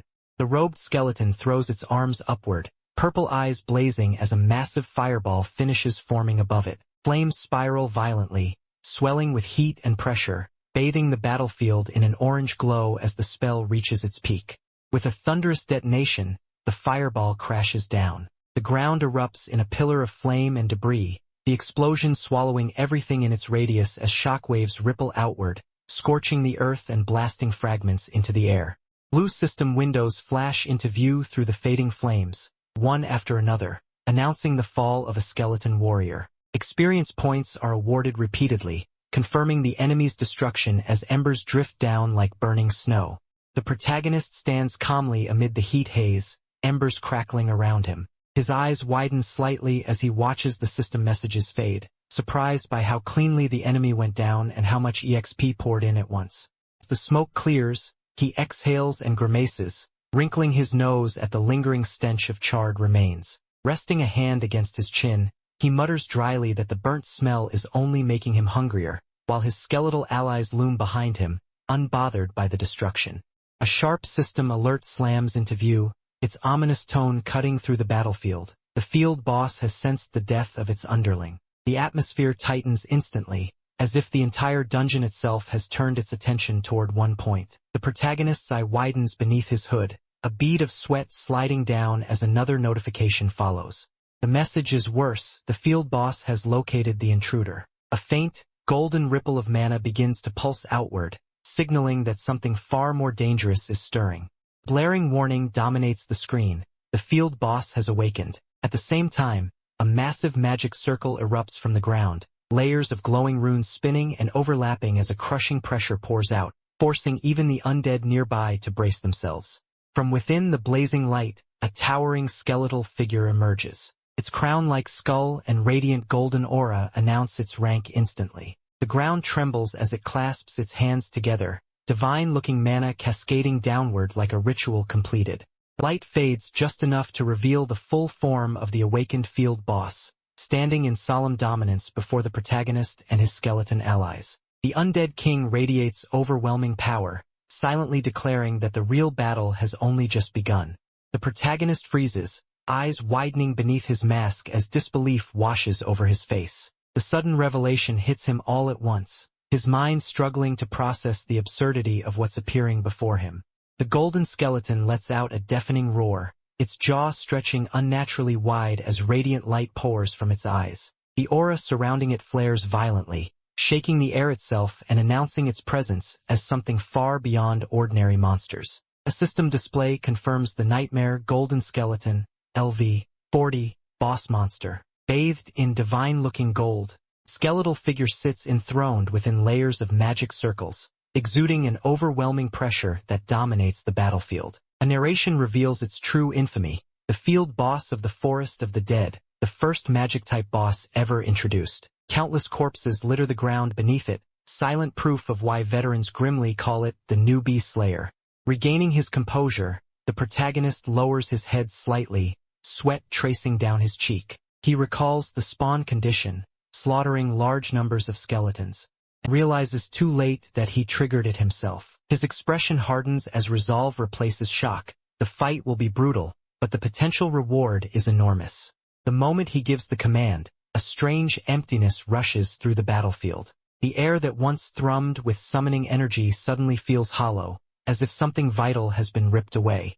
Cold system alert flashes before his eyes, brutally concise. His summons have vanished due to insufficient mana. The realization hits instantly, draining the confidence from his stance as the weight of the mistake settles in. His eyes widen in disbelief, pupils shaking as panic creeps in.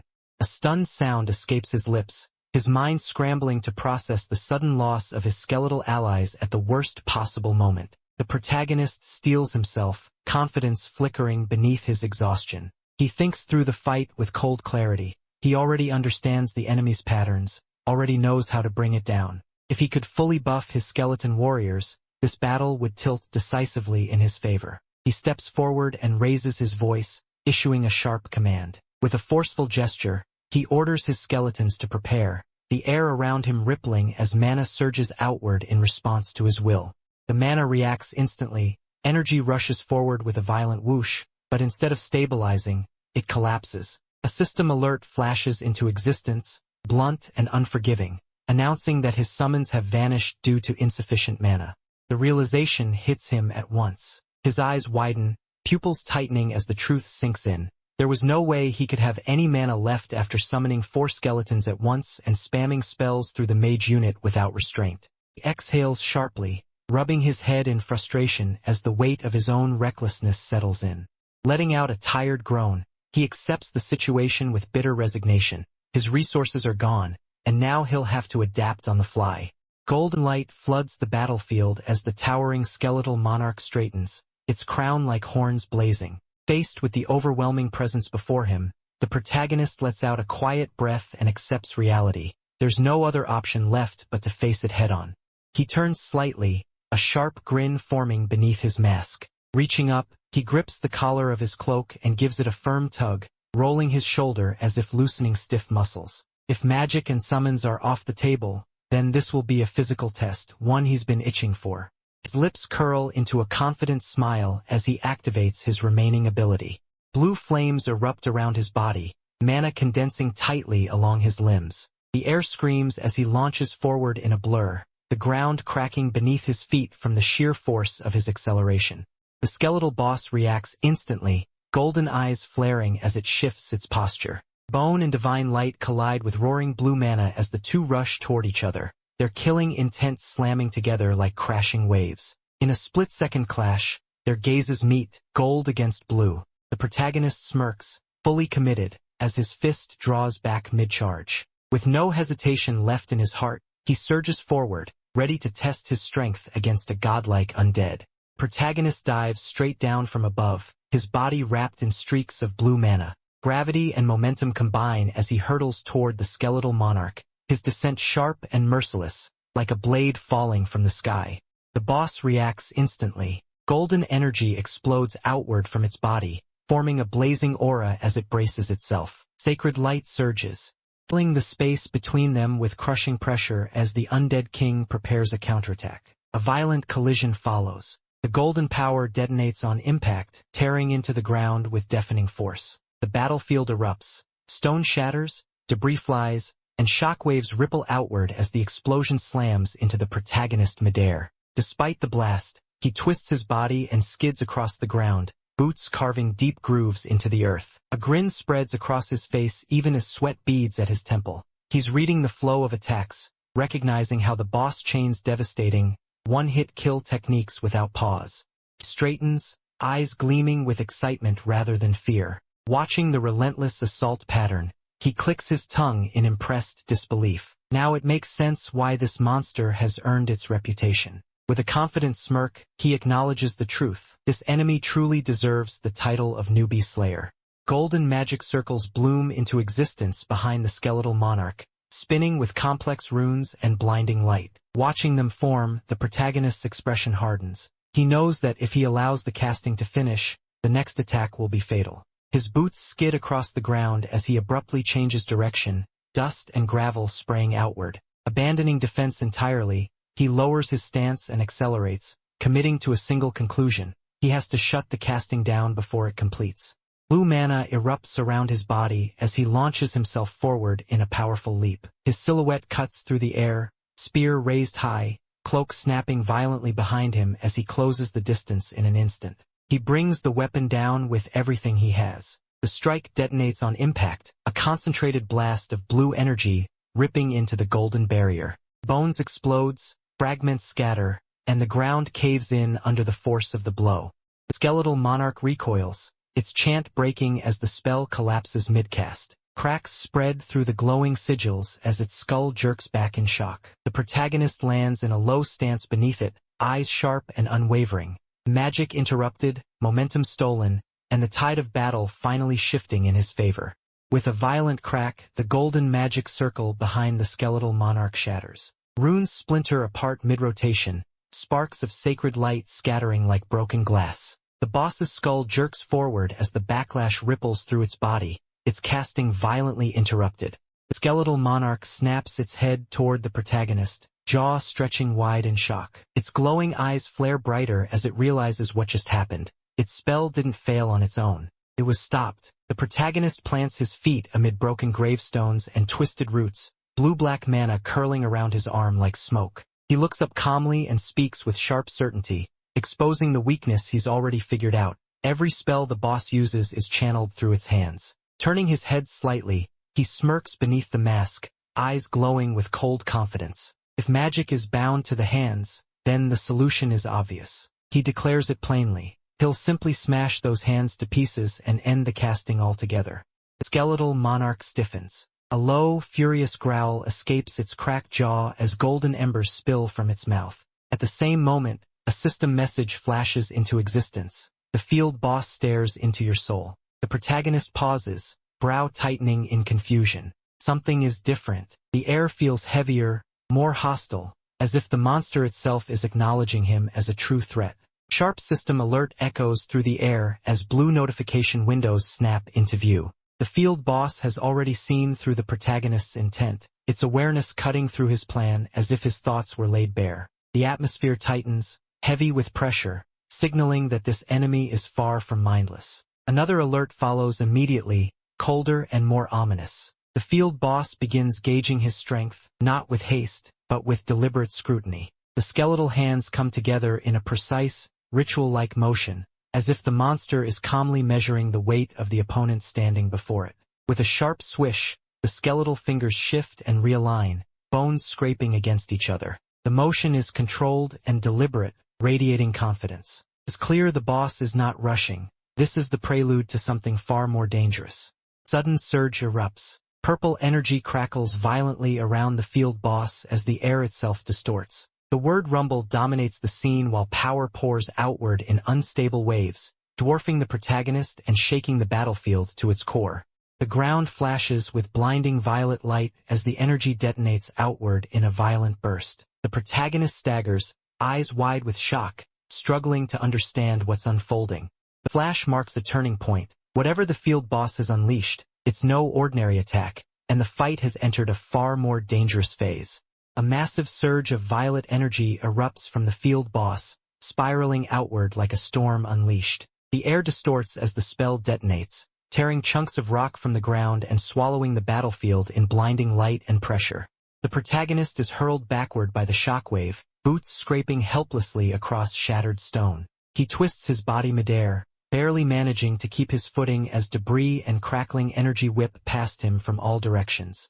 As he skids to a halt, his eyes widen. The purple radiance doesn't fade. Instead, it sharpens, condensing and surging forward again, moving with intent rather than randomness. The spell isn't dispersing, it's pursuing him. Dark energy coils around his silhouette, closing the distance at an alarming rate. Gritting his teeth, he braces himself, muscles tensing as he realizes the attack is adapting to his movements. A pulse of pressure slams down like a hammer, forcing him to leap away at the last second. The ground behind him explodes, and one thought cuts through the chaos as he struggles to recover. It's catching up. The force of the blast finally gives way, and the protagonist is flung hard against the ground. His body skids across the cracked earth, armor scraping loudly as dust and violet sparks scatter in his wake. The lingering energy presses down on him like a crushing weight, refusing to fade. He rolls onto his side, coughing violently as he struggles to draw breath. Dark, smoky energy coils around his body, seeping from his back like a living shadow. Each cough is sharp and painful, his vision blurring as the aftershock rattles through his bones. Clenching his teeth, he forces his head up, eyes widening in disbelief. His gaze locks onto the battlefield ahead, where the ground has been torn open and flooded with unfamiliar purple light. Confusion and alarm flash across his face as he realizes this power doesn't resemble anything he remembers. The scene pulls back to reveal the devastation. Shattered stone, scorched earth, and a glowing trail of violet energy carved deep into the field. At the far edge, the protagonist appears small and battered, emphasizing just how overwhelming the attack truly was. Slowly, he pushes himself upright, one hand braced against the ground, the other tightening around his weapon. His expression hardens into wary focus as he questions his own memory and understanding. Whatever the field boss just unleashed, it's something far beyond what he expected, and it's not finished yet.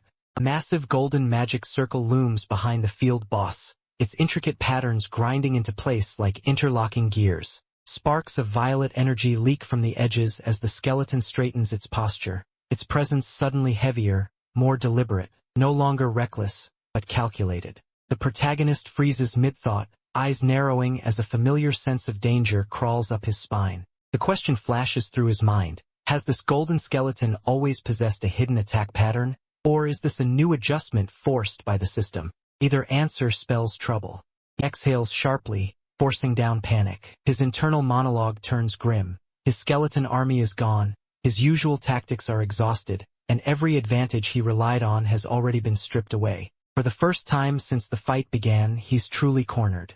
Across the battlefield, the golden skeleton raises its arms as purple mana condenses violently around its core. The air distorts, the ground trembles, and the magic circle flares brighter, signaling an imminent, large-scale attack that leaves no room for hesitation. A towering wave of violet energy crashes down from the sky, splitting the battlefield apart with overwhelming force. The protagonist stands alone beneath it, cloak snapping in the shockwave, gripping his weapon as he steels himself, deciding that survival, at least for now, is the only victory he can afford. The protagonist steadies himself amid the chaos, violet lightning crackling around his body as he lowers his stance. Despite the overwhelming pressure, his eyes sharpen with resolve. He silences his panic, deciding to focus on immediate survival rather than an impossible victory. He launches forward, tilting his body at the last second as a beam of destructive energy slams into the ground behind him. The explosion rips through stone and air alike, shards flying past as he narrowly slips through the attack's edge.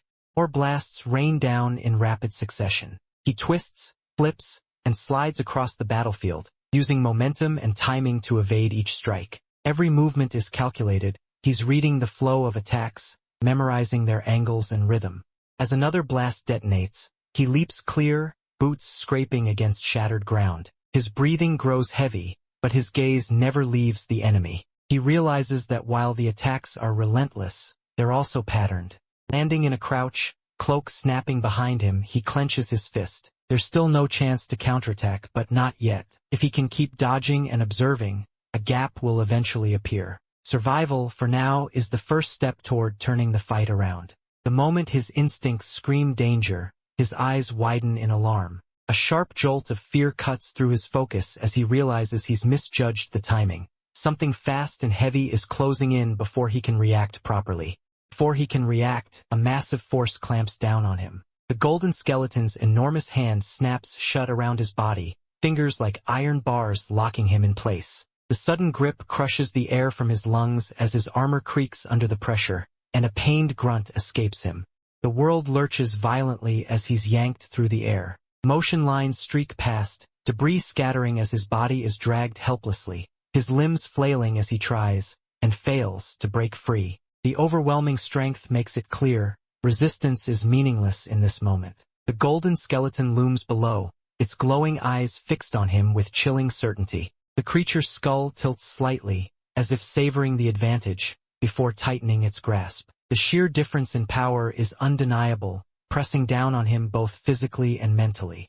He grimaces despite a bitter, breathless laugh slipping from his lips. Pain radiates through his body, but so does stubborn resolve. Even pinned and overpowered, his mind races, cataloging the attack, the timing, the mistake. In the middle of the chaos, he accepts the reality of the situation, and steels himself for whatever comes next. The golden skeleton looms, radiant magic circles spinning as another overwhelming attack pattern forms. The protagonist stares up in disbelief, cursing the monster's seemingly endless, RNG-like arsenal. As the battlefield dims, his expression sharpens. A faint grin forms beneath the mask. Despite the chaos, an idea finally takes shape. Mutters that he has a trick of his own. Dark purple energy erupts as he activates demonic curse, sinister power flooding the area and clawing toward the enemy. A system notice flashes, the target stats have been reduced. The hero dives downward in a streak of blue light, narrowly slipping past the grasp, his body twisting midair with practiced precision. As he falls, eyes locked on his enemy, his thoughts race. But this time, there's confidence behind them. He was desperately searching for an opening just moments ago, and now, thanks to the skeleton's own aggression, that opening has finally been handed to him. Blue energy surges violently as the protagonist twists his body midair, the curse roaring around him like living flames. He cuts through the pressure with sheer momentum, his voice trailing behind him in a half-finished thanks, confidence bleeding through the chaos. The impact lands, clench, as his curse strike bites deep. The force ripples outward, warping the air and sending shockwaves through the massive skeletal body beneath him. A thunderous whack echoes as the attack fully connects. The blue energy explodes downward, pinning the enemy in place while cracks race across its frame, the curse amplifying every ounce of force. The ground and bone alike shatter. Debris flies in all directions as the skeletal giant's head snaps back, pieces of its golden crown and skull breaking free under the overwhelming blow. Monster reels in disbelief, its skull fractured and chunks of bone suspended midair. Blue energy still burns through the cracks, signaling that the opening has been decisively seized, and the tide of the battle has begun to turn.